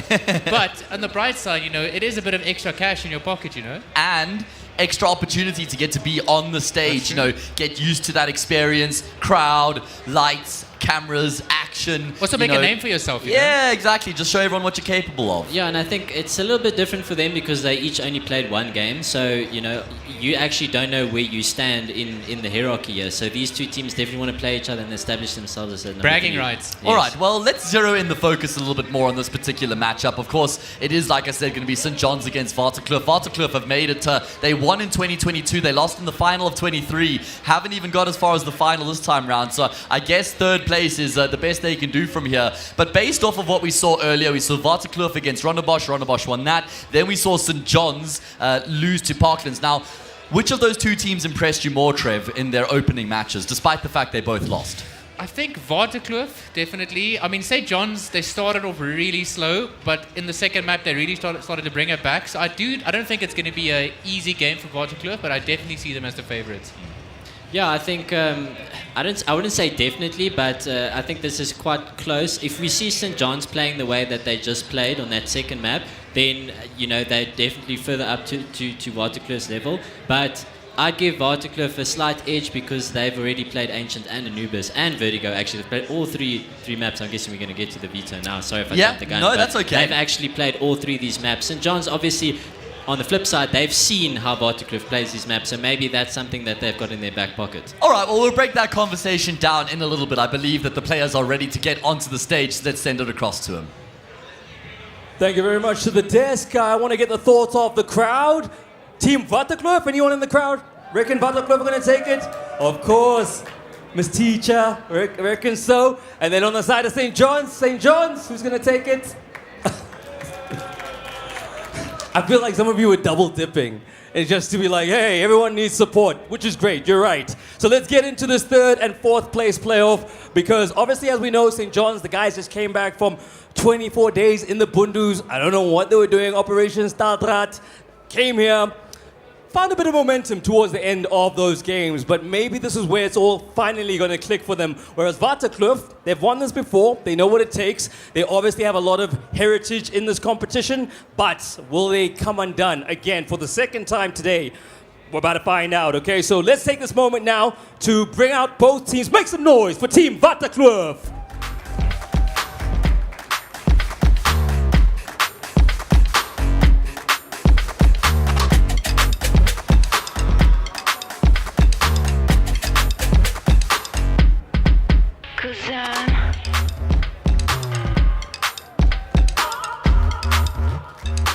There we go, there we go. Getting another bite at the cherry of Vertigo, and so are their opponents. Make some noise, folks, for St. John's.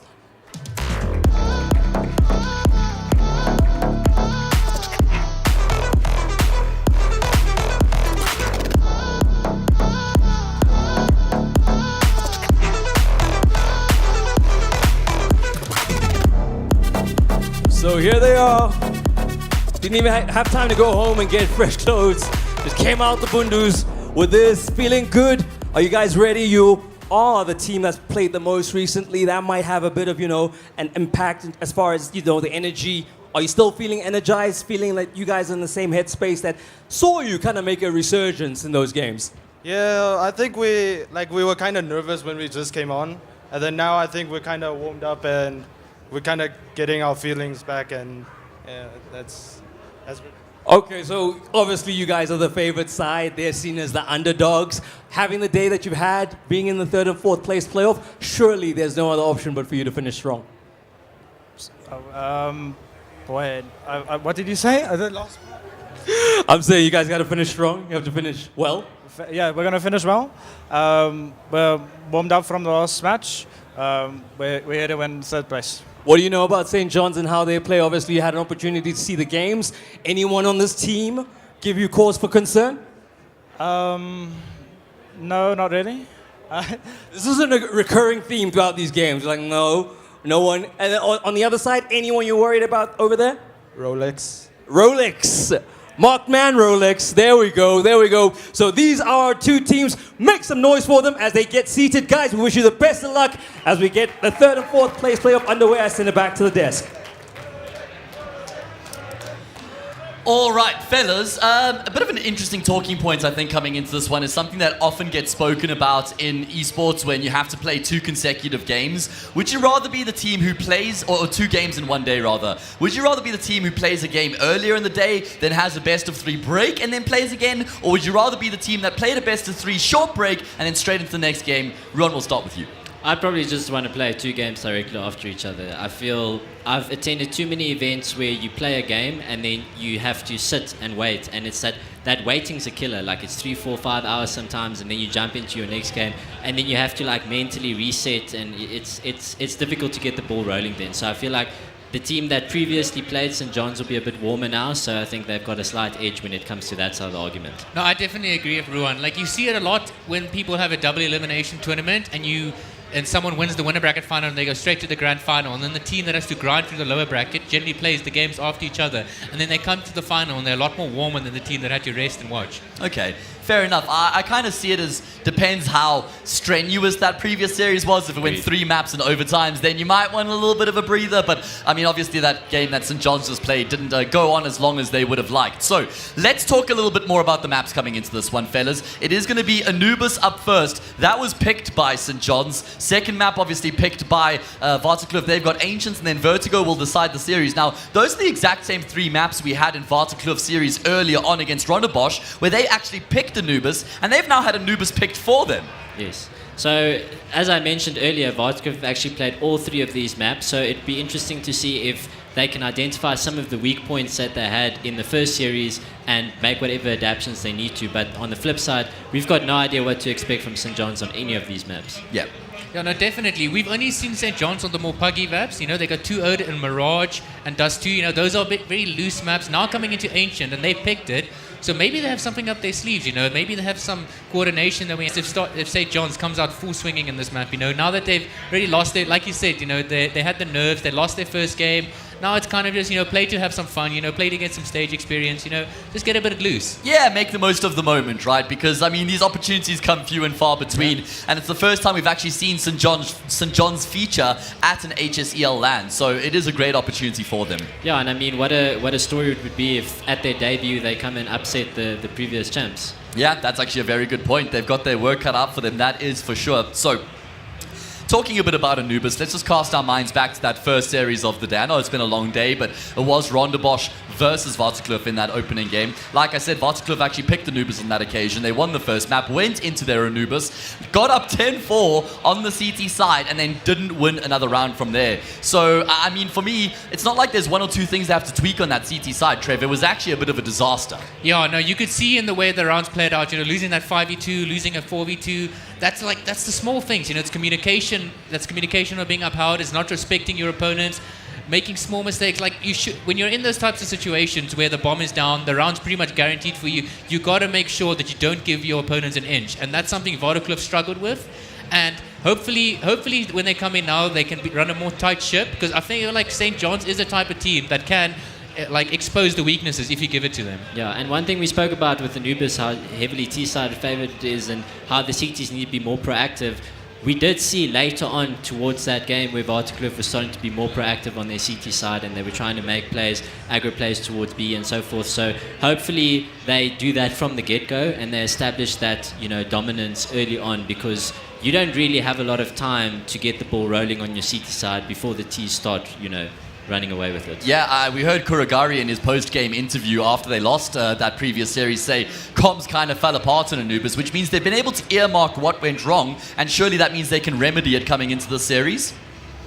I definitely hope so. Sorry, no, I definitely hope so. Like, because they definitely were able to identify whether they're wrong. Because communication is such a big key. And we spoke about how you can't really, you're in a LAN environment, you know, you have in-ears on, you can't really hear the footsteps. So it's very important that you can at least hear what your teammates are saying. And the nice thing about comms and fixing comms is it's literally just a mental reset. It's a quick 2-minute discussion afterwards, you know. So that's why it's nice if you have like a tactical pause or something, just go, okay guys, the comms is a problem. Obviously they identified that a little bit late after the game, but now obviously going into this next one, they just had a little chat and said, okay guys, let's just make sure the comms are nice and clean, and make sure that we get through what needs to get through. For me, that's where Kuragari needs to actually stand up as the IGL, and he's the oldest guy in the team. You know, he's grade 11, one of the actually last standing member from the team that competed last year. He has to lead from the front, right? He's got a 14-year-old, a 15-year-old in his team as well. You can't look at those guys and be like, I need more out of you. You yourself have to lead them and show them how it's done, right, Trev? Yeah, no, like I've been in the position where I've been the young player and I've been the old player. And when you're the old player, you know,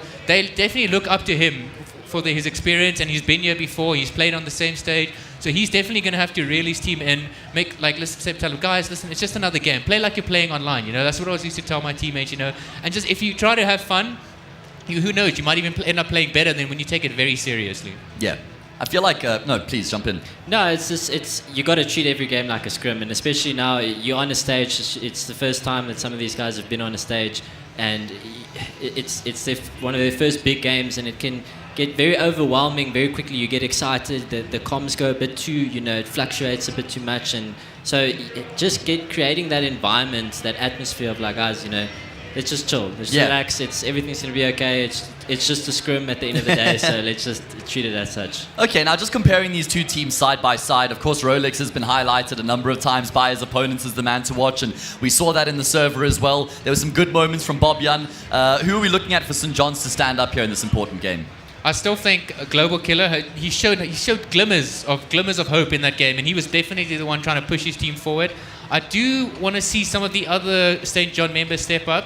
You know, in terms of just you know, being like, even if it's just going in first, you know, creating space for your teammates to get the trade, I feel like they just needed to try and play together more, you know, less individual plays, and then maybe, hopefully, Global Killer pops off on the orb again. Yeah, I think the only win condition for St. John's is for someone else in that team to also start feeling themselves into to bring that individual performance, because it can't just all be on Global Killer. Yeah. You need 2 or 3 guys in the team to stand up and to actually perform solidly and consistently if you want to beat a team like Vertigo. Alrighty, well, we are here. Final game of the day. Third, fourth playoffs for the VS Gaming High School Esports League. At least it gives you a little bit of sweetener. I mean, both teams have already been eliminated, but at least you have something to take away from the weekend outside of the experience itself. It's going to be Anubis up first. It's the pick of St. John's. It's the map that we saw Vertigo pick earlier, so it's certainly a map they'll feel pretty comfortable on. And we will be jumping into the action. Of course, that means Vertigo get to choose sides, and unsurprising, a T-side start for them. Yeah, picking the favorite side. The side they did well on earlier as well. Yes, yeah. I think they are obviously, they've had that discussion about the things that they need to change. So, yeah, it's going to be interesting. Quick one before we see who wins the pistol round. Predictions, Ruan. This time you can make your own one voluntarily. I'm going to say 2-1 to Vertigo. I'm gonna be the villain and say 2-0 to St. John. Okay, he's doubling down here. I'm gonna go with Vertigo as well. Gonna back Rolex and Bobjan to come out the gate swinging. Let's see what this third, fourth playoff game holds as we do get into the action. Vertigo just biding their time here as they open up the pistol round. They've got 5 sets of Kevlar now. I'm a huge fan of Util on the T-side pistol round. I've always thought 3 players could get upgraded pistols and utility. I suppose at this level, you don't die to headshots as often, but it works out perfectly here. Armor, both kills come through, and Frostbite, whoa!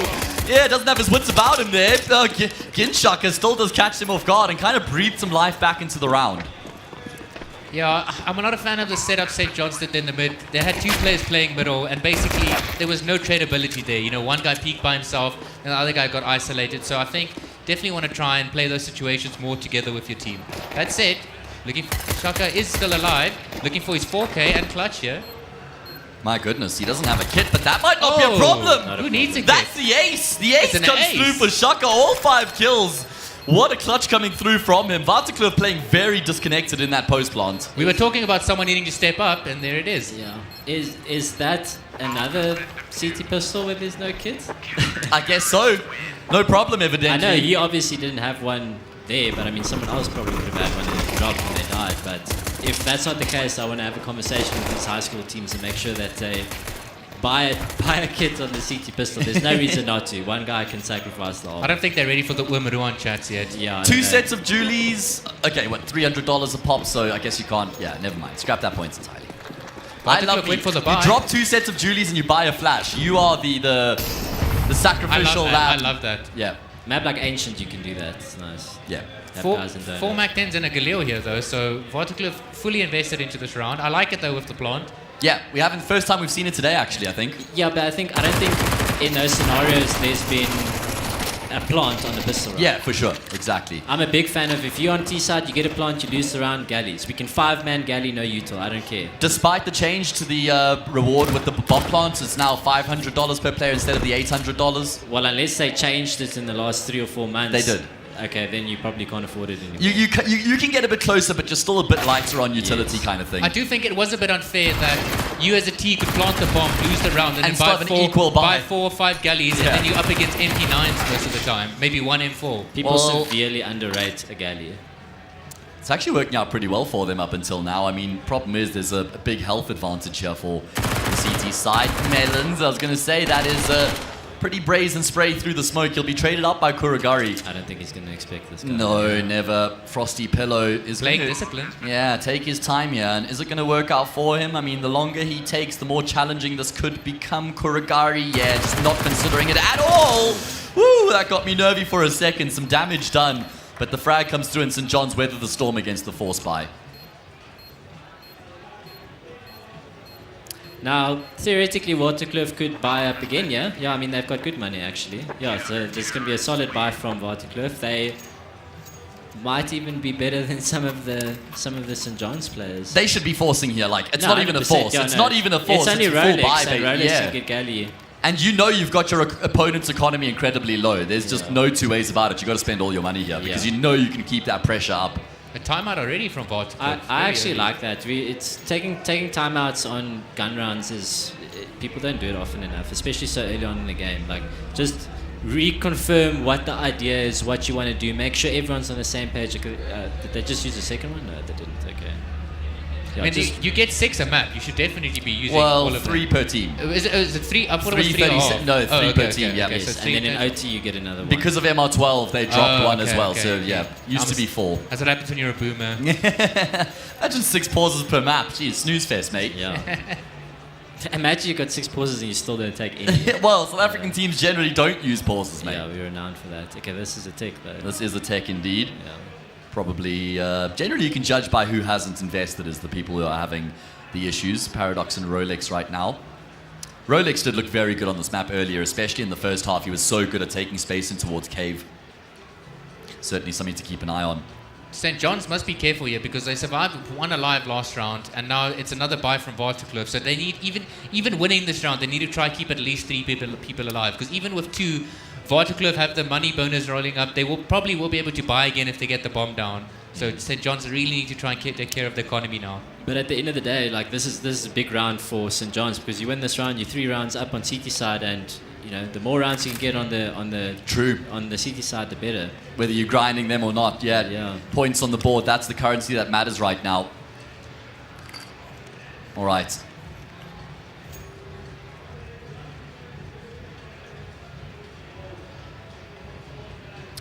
Okay, so just remedying some tech issues that we're having at the moment. We're just ironing them out nice and early so that we can keep the ship sailing smoothly, probably a better way of saying it, into the rest of the evening.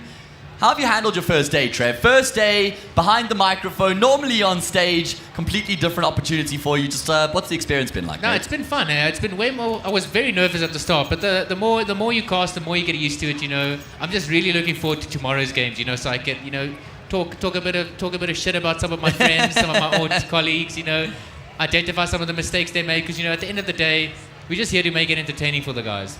Yeah, I'm looking forward to you and Elusive just going in on players tomorrow. I'm going to have to be the good guy who just tries to uplift the spirits because, you two can be ruthless.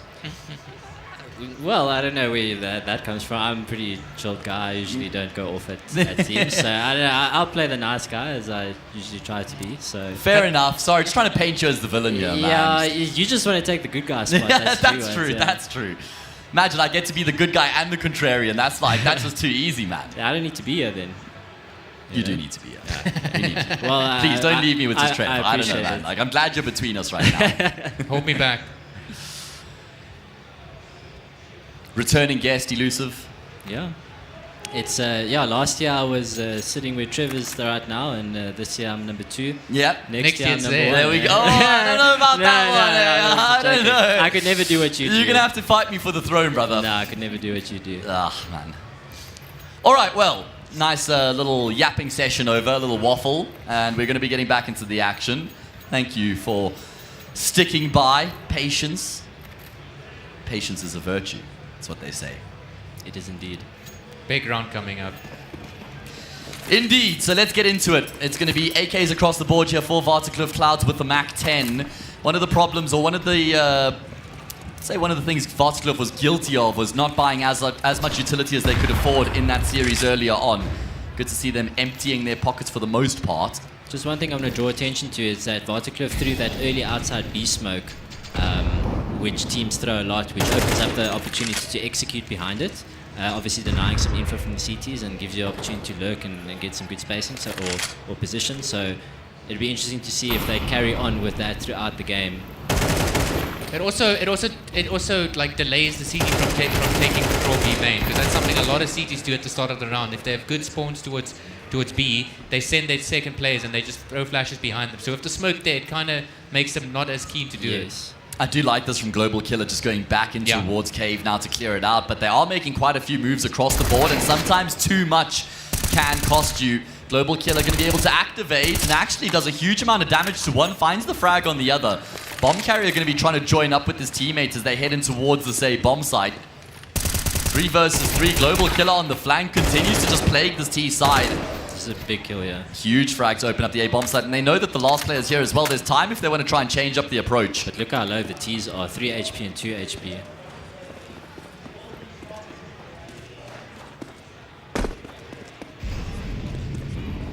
He is rotating in nice and early though, so he'll get here as the bomb goes down. Yeah, somewhat ahead of the game. He's 7-1 right now. He's played a big role in winning these 2 previous rounds for his team. And actually, look at how ridiculously low these two remaining players are here for the T sides. This is very winnable here for Ginchaka. You should know there's no one towards B main. He should also know that they're going to play together. Yes. So he has a smoke grenade, but no kit, and he had the finances for the kit coming into the round as well. Could come back to bite him. Decides to smoke off B main, looks to try and tap the bomb here, wants to try and draw these players out. There is a kit at the front of Cave here for him, but just perfectly played by Vertigo, not giving up anything, forcing Ginchaka to push all the way forward before the gunfight's offered up and Vertigo are on the board. Yeah, that was well played by Vertigo. Good patience. I would have liked to see Shaka smoke the bomb there, not smoke main. You know, just smoke the bomb and tap it, just to try and draw them out, you know, because all the pressure is on you, and once you tap the bomb, the pressure becomes on them, especially if the smoke on the bomb. They don't know if you're sticking or not. They don't know that he had no kit. So it was very, very good round from St. John's, though. They, you know, looks like they're going for a save here, though. The money is a bit bad. Yeah, just based off the number of kills Vertigo were getting in the rounds that they were losing. Yeah, this is one of the frustrating things about playing CT on a map like this, where you, even though you're winning rounds, if you're not keeping enough players alive, the T's just keep forcing until they break your economy. So much pressure. I feel like the CT side is so difficult in the current state of Counter-Strike. And I think Counter-Strike is at its peak when it's a CT-sided favored game. It always has been like leaning in towards the CT side. You want the T's to have to, you know, come up with some initiative, you know, come up with some cool strats, come up with ways to try and get into these rounds. They shouldn't have the advantage from spawn kind of thing. Yeah, it's crazy how CS has evolved, because, you know, back in the day, the reason why the T's got an AK that one-shot kills and the CT's got an M4, which is 2 bullets, is because the CT's had the map advantage. You know, the maps were structured so that the CT's had the advantage. But our CS has evolved, and our people have gotten so much better at T side.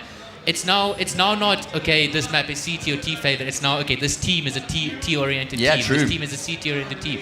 So playing your economy is like the most important thing as a CT right now. I remember on like a map like Nuke, a 12-3 half was standard for CT. You'd still back yourself as the T side if you went down 12-3. Or came onto the pistol.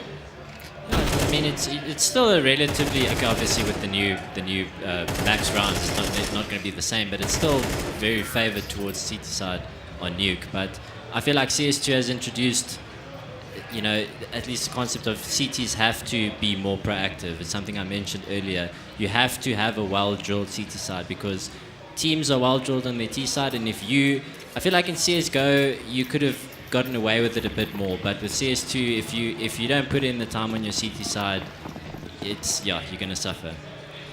All right, well, back into the game we go. An important gun round here for St. John's to try and make sure Vertigo don't tear too far ahead on this T side, because, as we've already mentioned, gun rounds have been very hard to come by on the CT side of Anubis for pretty much every team that's played on that half so far.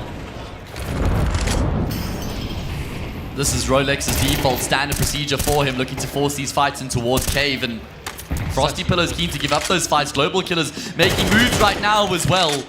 And I love to see the initiative being taken on the CT side. We haven't seen this at all today on this map. Yeah, but you know why he pushed like that? Because he saw Paradox was the guy outside A that he killed. And Paradox is the lurk.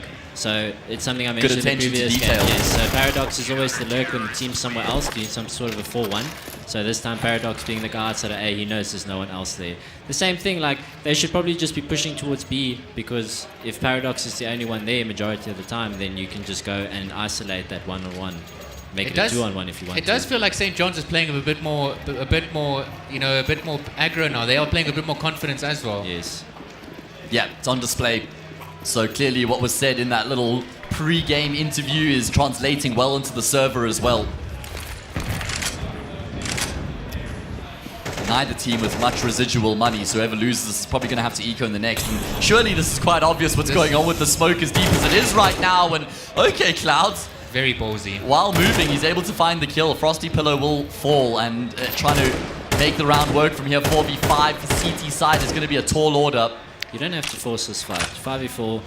You've already done work in the round. Yes. It makes it work, but it's ugly. How did the CTs react here? They should gamble a site if they're not going to save this. Gamble one bomb site, then save if they go to the other bomb site. Global Killer really trying his best to even out the odds. Okay, nice snapshot there from Rolex. Ginchaka, just as was the case in the pistol round, finds some pretty good timing as he swings middle, but not nearly as much success. So rounds being traded back and forth. Like I said, we got to keep in mind how heavily Vertigo have struggled on their CT side earlier. And it's not like they were, struggling because they were losing gunfights. For me, it was the fundamentals in terms of how they were approaching the CT side. And they were making some pretty good moves over towards B main. But, they were very static over at A. So Vertigo, they need to give themselves as much of a buffer as possible going into that second half. Yeah, economy broken for St. John's again, so they're on a save here. I'd like to see them do something together on these saves. I mean, they have two guys that are about to push A main together, which is good, but I mean, I would have loved the third guy with a flash to be there, maybe, or like have your other guys on the other side of the map also pushing, so that you can try catch them off guard. Yeah, Paradox doing well here. I feel like the roles on the T side have evolved a lot as well. It used to just be like very set, defined roles, entry fragger, lurker. Whereas now they often get spoken about like openers, closers, extremity players as well. You play your 1-3-1s, you got your two extremity players who have to be able to control those sides of the map. And I feel like T side Anubis, you see that probably more often than any other map because, you're trying to make sure that the CTs can't make a play A main or B main. You're trying to keep them locked in. I think it's team specific. A lot of teams still stick to that old school thinking, but I feel like with how competitive the game has become, you kind of have to be an all-rounder. You can't just be that specialist that's at one thing. Unless you if you a great AWPer, or like Robs is a great anchor, but he can go anywhere and pretty much do anything. Yeah.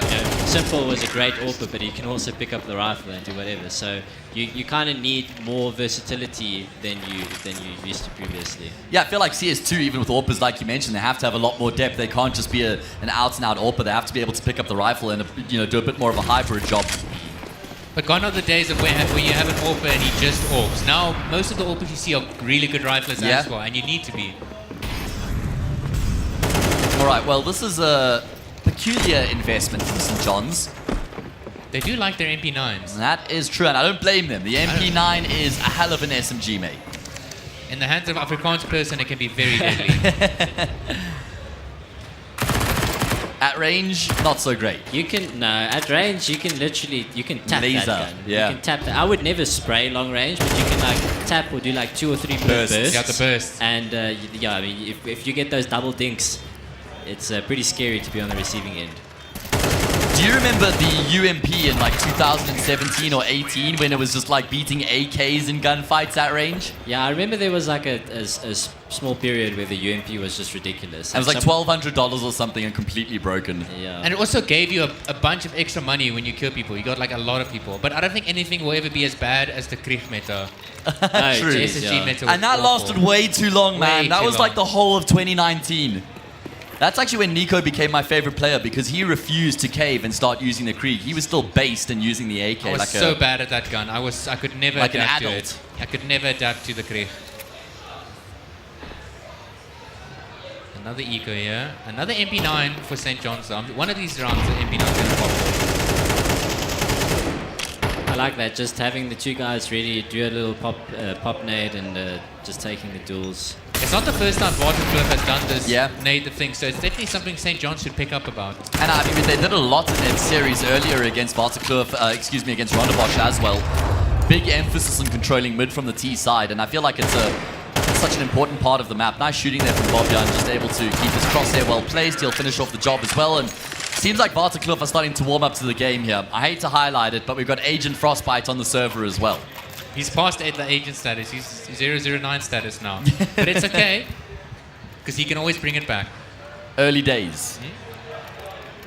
It does seem like Vertigo are finding their stride, though. More confident now. Early rounds were looking a bit dizzy, but I really like the smoke they do every round. The mid-smoke from spawn. It just sets the tone for St. John's to be too scared to peek middle. You see how this guy's playing. He's too scared to peek into that angle, because there's only one spot that he can be from. I would love to see a boost over the smoke, though. Yeah, if you combo that smoke with the molly on the fly, you can actually just pressure that CT smoke so easily and get bridge control at the start of the round. Good molly, good molly. Force him out. You should have seen it. Sorry. I think he did, and there we go. Rolex will come out on top of that duel. Some aggression happening towards A. Again, good control being found here, plenty of information, and they actually could catch the bomb in transition as well.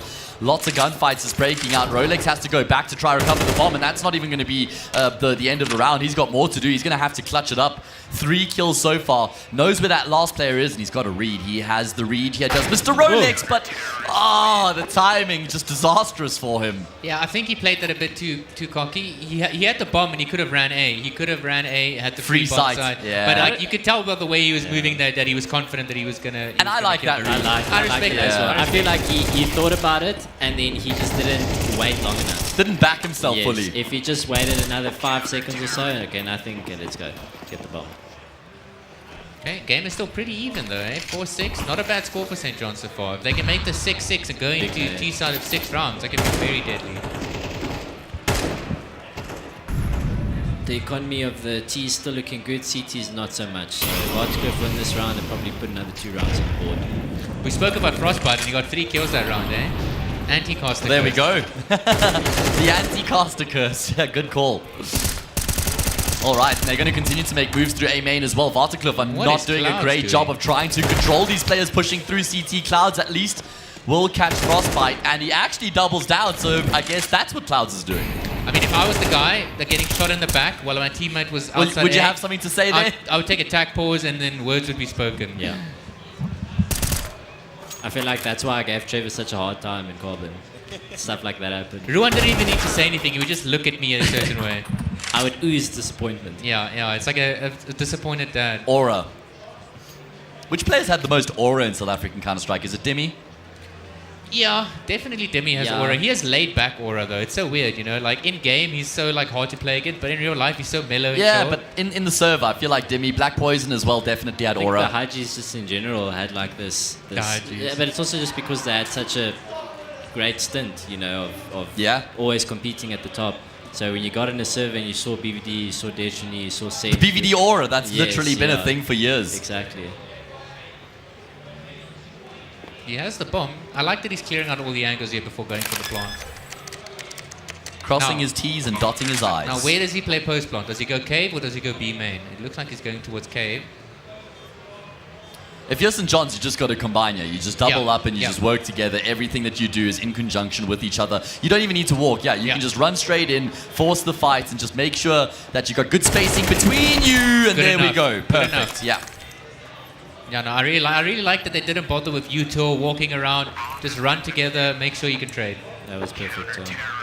I would have liked him to play a bit more passive in that situation, maybe directly after the tap, because I don't think they had enough time to necessarily go into cave, go clear B main, you know, because he could have been CT as well. There was a lot of places where I think it was Rolex could have been, so you could have also just waited. As soon as they tap the bomb, he steps out, takes a duel, hides again, forces the CT to retap.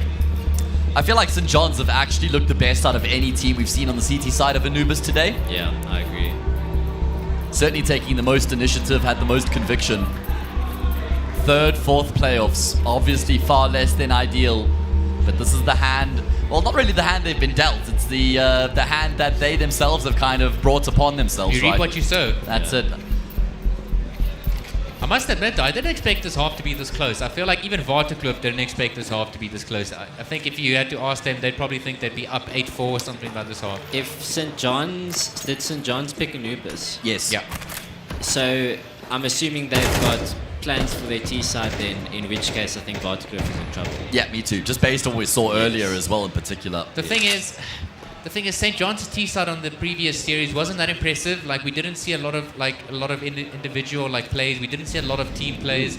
So I'm a bit scared for them going into T side because I feel like Vertigo is a better unit altogether. But if St. John's can just win the pistol and get some momentum, never peek out with your smoke like that, guys. 101. Okay, good kills from 2 picks towards B. This is where you drop down. Roxy has to go big here. Yeah, actually does really well to just tuck himself out behind the pillar to isolate the fights, and the rotation's going to come through as well. The problem is there's just too much damage that's been done in the round, and that's a vital 7th round picked up here by Vertigo, just to give themselves a slight buffer going into that second half. Unfortunately, no one really standing out on St. John's. I don't know if it's unfortunately. I feel like everyone's contributing in a certain degree, but on Vertigo's side, we've got Rolex once again standing up. I feel like he's been one of the most consistent players so far today. Yeah, he's definitely up there, the top 3. I'd say him, Who was that? Kremix from Ronderbosch. Definitely, and there's one more. Bobian. Those are definitely the top three. Yeah, I'd say Global Killer is almost up there. You haven't mentioned any of the Parklands boys, mate. Come on, like I feel like every single one of them. I don't know. They were just such a well-oiled machine that it was like hard to pick like a player that was like outshining the rest. I feel like Tone and Wake on that second map were incredible. First map. Really good, Either way, pistol round. Perfect way for Vertigo to open up, and they really needed the pistol round considering we know how much they tend to struggle in their gun rounds. And they will indeed get the round on the board as they go up 8-5. Huge boost for them. Yeah, no plant either for St. John's, so their money is not going to be in a good state yet. Knowing them, they always like to spend their money, and I saw they sorted some stuff out. That's good, because they already have so little money. You can't be affording anything. Yeah, here's that Deagle buy again that we spoke about. There's no point in investing. Yeah. Because you can't buy next. You only get that luxury if you get a double kill in the pistol round. That's my rule of thumb. The Global Killer thinks he's him. Well, he has been him a couple times today. He does. Maybe he's him this round. Let's see. Deagle Blaze. Up against the USP. Is that a team flash? I don't know, but... oh my goodness, the USP will trounce the Deagle. Things you hate to see. Don't mind. No, Paradox. He enjoys the default pistols, guys. Evidently. Yeah, maybe he knows something we don't. Why does he not have a gun? This is not the first time we've seen him armor USPing today. Yeah, he's normally armor Glock, but... Yeah. He's just a default pistol abuser. Abuser? I don't think... More just user. I don't think you can abuse those pistols in any sense. Frostbite is cannon fodder. Is he just the designated orb dropper or something? Like, what is... the Sanji of South African Counter-Strike. Oh man, poor Sanji. Who's the most selfless player you've ever played with? Deviant? Who, me? Jeez, I'll have to give that a think. That is a hard one. Selfless. I feel like a lot of South African Counter-Strike players just want the spotlight. Dweezil? That's a good shot. Dweezil's a good shot, yeah. You guys can sit with that a little bit because we've got a really important round coming up now because this is the gun round. And if Vertigo can find a way to win this gun round here, that puts them in pole position to go out and win their opponent's map pick. Look at this aggression towards I don't like that St. John's just bought one smoke and they've used it already. Oh, whoa, where's all their utility? Yeah. They had two mollies as well, but they've already used one. Okay, and Rolex making moves around Cave. We saw him doing a lot of work there on the T side. He's going to be able to open up there on the CT side as well. Global Killer can't double down. Falls to the FAMAS. I like this. Just keep walking middle. Attention being taken B. And look at this rotation. Extreme over-rotation from Vertigo. I think, yeah, but St. John's have to capitalize on the timing. Paradox realizing now he's making too much noise though. Wait, oh! What? How's he stayed alive for so long They there? should know that's Paradox. He's the A anchor.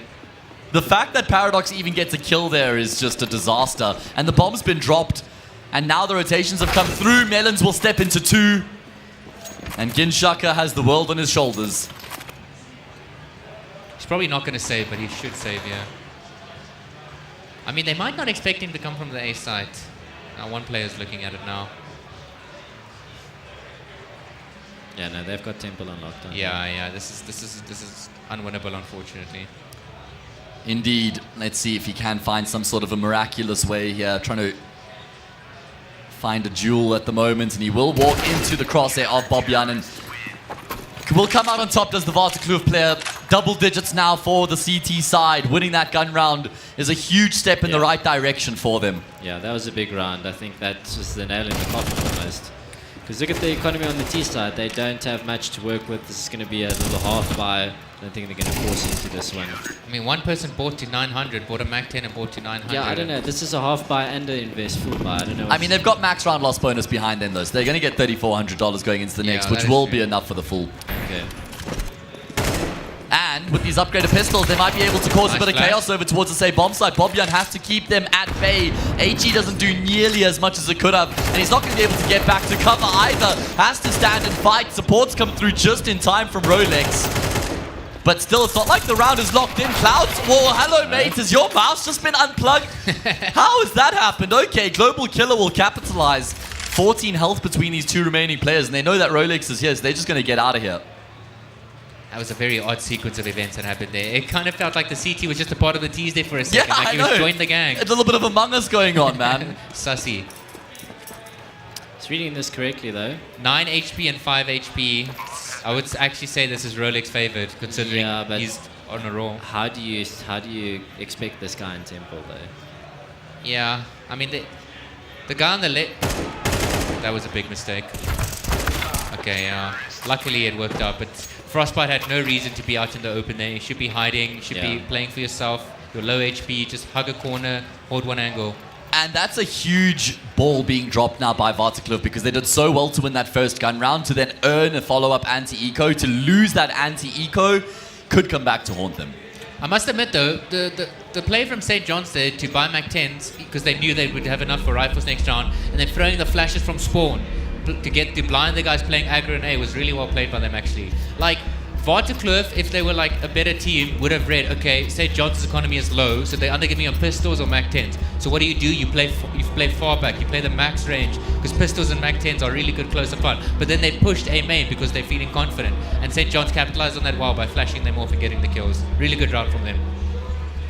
Yeah, you got to know the time and the place to make those sorts of plays. It's not just every single round or whenever you feel like it. It's situational. Yeah, you always got to have that one person in the team that's keeping proper track of the opponent's economy. If you don't have that, then you start making small mistakes like this that can have a pretty big impact. This isn't Valorant where they show you the money, guys. Here you actually have to do the math. Yeah, you literally get to see how much money your opponents have coming into the round. I mean, come on now, guys. Let's get serious. That's why I don't play Valorant. Based. If only Trev could say the same. I was a refugee. I stopped. You played Val? Yeah, I played for a bit. He even played at a LAN, mate. Listen, can we stop saying that game's name here, please, guys? Sacrilege. Vertigo have been able to get a full buy here. They've got a full arsenal of weapons once again, despite the fact they lost to the eco before. It's a disaster if you lose to an eco, but if you lose to an eco and that breaks your economy, that's just like worst case scenario. Looking like an egg to be coming in here. Smoke on stairs. Okay, well, the util is very, very delayed. Like the util is all. If you want to do all your util at the same time, you don't want to be throwing a smoke and then 5 seconds later throwing a different smoke. Really good flash from the CTs. Don't. Opening. No. Don't need to force those fights. Bobyan will cost him his life. Rolex is going to try and pick up the pieces, and he does at least find a head. Yeah, got to buy time. That's the goal. Frostbite, was he heard there? I'm not sure. Cloud's tapping away at range, and Frostbite will fall as well. And there's a snake in the grass. There's an extra layer here through from the retake. Kinshaka has the info because his teammates just died. Hello, he's on top of you. My goodness, there seems to be some spatial awareness problems with these players right now, guys. Yeah, some sound, some miscoms, definitely causing quite a bit of confusion. But that's what we've spoken about already, Luciv. You highlighted it, that on LAN, you know, it's obviously not as loud as it's going to be throughout the weekend, but you can hear the bomb going off in the background, the gunshots, the commentators, and it can be tough to hear those, fine sounds throughout the round. Yeah, and I mean, we can see the impact that has on just, one little situation. He gets that kill, he gets the second kill, potentially wins the round. I'm just glad Vertigo won this round because I think they were getting a bit PTSD there. The 10-6 up, if they lose that round, the economy's in the dumps, and then the comeback might be mounted. Nice entry there from Global Killer. Trying to double down. Get out of there, mate. Oh, Molly's going to force him out, and there we go, Global Killer. Actually going to find that second frag as well, and he's not done just yet either. He wants more. Taking the initiative is going to cost him his life, and Trev, I see the grimace on your face there. I mean, I respect him for getting the 2 kills and going for more, but your team is not in position to capitalize on what you're getting. If he died there and his teammates were in a main, ready to capitalize on it, then it's fine. But it looks like they're still going to get the bomb side. Now it's all about the afterplants, and we've seen St. John's afterplants. They aren't the best. What I would like to see them is either push forward, take control, play the close angles, or plant the bomb, do 2 A main, 1 pillar, 2 B mains, A main, and 1 under pillar. And they play crossfires, play off each other. It's a save coming in. Yeah, I don't know, if I'm Global Killer in that situation, I'm telling my team I'm going to go for a play, I get the first kill, I'm telling them I'm going to double down, I get the second kill, telling them I'm going to triple down, going for the third one, and they're still standing at the same spots they were when I made the first play, words are going to be said. Yeah, no, 100%. I'm actually really impressed with Vertigo calling the save here. Like, this is looking at the score and looking at the money. you could have gone for this, and there's a chance you could have won it. But the best play here that most pro teams would make is they would save. Yeah. 11-7, eh? A bit closer than I thought it would be. Economy not looking too great for Vertigo. They will get all 5 guns, some util. It's not too bad, all things considered. I'd love to see Bob-Jan do something with this AWP. Do Yeah. something aggressive. Show me something new. Make a play. Not just the standard cave or the AWP cave. Hope someone walks into your crosshair. His glass cannon. All right, well. No, he's playing very passively towards Temple as well. At least St. John's have been able to get themselves in a position such that if they lose a round, it's not like they can't afford to buy in the next. And Bob-Jan will just post on the angle, but he's taken down Global Killer. It is a good read. That is, because Global has been going a B main consistently and just dry swinging. So it's actually a really good read from Bob. That was always our response as well on this map. If you always get that one guy that's just a menace outside of B, and you don't want to drop your smoke to deal with them the whole time because that also gives them opportunities. So we'd always just call the AWP over and say, just post this guy. Like he's gonna come. Like just post him and get the kill. All right, well, moves now being made over towards A main, and it's going to work out perfectly. Rolex doubles down, and it's unfortunate for St. John's because there was an extra prong to this attack coming through from cameras, but now they have to try recover the C4. Paradox caught looking the wrong way. Rolex gets himself another. He's up to 28 kills right now, guys. He's having a fantastic display in this matchup, and it's going to be Vertigo who get themselves up to map point 12-7. They've got 5 opportunities to finish off the job. You could definitely see from the way Rolex plays that he's very confident, and he sees himself as the best player on the server right now, and he's playing like it. I love to see players play that type of confidence, especially at such a young age. And you can see the awareness in that situation. You knew immediately after getting those first 2 kills, middle's been open, they could be flanking around from A. Obviously, Paradox not necessarily on the same page in that scenario, but yeah, very impressed with his individual performance so far and his awareness. Looks like they're going to make a flash player. There it is. Really good play. No one there though, unfortunately, but still, like as a concept, that's a fantastic play.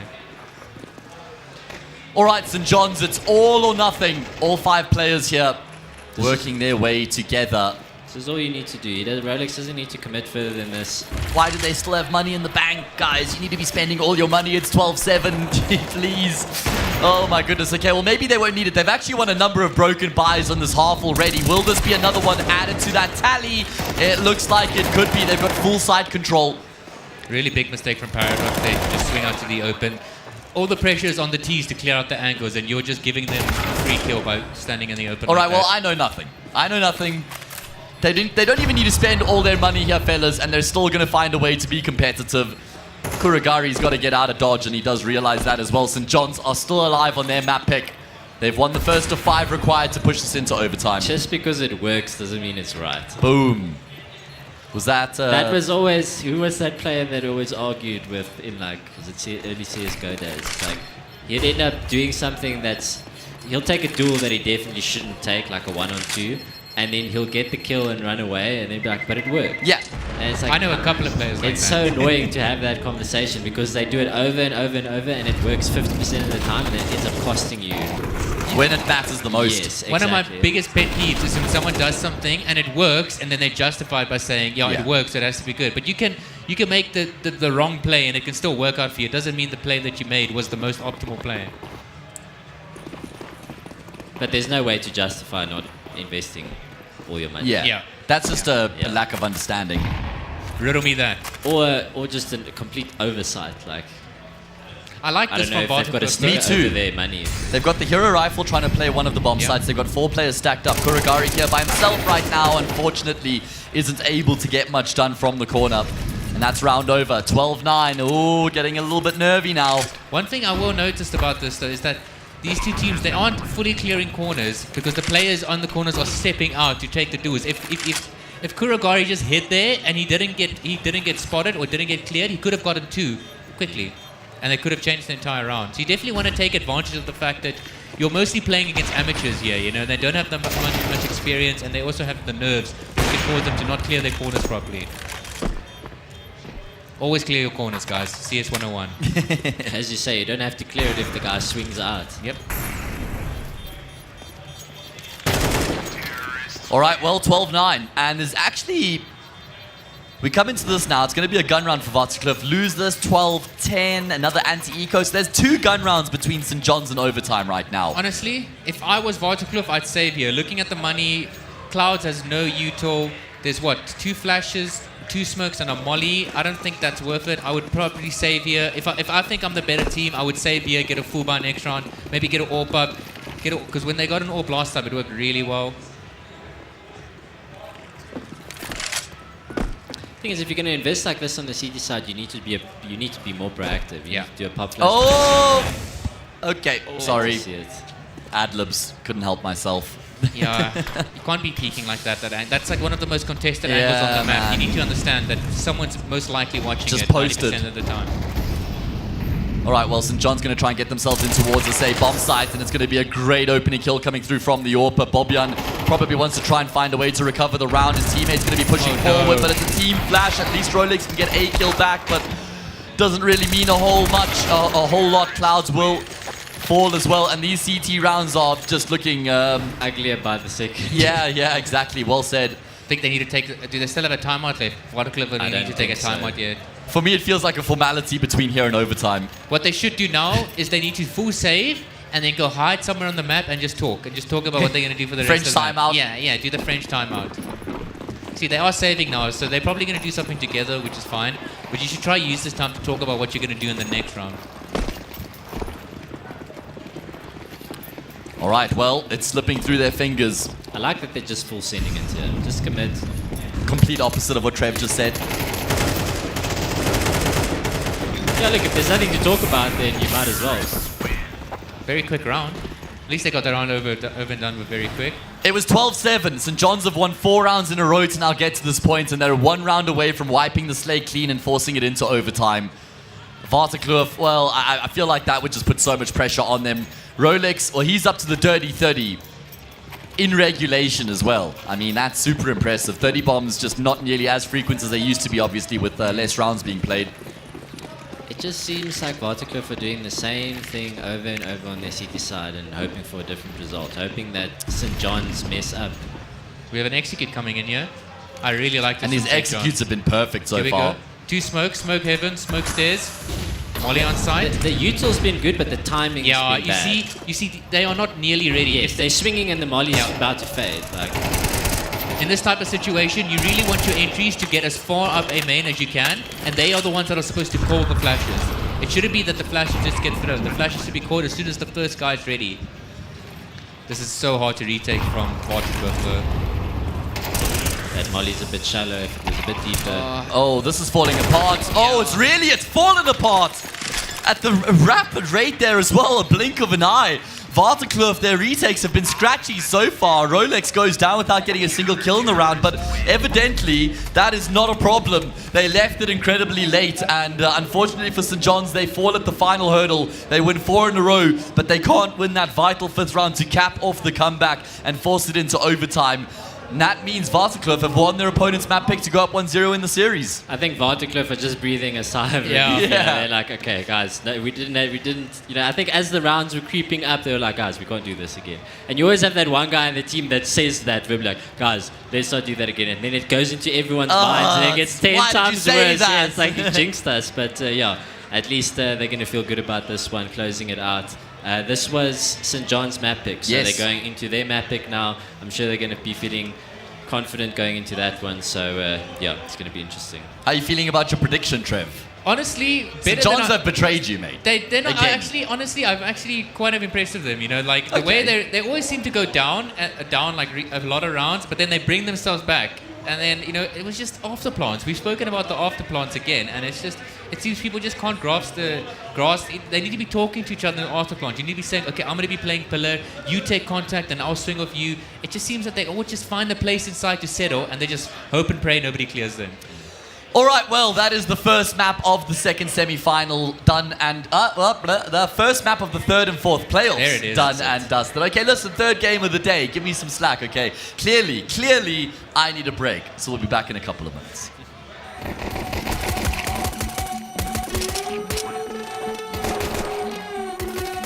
Yo, get the speaker box loud, hitting that stuff till you hearing that sound.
second map we got.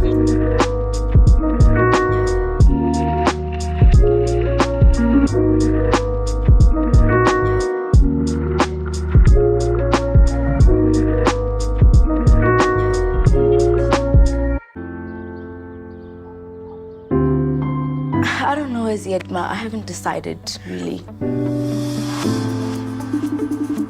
Hey sis, did you get my email? Ungabigwala. Find your courage. Welcome our next speaker from Vertigo Analysis. No time. Get out there, dude. Find your tribe. Never let them go. And together chase the sun. Wow. Notando, the world is big. May you always be bigger. I'm proud of you. Dad, Mom. I know. Telkom. Possible begins here.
If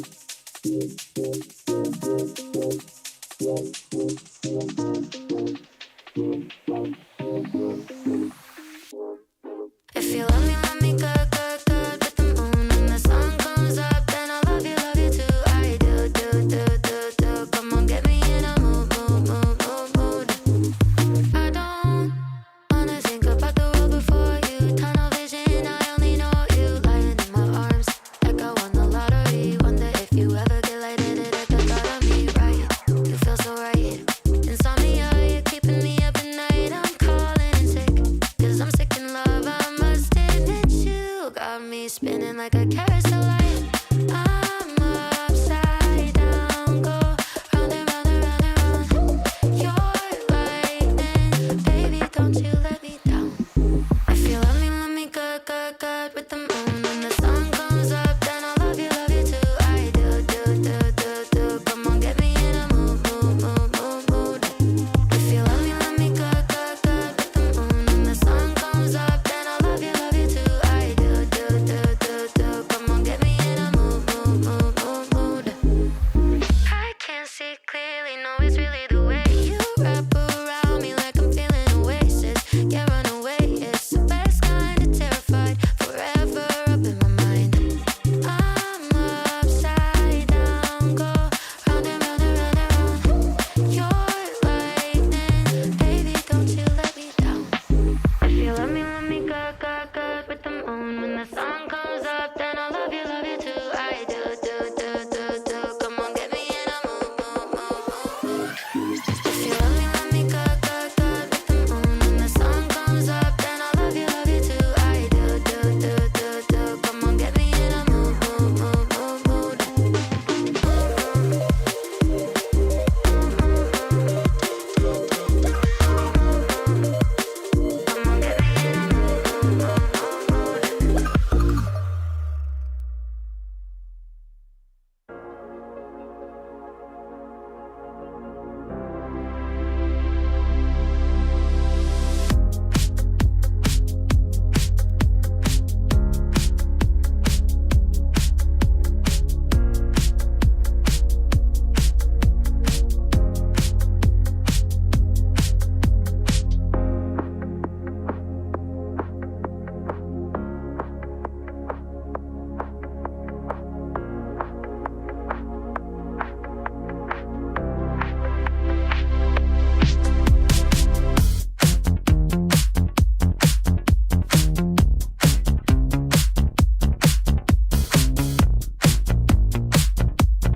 Fourth playoffs is where we find ourselves right now. We're going to be getting into the second map of the series as well. First map was picked by St. John's Anubis, but it was won by Vertigo. And now we go to their pick of Ancient Fellas. We saw them on Ancient earlier today, where they were able to beat out Rondebosch. That was the one map they beat Rondebosch on. So surely they've got some good confidence coming into it now.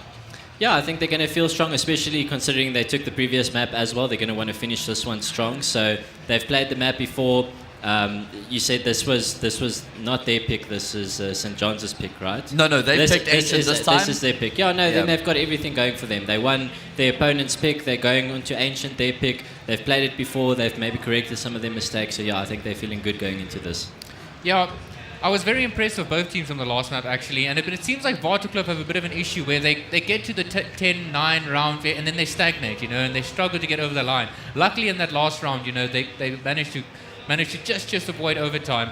But this map, I'd like to see a much more cleaner map from Vertigo, or I'd like to see St. John really step up, try get the lead early, because I feel like if St. John's gets the lead early, they might be able to hold it throughout the entire map.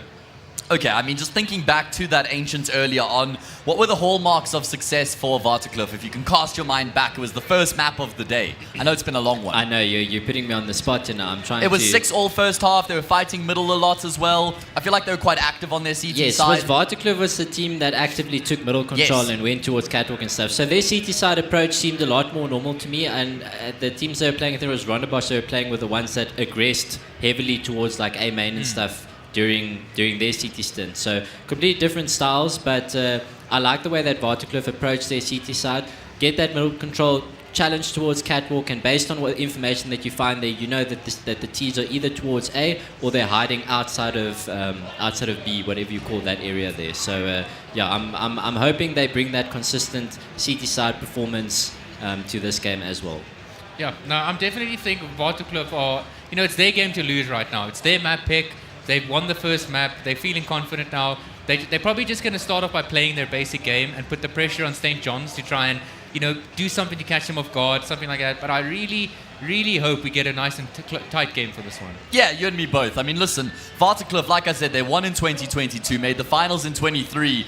Surely, you know, coming fourth here would be a disaster for them. This is St. John's first LAN event. Now, what these guys are playing for is money that goes towards upgrading their school's esports facilities. Okay. It's a 90,000 Rand prize pool in total, and obviously, depending where you place, depends on your share. But I love that it goes towards upgrading the esports facilities, right? Because then you're kind of paying it forward to the future generations, and you're giving them a better shot at having success as well, because they're the ones who follow in your footsteps, as we are going to follow Anubis into Ancient. It is going to be the second map of the series. Vertigo looking to get some silverware, I guess some bronzeware out of this. If they can win this map, well, they at least place themselves third. As for St. John's, they're now fighting to take this to a decider. If we do get to that third map, it'll be Vertigo, and Vertigo looked very fallible on that map earlier. It's a rumble in the jungle first. Here we go, baby. Yeah. All right, well, second map underway. St. John's, they get the luxury of choosing which side they're going to start off on. And Vertigo, well, they're not going to be pulling any punches here in the pistol round. Numbers straight in towards mid. Frosty Pillar trying to figure out his space and what's going on, getting completely overwhelmed. If he could at least have gotten a kill, that would have been nice. Paradox gets the info that there's still two on this A bomb site. How do Vertigo respond? Yeah, again, looking at the start from both these teams, we're doing 5 Glocks, no armor, no utility, and on the CT side, we don't have a single kit. So if the bomb does go down, it's going to be very hard to retake. Good opening kills there from Rolex, opening up that A bomb side. I mean, that middle player saw all 5 players coming out, and there was almost no response from the CT rotations, which is a bit odd. So he obviously got overwhelmed there, but maybe lack of communication. Yeah, could be. That's a huge kill, because now there's only one player left for them to deal with here in this post plant. And, well, Melons will frag Bob Jan for free. He knows exactly where Rolex is as well. Time, obviously, of the essence right now, because he doesn't have a kit, so he has to try and force this fight. But the bomb is ticking away, and even though he's got the kill, yeah, no time, no kit. It's not going to happen again. The lack of a kit comes back to haunt them. It looks like he couldn't hear the guy running up there.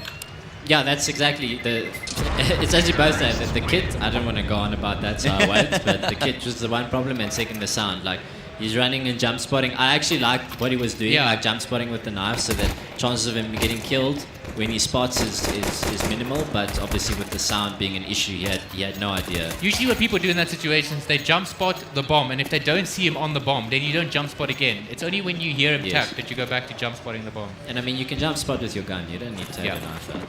It's style points though. Okay, so full eco coming through from the CT side after they lose out in the pistol. Vertigo for just sending it here onto the A side. I like it. I think this is what they did in the previous series as well. When they knew they were playing against an eco, they're happy to just charge straight in. I think they went A main last time, but yes, it's same similar concept. I would just like to see a little bit of util coming in, like a CT smoke or you know, like a molly towards this back box. We actually call this broken in this area. Yeah, fair enough. He frags like a beast from there, so that's understandable. So good at isolating the jewels, you know, knowing which side to peek, when to peek. Either way, already a couple kills here in this full eco for the CT side. Another one would be splendid, but shouldn't get that luxury. Rolex should just leave his teammate to finish off the job. And Kuragari, well, he can't. Paradox will come through to finish off the round as Vertigo do 3 go up kills, 2-0. But yeah, you take 3 frags every single day of the week. Let's look at the buy. Let's see the buy from St. John's. Some util on some players, no kit. How much smoke? We're working with 1 smoke, 2 mollies, 2 flashes. So it's going to be very hard for St. John's to retake this round if Vertigo do get onto the bomb side. Seems like Vertigo have an idea of what they want to do this round. They're going 5 towards the B side. I love this. Oh, I love this in the first gun round. I think it's a great call to just be very aggressive in your opening gun round. Although, Melons is going to allow that player to go back. Unfortunately, he couldn't do much about it. Melon's been traded out as well, so it's actually worked pretty well for Vertigo, just trading their way forward, but space has been taken elsewhere, and Vertigo continue to try fight forward, but Ginchaka will drop Paradox. And it is Rolex, though. It is Rolex, and if there's anybody you'd want in the situation, it would be the man himself, and unfortunately, can't get that first kill cleanly enough. Ginchaka, a huge amount of impact coming through from him. He's actually the difference maker with that multi-kill. Yeah, I mean, it was a really good attempt from Vertigo to set the pace there, but I would have liked to see a bit more util being thrown. Deep city smoke, short smoke. It's definitely flashes, because what teams do on this round, the big pillar in the middle of the B bomb side, if you throw your flashes to the left of that, all your players coming up the ramp will not be blind by those flashes, and they will blind most of the CTs looking towards your players. So definitely need some more flashes. Yeah, the guard flash that pops like right above, so the guys from ramp don't get blind. But I've also not seen a lot of util, and it's early on. But even in the previous game, like not a lot of util getting thrown towards ramp at the start to stop teams from abusing this ramp position. There's a nade. At least there we got a nade. We're getting there. Maybe That's such good awareness from Kuragari playing anti-flash. I wonder if he heard it. That's actually a pretty good question. Because he seemed very ready for that. Oh, all the kills just filtering through here for Vertigo. Again, crunching in on middle, working together as a unit, looking pretty well drilled right now. Ginchaka, the hero of the previous, is going to have to go 1v5, and he's found 3 kills. Quick succession as well. Flips the script round on its head. They now have to go back to recover the bomb. Ginchaka, of course, just fairly low, but still alive and kicking. How has he done that? He's got no idea where these guys are. They can be anywhere. I'd love to see him do like some ballsy play, just run A main. Just run as far as you can till you think that you're out of round, and then just start walking, or just do something crazier. Because at the moment it seems like he's just gonna gamble the A bomb side. And while this could work if they were coming towards him, it's like you leave yourself in such a bad spot to retake B now, because you will have no time, no kit, and you have no idea where the T's can be. Yeah, you kind of have to be proactive and cancel out an area so that you get closer to where they would be in this type of situation. So it's unfortunate that he went for the passive play or took the incorrect gamble. He's saving it. And that's, the fact that he's been able to get 3 kills from the round and kind of recognizes there's no way back into this one, I think is a pretty good read from him. I do have to admit, though, I think Shaka's the player we've seen save the most in good situations, though. And that shows that he actually understands economy very well and that he's trying to improve it. It's not necessarily him. It could be someone in the team that's just very vocal about this type of stuff. But I feel like St. John's is the team of all 4 teams that we've seen today that have been prioritizing it? Yes, prioritizing the economy and saving in rounds where it makes sense to save. Vertigo have definitely been using their pauses the most throughout today as well, which is a good sign. Sometimes as well, winning a round and then taking a pause just to like shove it into your opponent's face, it's something teams love to do locally, especially after one of your players wins a clutch. You'll see that the team will call a pause just to get everyone nice and calm down and to let it like sink in for the other team. Yeah, a lot of the times when you had an intense round and you guys win a clutch, then everyone's a bit hyped and then you just want to calm things down. I know I've played against Trevor a lot where they'll win a clutch and then they'll pause and it's kind of like BM, but I've never felt it in that way. I'm like, oh, they took a pause, well, we'll use it. I remember it was quite contentious the other day when Liquid were playing against Complexity and Mytha called for the pause after there was like a 1v4 won by the Liquid player, because you could see that the Complexity players were just tilting so hard. So he's like, I'm going to let them just sit and stew. I think it was Carrigan who famously did that the first time. I can't remember who it was against, but it was a long time ago. And everyone's like, oh, BM, but it's like, mate, you're getting in their heads. It's part of the game, Mental warfare. That's it. All right, well, good success in that previous round from Vertigo. There's going to be enough money to reinvest here for St. John's. And I like that they actually cancelled that initial plan to commit. I'm not sure what they were thinking there, because they were about to commit with only 2 players and 2 players on the B side. But not really ready to do much. Anything. And then one player just holding the mid push, but not really from a place where he can punish anyone. I'd love to see these two B players just walk up the ramp. Yeah, to see what timing they can get. They're not doing enough on the opposite side of the map right now, and those rotations would have been heard as well, very loud as they move away from A main, and these kills just way too easy for St. John's right now. Melons will be dropped, and it's all on Rolex. Ooh, that was close, that was close. Listen, there's no need to try and give up any unnecessary gunfights, but eventually Ginshaka will swing out there to help his teammates out. Good understanding to try and force that gunfight there, and St. John's double up their round count. I don't really know what the idea was there for Vertigo to create a presence towards A, force a rotation, then have the B guys activate. But they kind of did that, but the B guys never went. And then it took so long that St. John just took map control. They also wallet themselves off. Yeah. They had that guy going close middle, they had a guy pushing cave, they had two guys set up on A. 5-man clock rush, I think. I'd love a flash. Doesn't seem like they have any utility. Yeah, I mean, listen, they're going to have to double save here. It's one of those rare situations on the T side where you're just not going to have enough money even after the eco. Unless they get a plant, yeah? A plant would actually go a long way in helping them out. Surely there's no more than a bomb plant on offer, and there we go. Frags will roll through here for the CT side as they restore control. And now it should be like a little half-buy investment from Vertigo, but a prime opportunity for St. John's to get their noses in front. How many rounds do you want on CT side Ancient? To feel comfortable? Yeah. I'd probably say 7-5 will make me feel comfortable. It depends on the team you're playing against, because for me, I'd always been because I always played mid on Ancient, so I loved playing hard middle and refusing to give the T's middle. And when you play that type of style, you do sometimes get caught out from the players coming counter a lot. So I'd like to see. I would be comfortable with anything above 5 or 6, to be honest, because I think it's a very 50-50 map, depending on how you play. So, based on what's happening here, we need the guys on Vertigo to relax because they're being smoked out here at B. So Paradox also is famously, activating too early. Just needs to relax, allow his teammates towards B to start taking these duels, maybe throw some util. Now this is going to force something. Obviously, Paradox is already, started a fight there, so it's not going to force the desired rotation.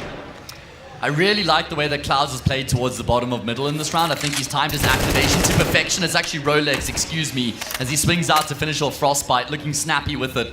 Vertigo not going to be allowing St. John's to get the lead as they'll reclaim that lead, get their noses in front once again. Ginshaka probably not going to fancy his chances here with the amount of health he has to work with.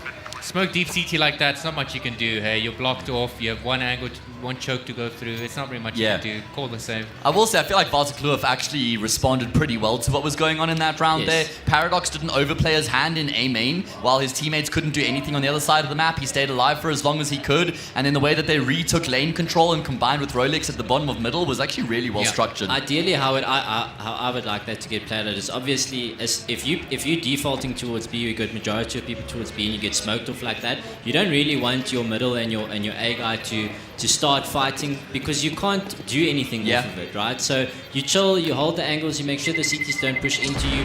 When it's time for the B guys to activate and they start taking control, that's when the CTs are going to respond. And when they respond, that's when you activate on the side and in middle. That's when you want to try and get that gap. So unfortunately, Paradox, even though he didn't die before that engagement happened, he was fighting. So they see him there. So obviously, it's not going to cause the rotation that they actually theoretically want.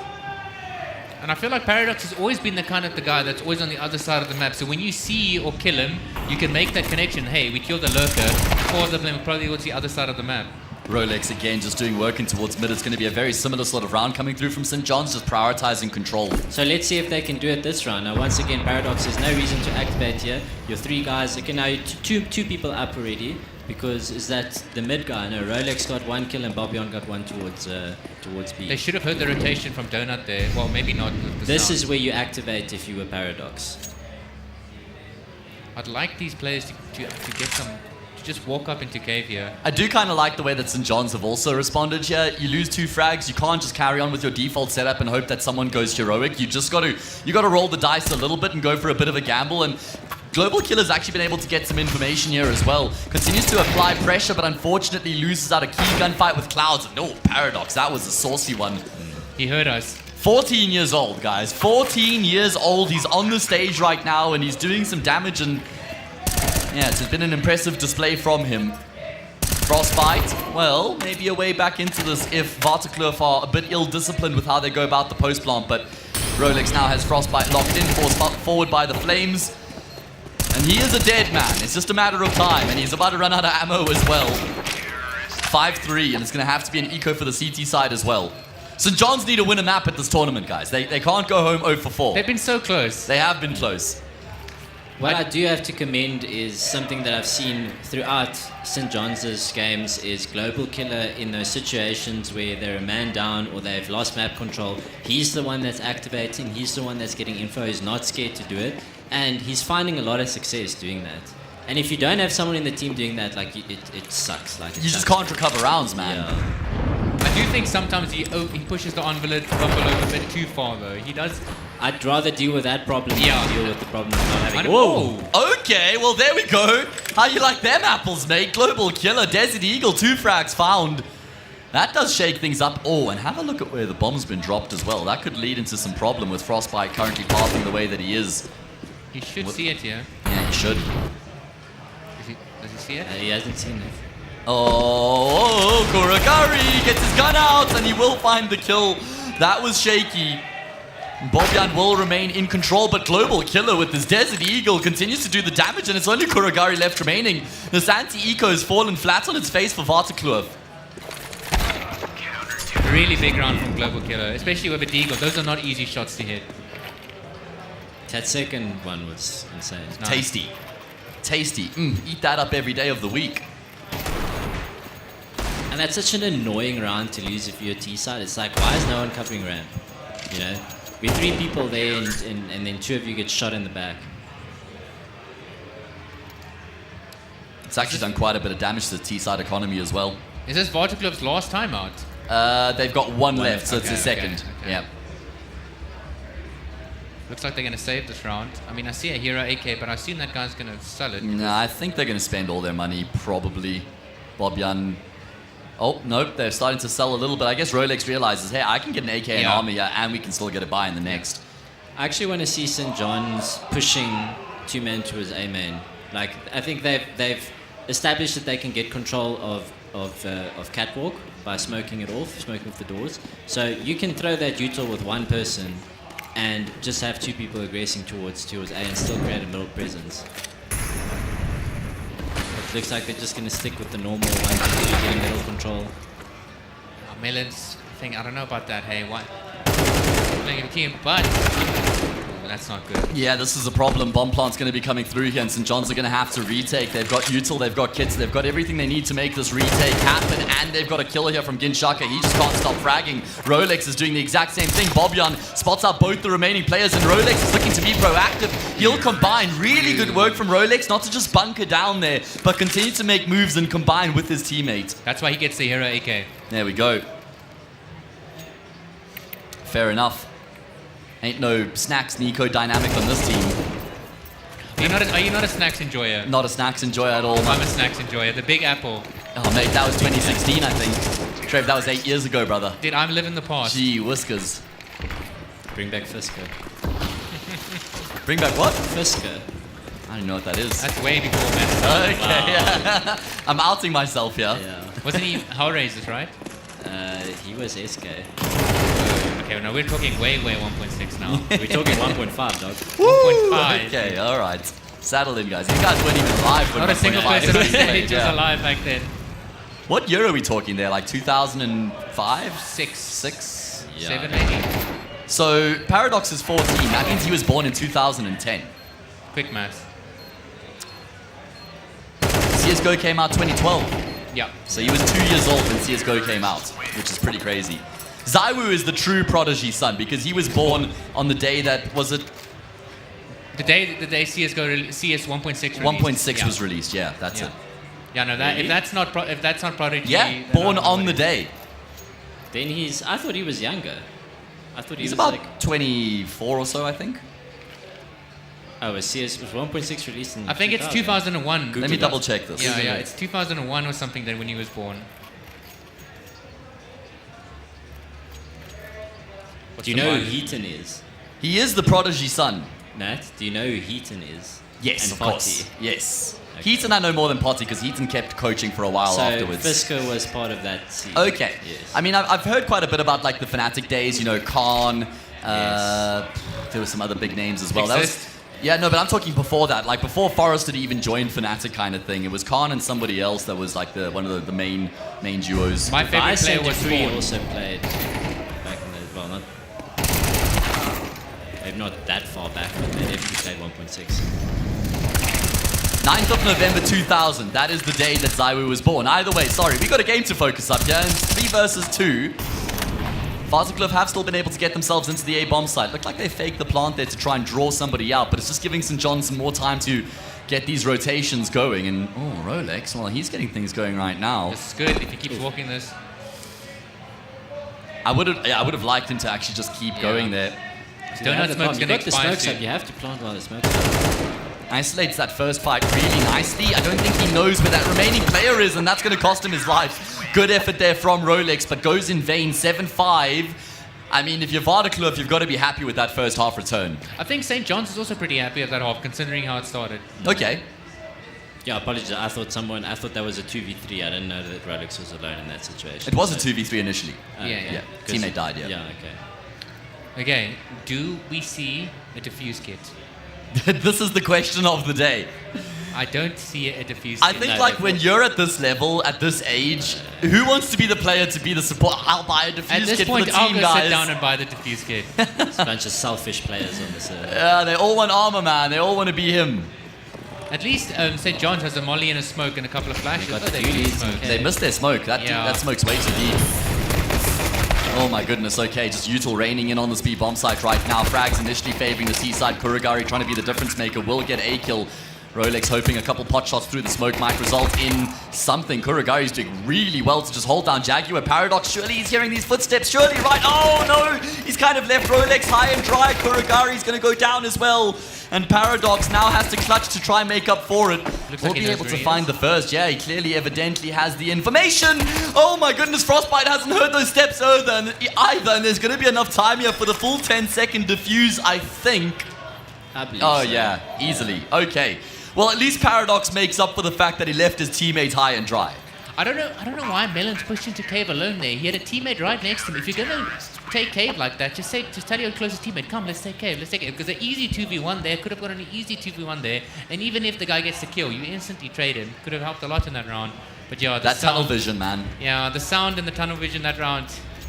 Look, our concept was always, or the way that we approached that B-bomb side, from a T-side perspective is 90% of the time you're coming up ramp, right? So you've got that ramp control, and either you're taking ramp and cave, or you're taking ramp and CT, like long or short, like one of those. Yeah. Two, you know, but you can't only have ramp. Yeah. So It's the same as what you're describing on Mirage. Yeah. So what happened in that situation is obviously they had ramp, they came up there. Someone ran short and long, and then someone ran into cave. So they literally went for all the avenues instead of just focusing on one. Just doing way too much in that situation.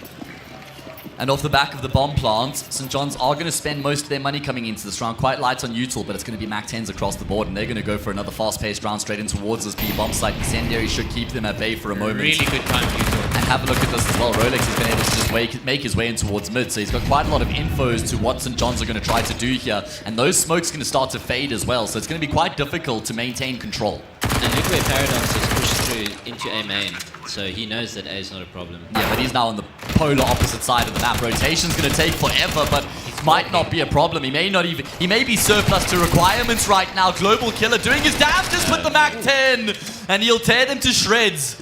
So much damage done, but most of it not fatal. 3 players still alive here for St. John's. They're limping their way through the rest of the round. Paradox will be finished off by Global Killer as well, and the Force Spy finds success. Really big round for St. John's. The money for Waterkloof is in the dumps. They're going to have to full save here. They might have to save 2 even, looking at some of the players, 1.5, 1.3, 1.8. Either you do a small buy here, do a full save next round, or you do a full save here. Looks like they're going for the full save into like a half buy next round. This is the part of CT where it's really hard to decide what to do. If you look at the money, like, you're either going to do 2 full saves, then it's 8-8, or you're going to do a half buy and 2 half buys, and it's just, it's no real best decision to make here. I like that someone's obviously on St. John's side communicating that the economy of Barcelona is low. So waiting for the pushes to come their way, which is exactly what's happening here. Should be able to clean up pretty easily here. Only Clouds left remaining. St. John's not only looking to win the round here, but keep numbers alive as well so that they can build up some head steam in terms of their economy. Global Killers pitched up in a big way here on the second map. He's 17-9 right now against Shaka as well, who was their strongest player on Anubis. Melons also had some big rounds. It's coming together for St. John's, boys.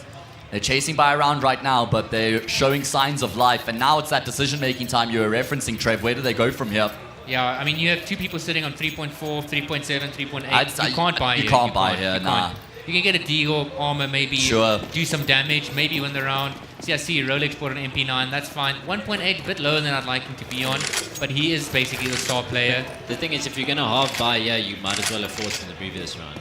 That's exactly, but it's a hard decision to make, though. Ooh, this could be massive. Oh, that timing just sucks for him, because if he had kept pushing forward, he would have got that first frag for free. I wish Paradox went with him, though. Like, there's no reason for Paradox not to go with him. Even send the USB first so the MP9 can follow up. Yeah. St. John's have just played exclusively numbers-based T-side so far. I do like the pace, though. I do like the pace they're playing at. Who's calling for them? Kurugari, I think, is calling for Vertigo. Yeah, I believe so. And I'd imagine Global Killer's probably calling for St. John's. Yeah, he does seem like the most experienced. He was the one that did the interview with Kamsa as well, right? So just some deduction. 8-8 now. All tied up. Into this important gun round. Plenty money in play here for the CT side. Will we see an AWP coming through? I'd love to see an AWP here. Yeah, you and me both, man, but it doesn't look like it's going to feature. Paradox had plenty money. AWPing on Ancient CT, it can be difficult. Like, they just smoke you off towards B, towards A. They can smoke you off, jump across your angle if you're playing that tempo angle. That tempo angle playing retake on A is kind of like the most viable thing to do as an AWP CT side, because then you can lean more towards middle and B. But it's only if it's necessary. Now I'd like to see Vertigo taking some more mid control, but the fact that they don't have any players in middle at all, it's like when you take middle, you take so much information away from the T's, and you're able to flank the B side very quickly. As you can see, the rotations from the A's taking so long to come in. I feel like that's been a problem a couple times now for the CT side. They will be able to find a couple frags to get the retake underway. Global Killer does activate a Jagu at the perfect moment, and he combines with Melons. Looking phenomenal for St. John's as they're in pursuit of that lead. About to go up 9-8, assuming Paradox can't save the day. Doesn't have a kit, had plenty money for the kit coming into the round. But yeah, or just commit to the save, and it looks like it's going to be the latter. Gets out of dodge, and St. John's have that lead. I feel like Vertigo are crumbling, eh? They're definitely crumbling in the way they're playing. I feel like all the confidence they had earlier is just seems gone. It just their CT setup, like, okay, they go for like middle aggression majority of the time, but it's not. They're struggling on the sides. They're struggling on A. They're struggling on B. And they're just struggling to deal with St. John's attack mentality that they have right now. I feel like that St. John's actually either have a very good read here on Vertigo, that Vertigo like going for mid control, so they're just constantly pushing into the bomb sites really early, or they're just finding some fortune on their side. But it has looked good from St. John's up until now. I like that St. John's are going for the apes together strong mentality, where they're just five-man death ball. What a good movie, man. Paradox has a molly. Like to see I hate when people say as the util comes in. Oh, he's looking the wrong way. Where's he looking? Where's Blood looking? Your team has middle. They can't be donuts. Oh, that's unfortunate, man. He just never stood a chance, unfortunately. And, well, it's going to make it tough for them to recover. If you're going to play that spot, you have to hide. You can't be holding that angle like that. Flashes are coming over. You're going to be blind. Very hard to do anything in that spot. However, 4v3. Rolex is doing such heavy CT guys need to activate way faster and get involved. And there we go. Kurugari does get in on the action. It is only Genshaka left remaining out in the open, and Kurugari will deal with him as well. Retake successful for Vertigo. I hate to harp on about the post plants, but you can't, when CT smoke there, you have to take something. You have to take tempo, you have to take donut, or you need to fight the guys flanking you. You can't just sit on site and pray. Donut's probably one of the strongest places to be, but then temple also. Like if you can't get donut, take temple. Yeah. Even just like wide swinging CT when the smoke's about to fade as well. It's better than just sitting on side. What's the money looking like? Oh no, never mind. St. John's Yeah, are packing. they're balling. exactly. Here we go. All the money for I saw a St. little John's. knife there. Only 22 damage. Minus 22. It's just a love tap. Yeah. Until you get one dinked by the AM4 because of your teammates love tap. I like this from Vertigo, taking middle and like fighting cat together like that with the cave player. It's very good strat. Clouds hasn't realized the smoke that he's been throwing has been missing every single time, so that's a bit rough. That's going to come is up off. in the VOD review. Big round here, Kuragari looking to knock it down in middle, combines with Bobyan, and oh, that is flawless. All 5 frags found. The first time St. John's drastically slow down the pace, and it doesn't look great. Where are the flashes? Yeah, Where there are the was. flashes? They missed some crucial util. They caught Vertigo off guard because Kuragari had his back turned from catwalk. They should have just killed him there, and then they would have had better trade potential. Okay, this is going to be, how much are we looking at? 9.8, 3k. Okay, I think they can get another buy after this round, St. John's, but it's, I don't know. You're losing your economy, your momentum, all of it's being lost. Now they're going back to the B side. Yeah, very good work. I mean, Vertigo have struggled so heavily with these all-in B players coming through from the T side, and once again, a bomb plant will come through. Frosty Pillow probably trying to do a bit much there, but again, I guess they're trying to find some control here in the post plant, and well, it's going to be a free frag from Global Killer. Perfect timing on the activation, but a double from Clouds tips the scales back in his team's favor. How does Global Killer navigate the smoke nade? Probably feels like he had to try and force the way through it. Nades it to clear it out. Somebody is on the reverse side of the pillar, sticking the defuse, and no, Global Killer. He does it all, man. 4 frags coming through from him to win the round for his team. How do you win from a position where you're smoked off, you're mollied off, they know where you are, the bombs are planted for you, and he still wins it? That's impressive. Yeah. And it all started with that perfect timing on the flank. He knows that the CT was turning around to deal with, the T's that were on the side. Yeah. So perfect time for him to activate, gets that kill. 27 for 11, eh? Yeah, no. He's popping off. Genuinely, if I'm St. John's, I'm just running back that B hit every single time until they're able to stop me, because Vertigo haven't actually adjusted much of a setup, although they have now.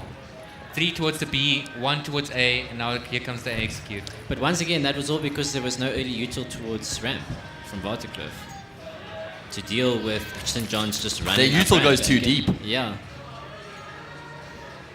Oh, are they going to walk back all the way? But they haven't really done anything to try and sell the fact that they were there in the first place. So it feels like a bit of a waste that they haven't actually shown that presence or try to force any rotations. It's going to be a late mid-take coming through here from the T side. Probably the longest we've gone in around the series without an opening kill. The donor players should hear this. That's a huge frag. Big. That's round over. Paradox, you need to get a better spot. Oh my goodness, okay. That's a lot of damage. Yeah, he wouldn't realize how much damage he's actually inflicted there. He has to get a kill with it all, but unfortunately not going to be able to. And yeah, if you're the remaining 3 players here for the CT side, you have no option but to just call it a day and head for the kills. That frag might kind of lure them to go in for the retake here. It's going to be so difficult though, man. I'd love a flash play here. That's nice. And he takes out the shots. Unfortunately, can't do much about it. Clouds trying to pick up where Bobyan left off. And he will. Kuragari as well. Oh my goodness, Kuragari coming out of Temples just found 2 quick kills. And St. John's again have fallen apart in the post plant. Not like this, lads. I feel so sorry for Global Killer. He's really trying. Yeah, they get the entries, they get into the sites, but then it's just these post plants they're struggling with. The over-aggression there on tempo as well. Taking that fight was not necessary. Fighting the guy CT. Giving away your life like that, that could be the difference maker in that round. I think this is their last buy as well for St. John, so it's a very big round for them. Oh, they're going to force their way through the smoke grenade here as well. Rolex trying to play around that smoke, but it's going to just cost him his life. Now he's been the first life lost for Vertigo in consecutive rounds. Their star players struggling to find the impact, and yeah, they're forcing the issue. I like the fact that they're going through middle here. Not a lot of teams do this. And the cities have no idea. That flash maybe gave it a bit of a wasteland. How? Oh, and it's a team kill as well. It's falling apart, my goodness. This is going to be 11-all.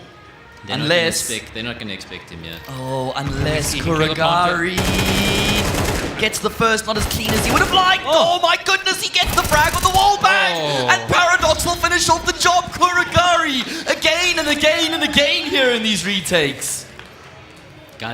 Gutted if you're St. John's. Disastrous. It was the perfect play. They came there and the CTs had no idea, and then they still managed. It was even a team kill. Yeah. Oh my, oh my, oh my. 12-10.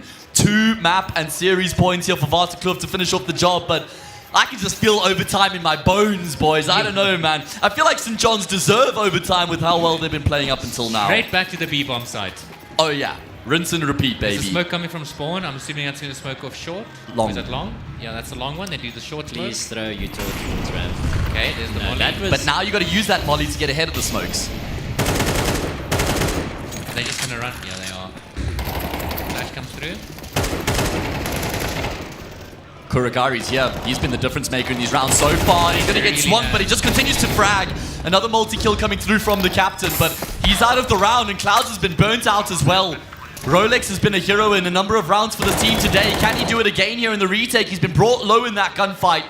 3 versus 2. Great timing on the swing. Tucks himself in. It's all on Global Killer, and if there's anybody you want, it would be him, but even he is not capable. 30 kills go in vain, and it's going to be Vertigo who claim the bronze medal here at the Telkom VS Gaming High School Esports League at the expense of St. John's. Vertigo, they win the series 2-0, incredibly hotly contested. 13-11 on the first map, 13-10 on the second, but they get the job done. All of these games have been really close. I'm happy for Vertigo. I'm gutted for Global Killer. Yeah, me too. I'm absolutely gutted. He worked so hard for that, and you can see that the approach on their T side.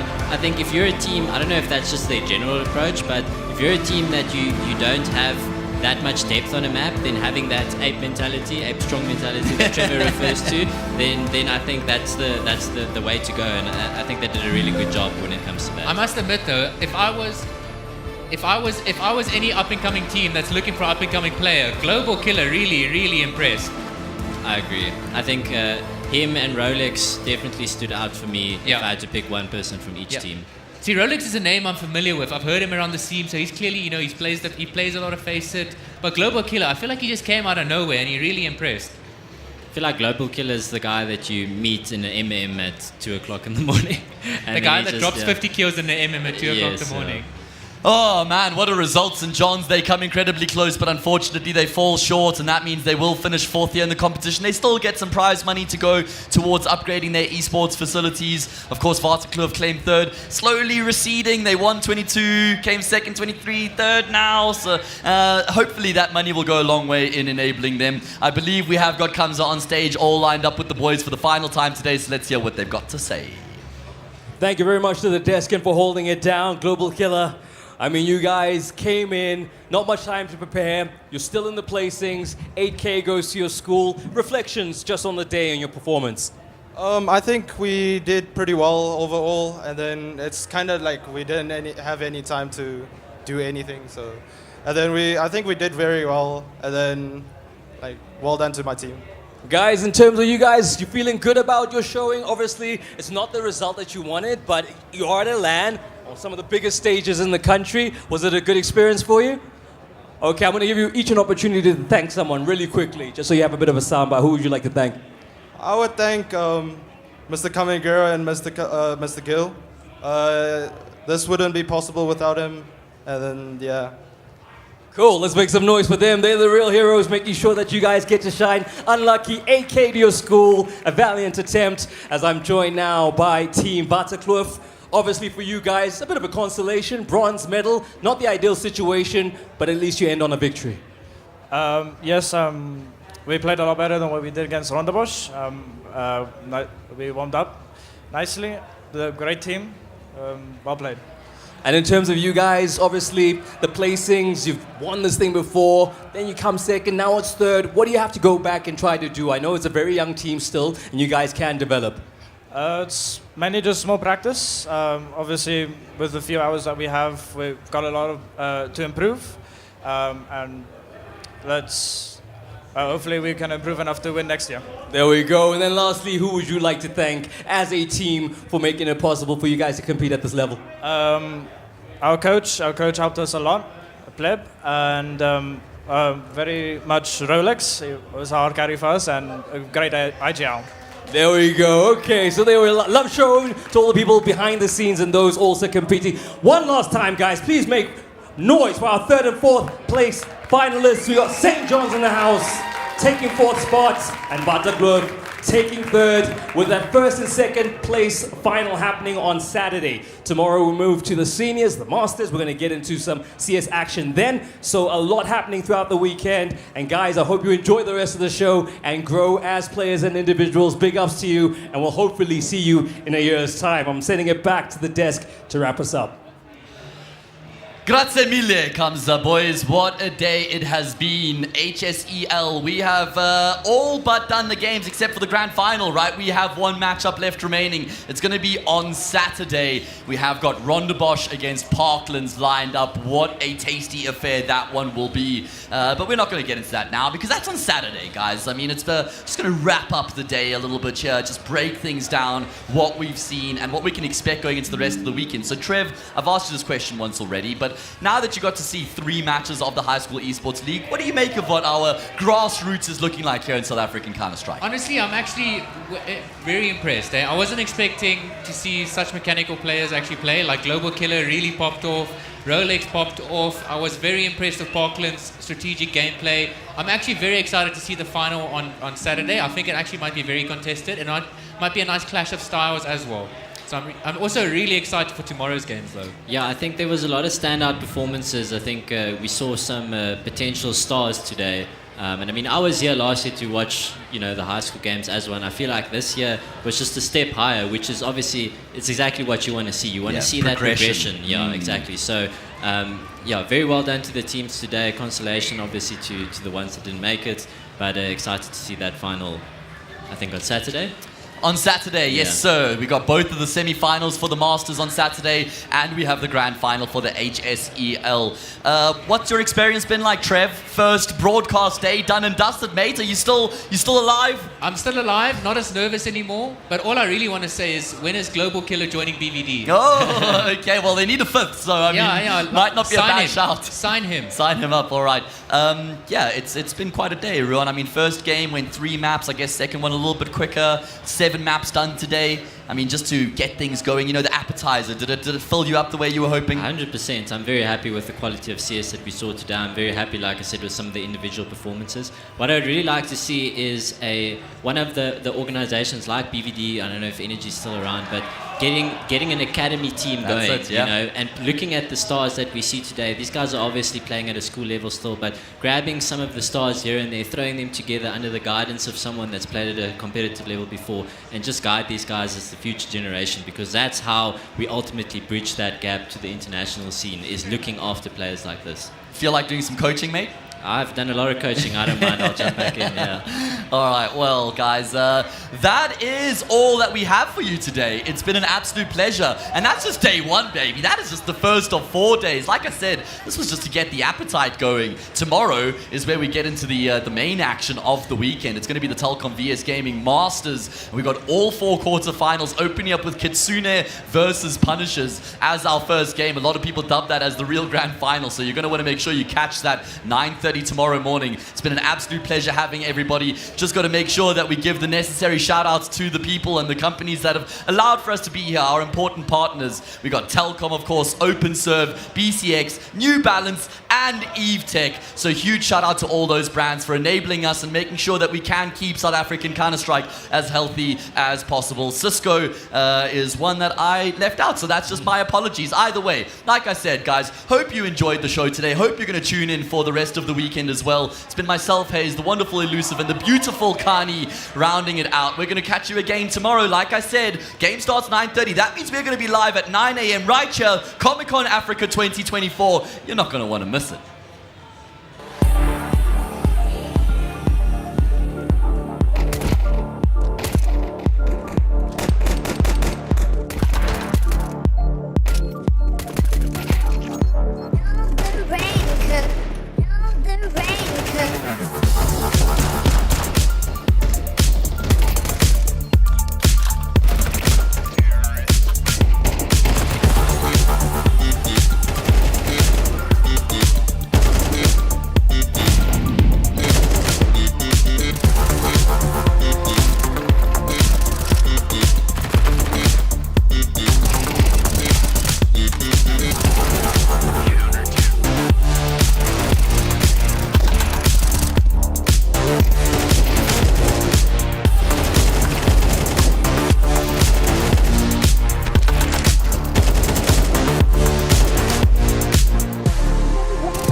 Watching flag. Heaven. Inter, you wanna Nice. Oh shit, he got me. Oh, unlucky, lads. Defuse. So unlucky. Nice job. Come on, Jen. Second map. Me. Go. Okay, I'm flashing. It doesn't hit. You gotta smoke after he... Flashing. Go up. Hello? Flash. I drop. Up. Just show, you can't. Full of smoke. I'm flashing eye. Bounce the side. Nice, plant. Okay, just show. You've had a round and Cloud's been burnt out as well. Rolex is going to go. Just hold. I'm on side. Rolex is long. Don't peek, can you peek? Brother. Then KK. We said don't peek. Even he's not capable. 30 kills going in vain.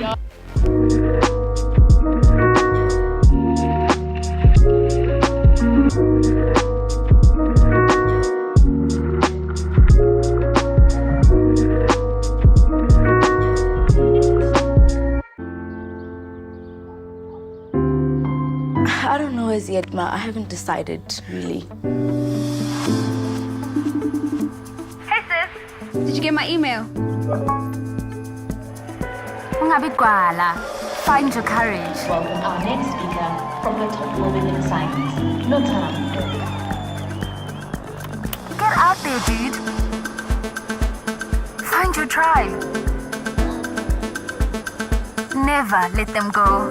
And together chase the sun. Wow.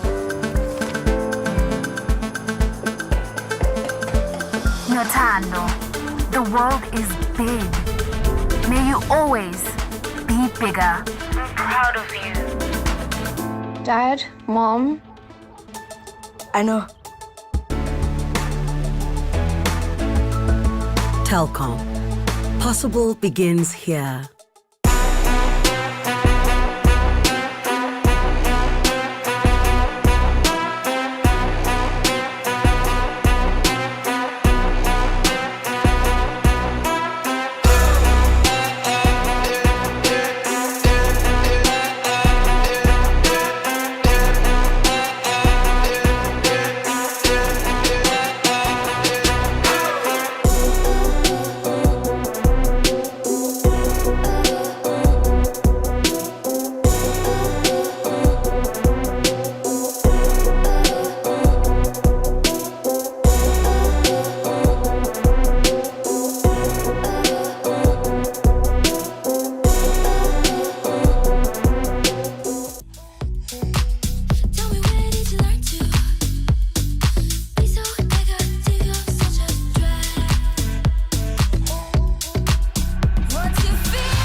what happens next. Blah, blah, blah, blah, blah, blah, blah, blah, blah. I'm just hearing blah, blah, blah, blah, blah, blah. Every time you talk it, sound like blah, blah, blah, blah, blah, blah, blah, blah, blah. I'm just hearing blah, blah, blah, blah, blah, blah. Every time you talk it, sound like blah, blah, blah, blah, blah, blah, blah. Heart overhead, and I guess love to watch the way you made me into a mess. Hands on my dress,